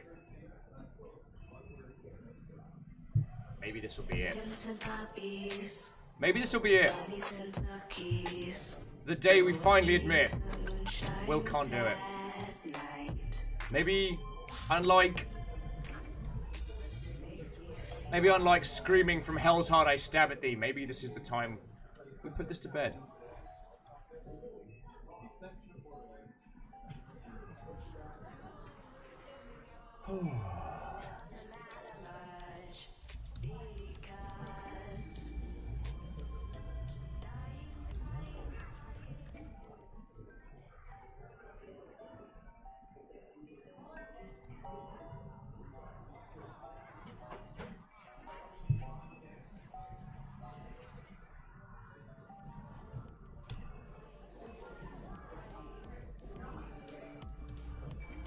God, that thing is haunting! That thing is haunting. Right.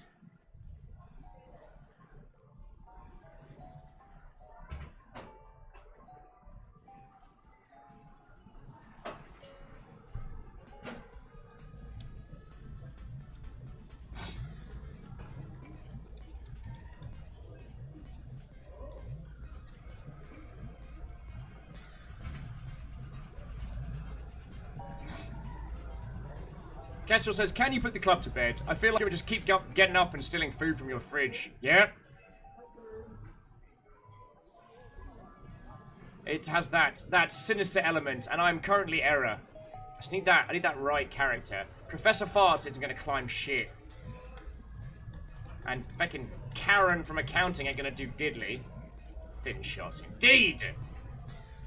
And Nom Nom, I'm not giving up. God, it's a pisser when it's just that little moment of lag. We do need more of a squad.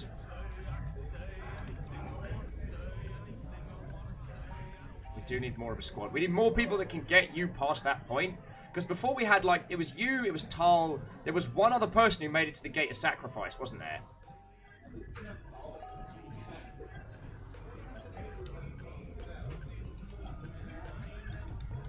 Not feeling thin sheep would be.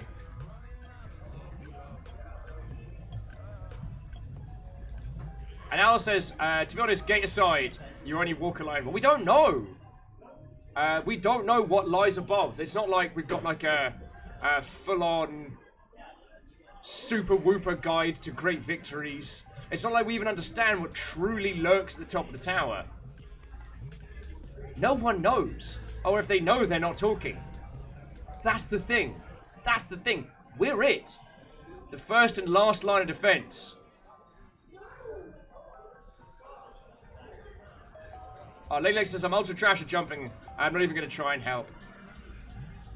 You are Creature Guild! A little bit of headbanging there.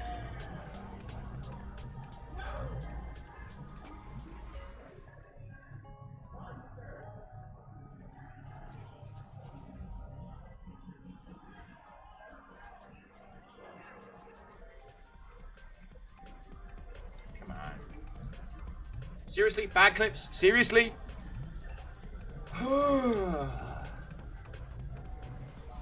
Getting over it all over again.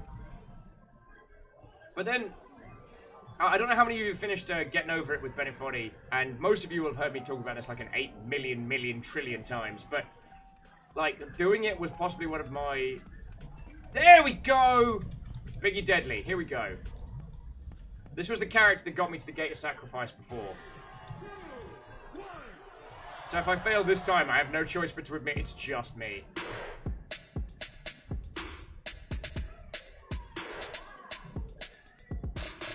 And Nom Nom, that's a real good point, that getting over it is doable alone. And the thing is, until you get exceptionally high in this game, you don't know that you need to be working with others. You know what I'm saying?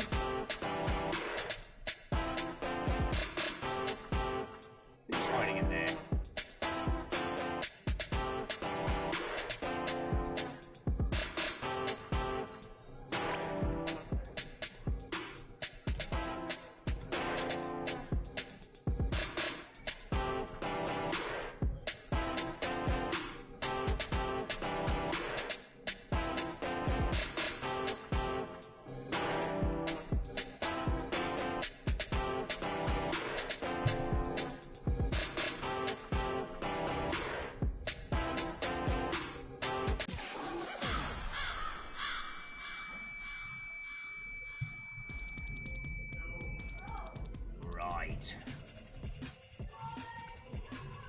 Sorry, I apologize. I entirely lost my train of thought prior to that one, so we will dice roll, ever continuing onwards. Though yeah, we are definitely gonna do a day on Transistor last time. Yeah, I'm doing my best, Nom. I'm doing my best. I think we'll say safely, if I can't make it on the next run, like I have already past peaked. I mean, they did a server bounce. I've got no excuses for being as trash as I am. That's weird how few people are in the club now, so that's, like, a whole nother kettle of monkeys. Like, I've screamed at Will. I've told him, what are you doing to me? What are you doing to me? But I can only do so much. I am but one man.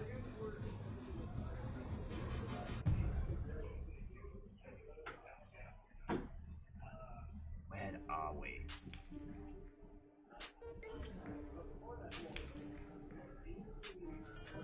I mean, on the plus side, it's definitely not a title anyone would expect.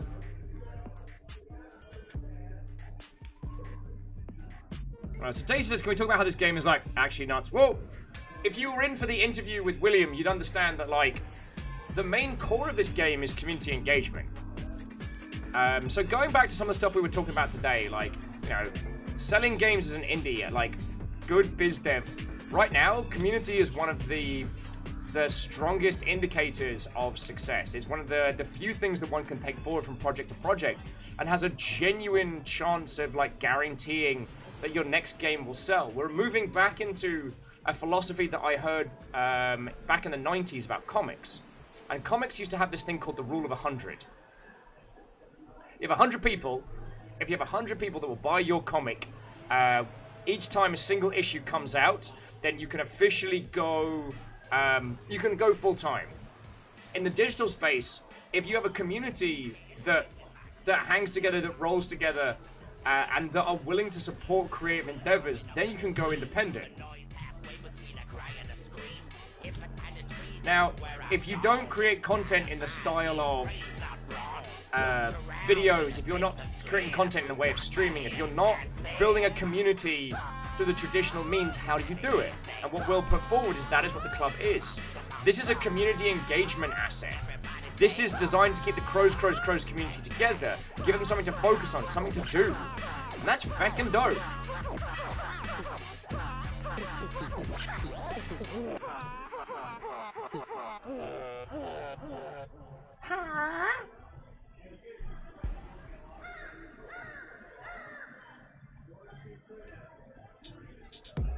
Oh yeah, and Gia, and I get it as well.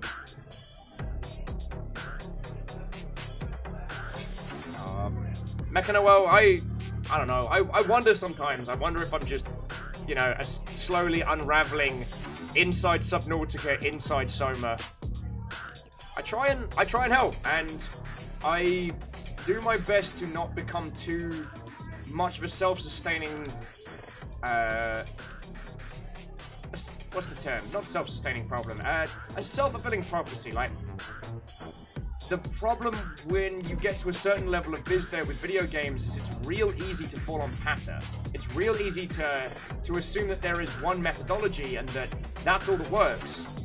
And from there, any method that works or does not must be in some way or another an articulation on that concept. You know what I'm saying?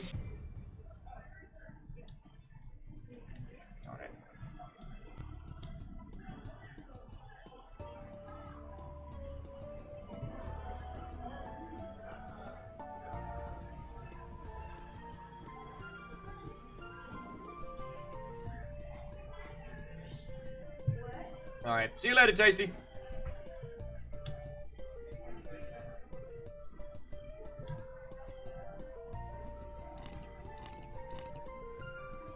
Just drinking out of a random red cup.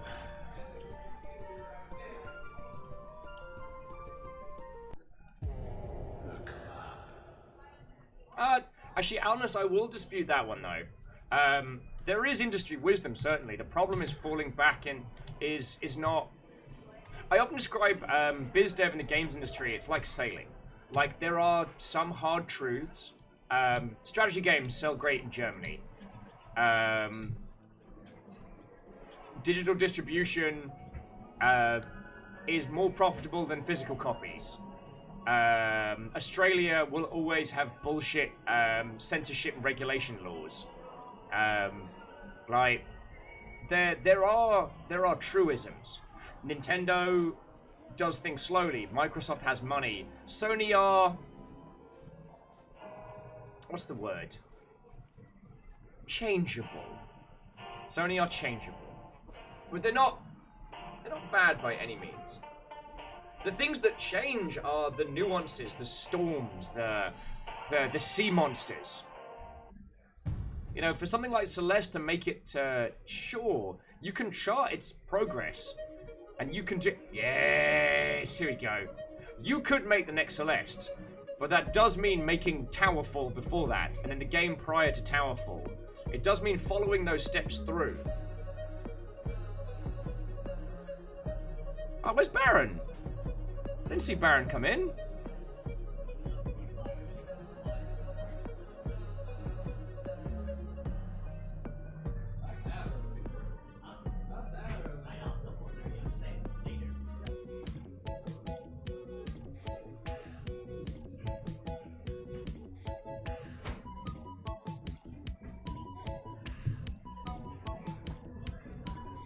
If you're in the club and you see a ghost, go ahead, it's a ghost. If you listen to music and you see the ghost, you... Oh shit, the song's over. Oh god, bye. Okay, bye. Ghost time. Chiawa said, speaking of regulation, there was a bit on BBC4 about the UK government looking to regulate loot boxes as gambling. Has that been mentioned today? It hasn't. At the moment, it's just proposed legislation, and I don't want to talk about it because it doesn't directly... It isn't something to rile against, and currently UK politics is a ginormous clusterfuck.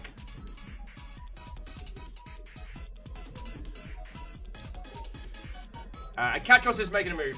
As always, Katros, it's lovely to hang out with you, and thank you for the most exceptional bans, dear friend. Hey, Pyro Shade. What, ho friend? Lady Lex is level 18. Go forth and conquer! Oh, shite, no, that's me. I'm level 18. Glad someone's paying attention.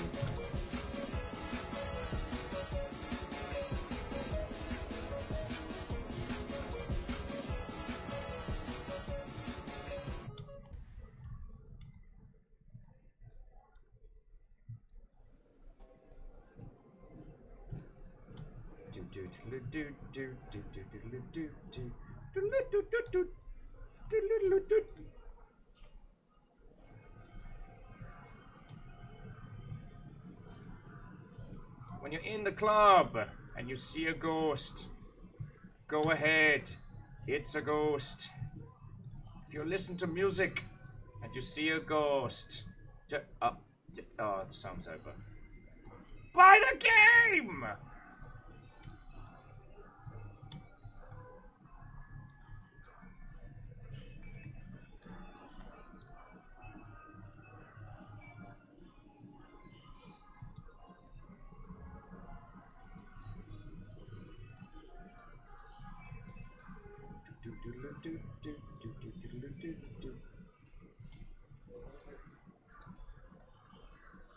Alright.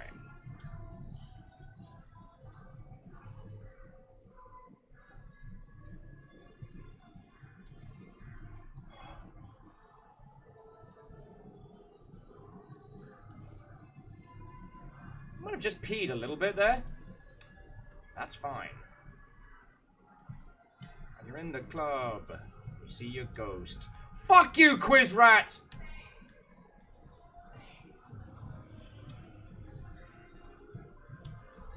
What?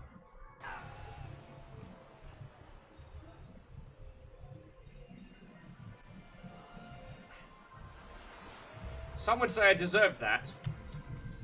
See? It works. Look at the jump button. It works. It's meant to work! It's meant to work!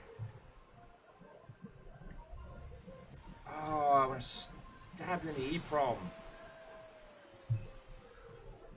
Yeah, there goes 18 minutes. Lady Lex is like, should have been nice to Quiz Rat. I mean, I know you're right. Neural networks. Yeah.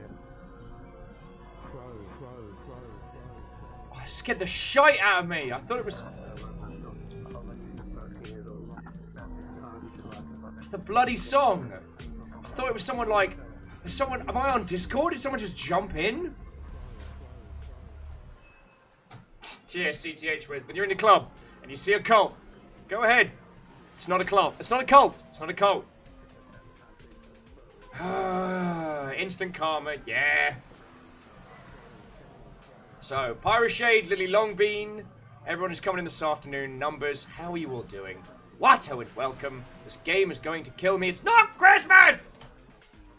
I die in this fucking club! Shag my voice before it's over.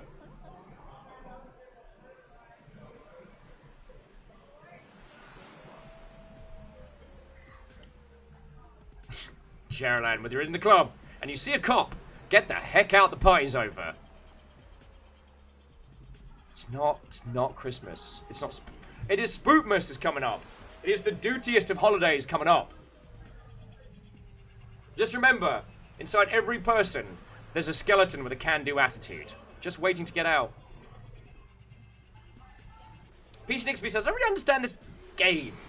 Well, so initially, it's presented to us like this, like, just interactive multiplayer experience. Like, we're all in the club, and we're listening to songs made by their community, and we're, like, they're pretending to drink drinks and do limbo, and it's all silly and stupid, and it's like, okay, cool, we're in the club.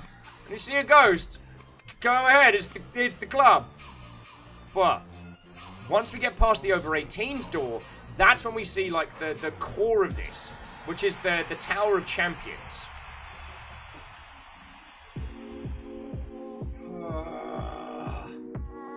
Oh Christ, it's been 4.5 hours. Alright, friendos, I'm gonna go use the bathroom, because damn it, why do I need to pee so bad? Oh yeah, because I've been drinking water and coffee for like 4.5 hours. Not I'm so bloody wired. So look, if you want to come join us, you are all more than welcome. If you hear exclamation the club, that'll send you the link, you can just jump in. It's free. I mean, well, okay, there is a cost. It's not money. Some might say it's more valuable. And I will be back with you lovely, lovely folks in just a moment. Alright? Don't you go nowhere. Because I'm not. If I gotta go through this, I need you all to help me. I need you. I need you. Alright. I'll be back in a second, friendos.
One to the two to the three, come on!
Hello, hello.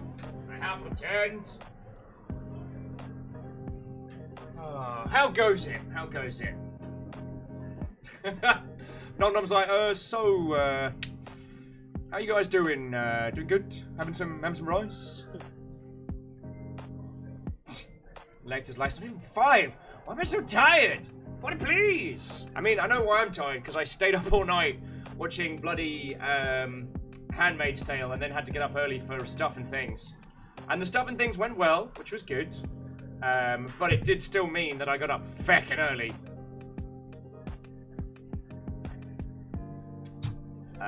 Violizzer makes a good point, which is something like this music reminds me of Splatoon's soundtrack. Honestly, the community element of it really reminds me of Splatoon. And Splatoon's one of those interesting ones whereby, like, unless you played it at launch and were a part of, like, the community there, it's really hard to know why Splatoon was so good. But going back to the previous points, like, community is a fucking powerful tool. And, like, Splatoon didn't sell as well as other, like, third-person shooters on console, right? But still maintained this incredible sense of what it was, who it was, and to the point where they had Splatoon, like, feckin' concerts and stuff, you know what I mean? Oh, Kandaran says they might be at the gate now. Nom Nom Fighter, can you confirm? Because we can switch over to a screen share, we can make that happen.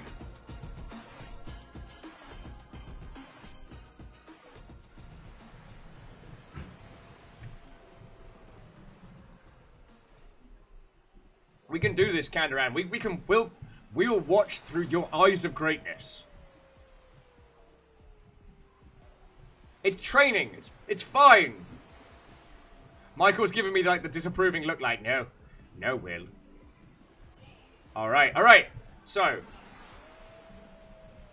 let's do this.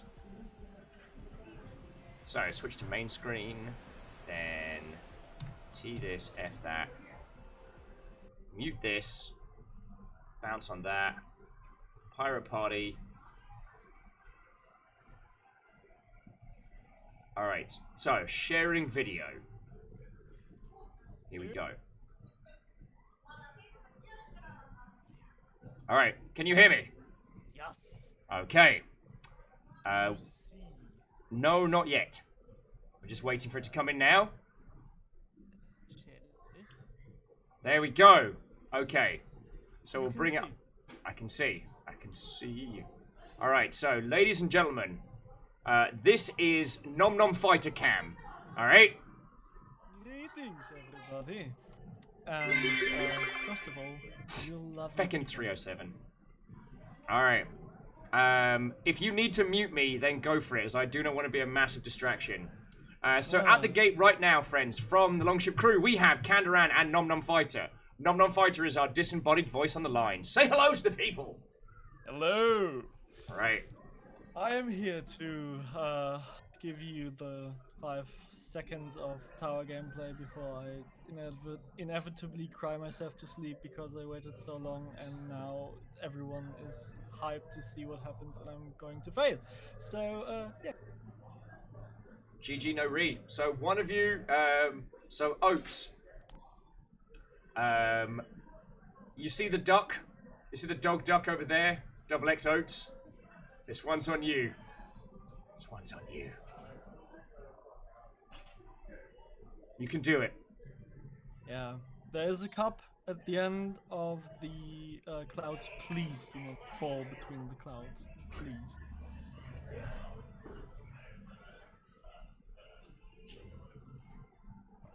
And also, whoever that spooky ghost was that threw in the 307, firstly, thank you. Secondly, thank you. Alright. Yeah, so jump there. Yeah, you jump there, and at the end of the clouds, there is a red cup. You have to click on it, and that's going to sacrifice you. You're going to fall into the depth, and you're going to be at level 1 again. You're not very good at selling this. You should have been like, no. Yeah, you're gonna go, you're gonna sip the cup, it's gonna taste great, like, and you're gonna be refreshed and enthused. You anyway, know, the Nom difference between us Focus is, time. First, I'm not a cult leader, It's so definitely not a cult. And I've been disappointed a lot, so. I'm just waiting with bated breath here. You tell me. Where's? Oh, there they are. I couldn't see them because we're standing sideways. Yes, I'm ready. Let's do this! I know the guy that owns this place. Your noble Suddenly I sacrifice. feel a lot of pressure. Noble sacrifice will not be forgotten. Kandran. Okay.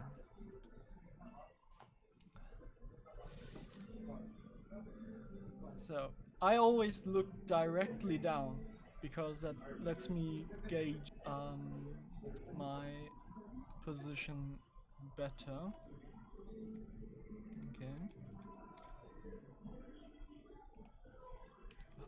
Jesus. Suddenly I have a lot of pressure. Why do you think I keep stacking it? Freaking terrifying. Okay. We're coming up to what is fuck.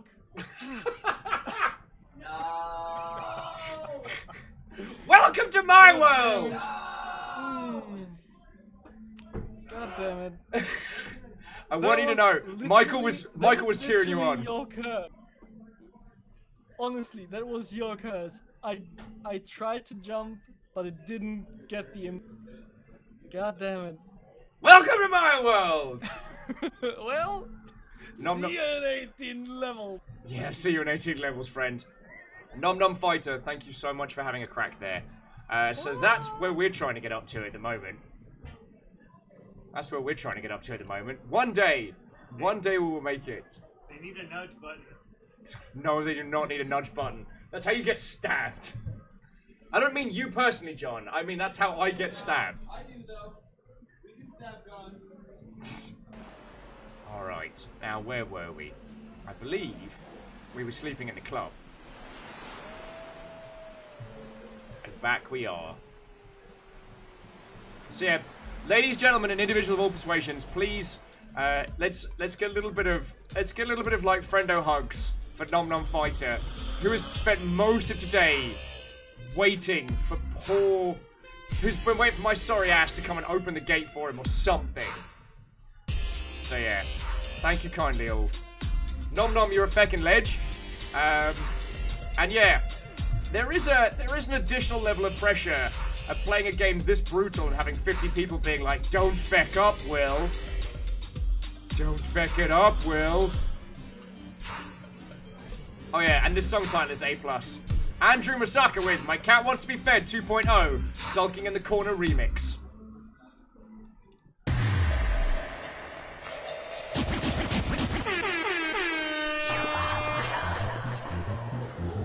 One more song and I'm back in there. I'm jazzed. I'm pumped. I'm pumped. Oh heck. Oh heck. When you're in the club and it all kicks in at once.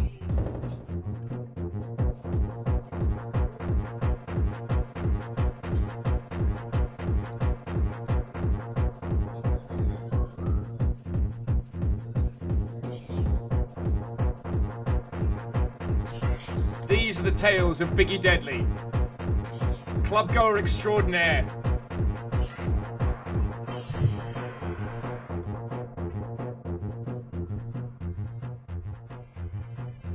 God. And tomorrow we're playing feckin' the Blackout Club as well, so you'll notice there's a reoccurring theme. Kandaran was asking, how did we come across this? Do you mean how did we come across this game? There was a site, well, there is a site called Rebind, who are basically my premier kind of indie website at the moment. Actually, I'm hoping to write an article for them or two. Alright, I need you there. Alright, got it? Got it? Cool. Right. Yeah, I found it on a site called Rebind, and since then, I played it because I initially, like all the journo outlets, I thought it was just a meme game. Like, I thought it was just crows being silly and inflicting terrible music on people. And then the tower happened. God. This game is gonna kill me. Clank says you should write how Crows has taken over your life. Oh yeah, it's gonna be like if there are any Brits in the house who read the "What am I gonna order at Wagamama's" article, it's like that. It's like that. Nom Nom Fighter, you have nothing to apologize for. You didn't disappoint a single person. You made it there. You're feckin' badass. You brought the thunder when it counted, and believe me when I say, I have nothing but empathy for that fall. So yeah. Right.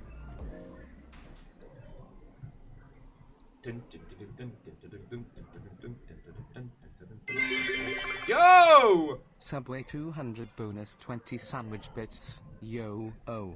Backslash. I can thank you, Vanderbeest. I can thank you. Like, it's gonna be a mild show for a moment. Those of you like using the like Subway thing for this month, like that's a massive, massive help.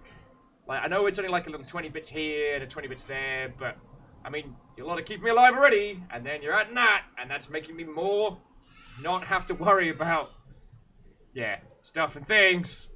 I hate shift. What, oh friend? Nom Nom made it to the Gate of Sacrifice, and then had a misjump. A misjump mishap.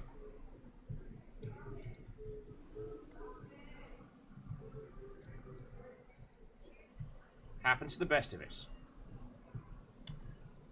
Even me, I know, shocking as that must be.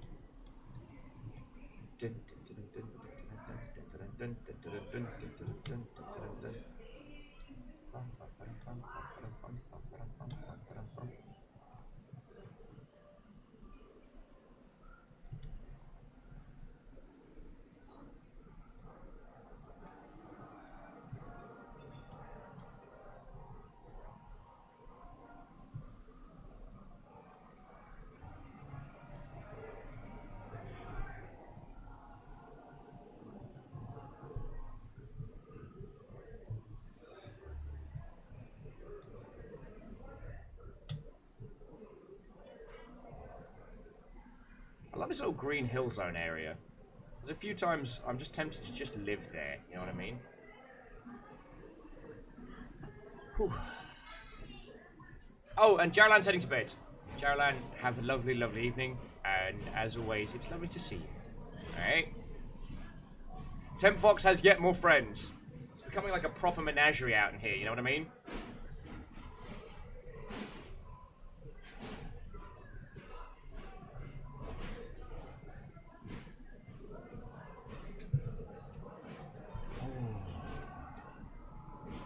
You got that smile. I know that look. That's more intimidating than some ball swinging in the distance. Oh my word. Professional working environment. Whoa! Whoa! Pax high! Oh god.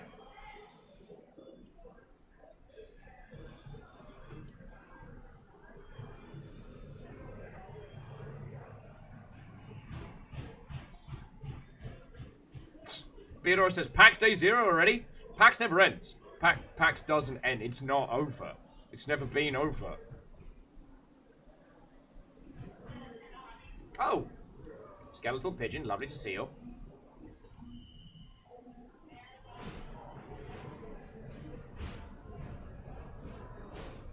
Oh, dun, dun, dun, dun, dun, dun, dun, dun, dun.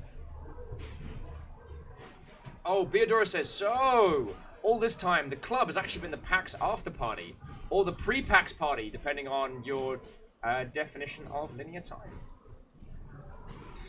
I've been sleeping in the club. Still, Erin, by all the gifts today, I can't thank you enough. My little Obi doing a dance. That's gonna be my little T-Mug at home.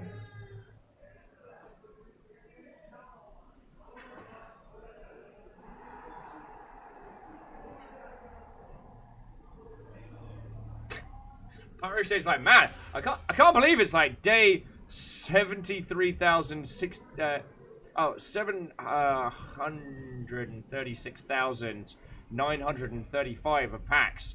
The announcements just don't stop. And as Miyaki Disakura would like to remind us all, when you're in the club and you see a ghost, what do? Go ahead. It's a ghost.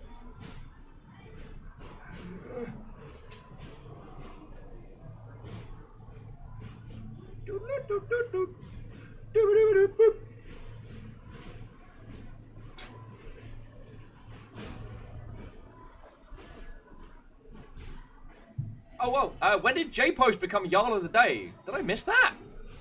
Damn it. I'm not being a good host today. I'm sorry, friends.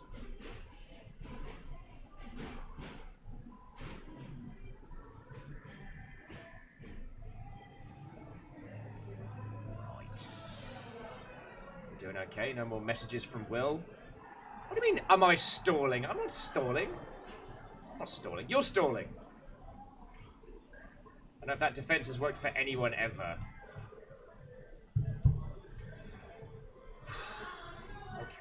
Okay. Tiny Fairy, you with me? Tiny fist bump? Tiny fist bump. Dun dun dun dun dun dun dun dun dun dun dun. God. This, you know what? This is an esport I'd watch. This is your feckin', this is Ninja Warrior of PC games. You know what I'm saying?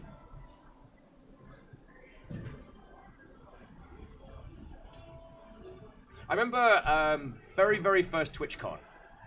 I went along mostly for biz dev stuff rather than for like, because I wasn't content creation side at that point.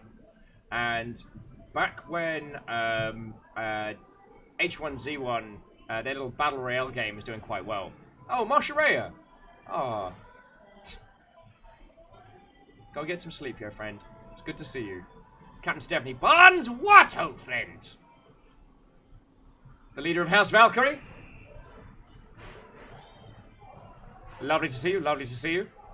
Star Spangled slap a bitch.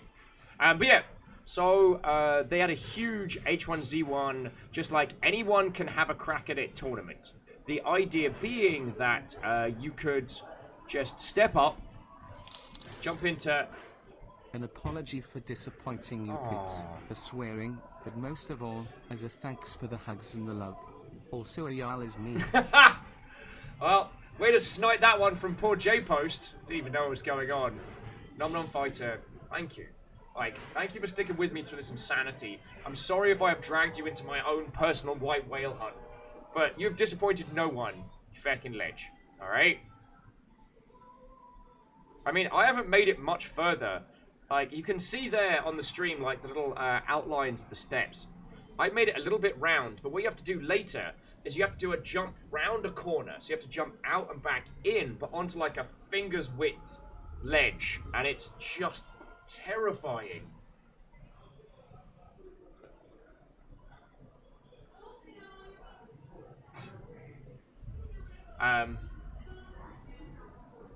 Oh, Captain Steph, did you not see I did the little house mark? Oh, that's the only other reason why I would campaign heartily to get partner is because I need a few more emotes. I need an emote for each house. You know what I'm saying? We don't have that right now. We don't have that. But there's not any of them I want to get rid of right now. So, go figure. Flaccid. I see you. Alna says, so I have to ask, did the Crows team make it up the trail themselves? I don't know. Oh, no, I'm sorry to hear. No, I'm saying that the thing is behind that, there's an amazing, like, jump around gate, which they cracked today. And that's what they wanted to show. Aww.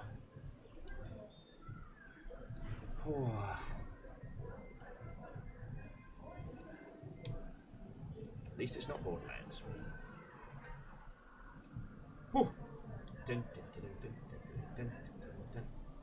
Not that there's anything wrong with playing Borderlands, I was rewatching someone playing Borderlands 2 the other day, and I forgot how fucking boring that game is to watch in the early. It's a good game to play, but Jesus, but Jiminy, the early game is dull. Alright.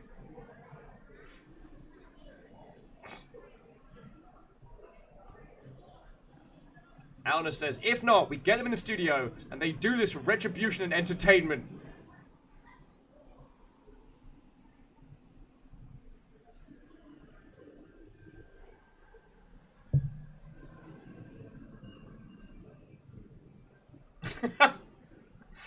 Oh, Flaccid and Tara's yeeting back and forth, varying like, get to work!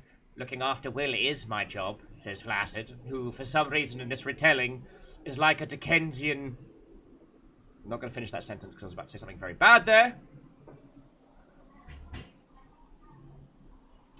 But, okay, joking aside, and I know he's listening, but yeah, like, John, Michael, like, Maddie, like, the GameWorks team look after me so well, and yeah, I even though we are now joking about Michael getting back to work, like, they do good stuff, yo.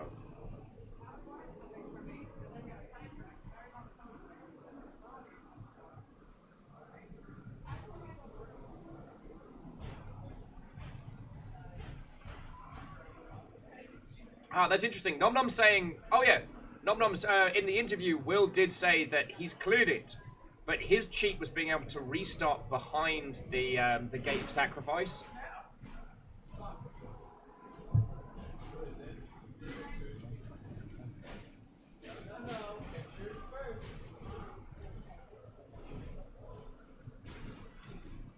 Meanwhile, at the balls...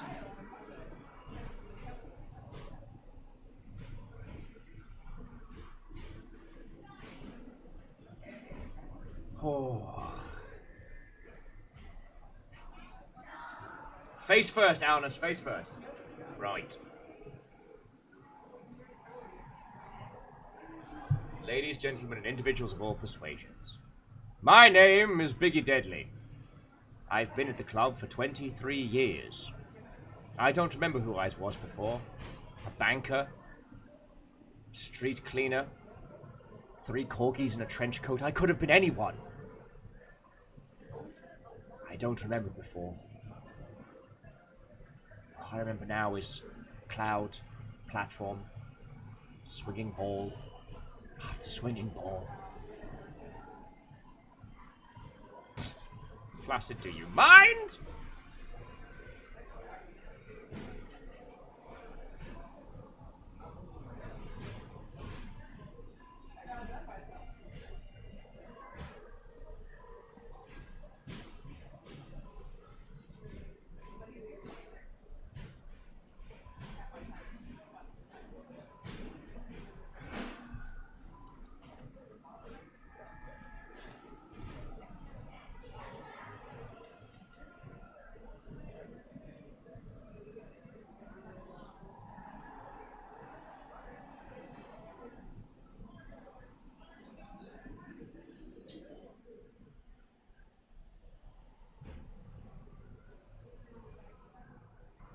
Oh, piss off in a bed bag!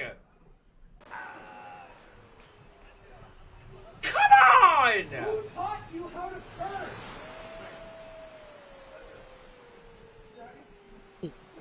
curse? And there's just one little...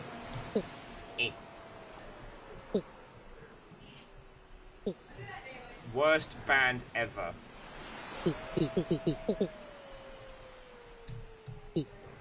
Alice says, I like how someone raced past you like it's no big deal. Yeah, Kandaran just sprinted past me.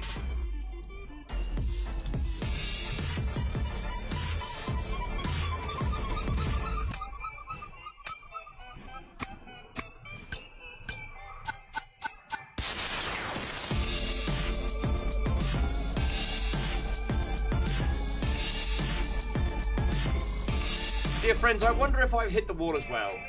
Kandaran, Nom, I wonder if we have come to a close.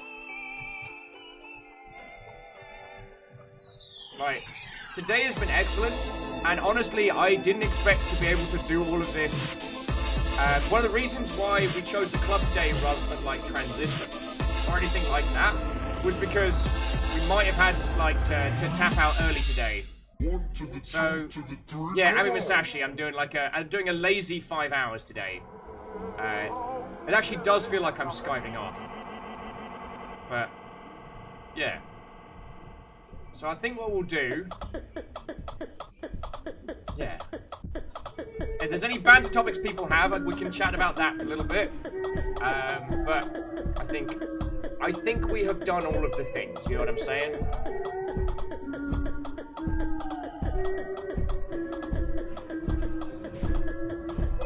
Captain Steph's like, oh, but I just got here. Well, let me see if Fiona's still going. I can yeet you all over there. We can do that. How does that sound? How does that sound? It's not so much self-care. We got up very, very early this morning, and I got no regrets. I got no regrets. Tell me Fiona's still going. Yes!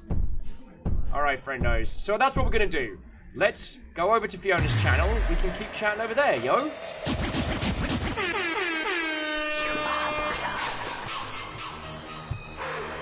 You know what I'm saying? And yeah, it is rare for me to call it at the 5-hour mark.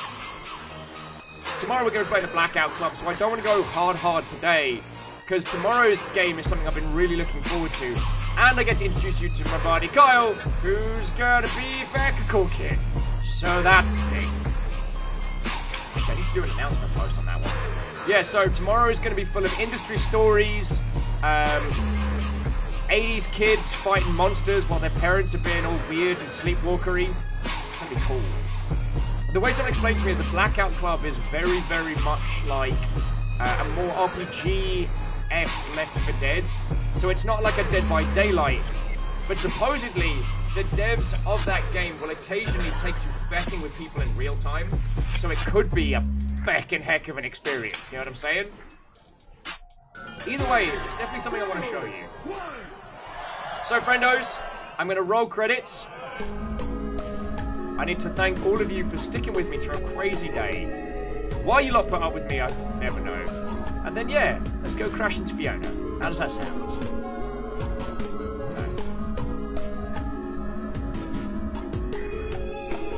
That's what I get for getting up early. It's criminal! We have had some great conversations today, so... But I do want to say a thank you to Nom Nom Fighter, not just for donating like $15, but being a fecking legend of the tower. I want to say thank you to all of you that yeeted bits at my dumb face, because that is how we get to keep doing this. So to Edelman, Japos, Katros, Quasimoto, Vanderbeest, Fireball, Ginger, a very doubtful guest, Jolt Jab, Sir Bacon the Sixth, and the Anonymous Cheerer. Thank you kindly. Don't think I didn't see that 307. To Caffeine and Tarlicus, thank you both for being stupendous mods. And to those that subbed, resubbed, and were the recipients of hunts, I want to say thank you to 3AM Tacos, Jolt Jab, Compliment Cap, and Tasty Little Snack. So yo, what a feckin' good day.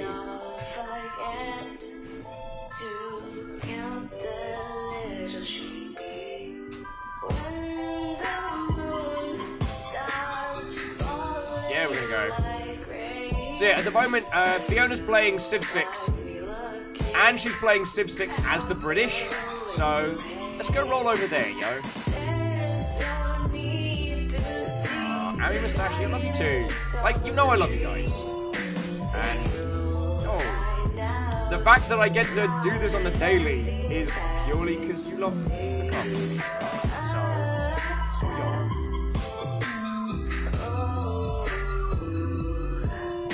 Alright, before I turn into a complete feckin' cheese ball. Now, even though it's Fiona, and we all know her, like, standard rules apply, this is a Viking raid, so I want to see some all caps, I want to see more emotes than can possibly be comprehended by the human eye. I would say steal everything that's not nailed down, but the things that aren't nailed down is my stuff in boxes, so you'd basically just be rearranging the room. Like, you'll run in, pick something up, run round and put it back down again. So there's that. So yo.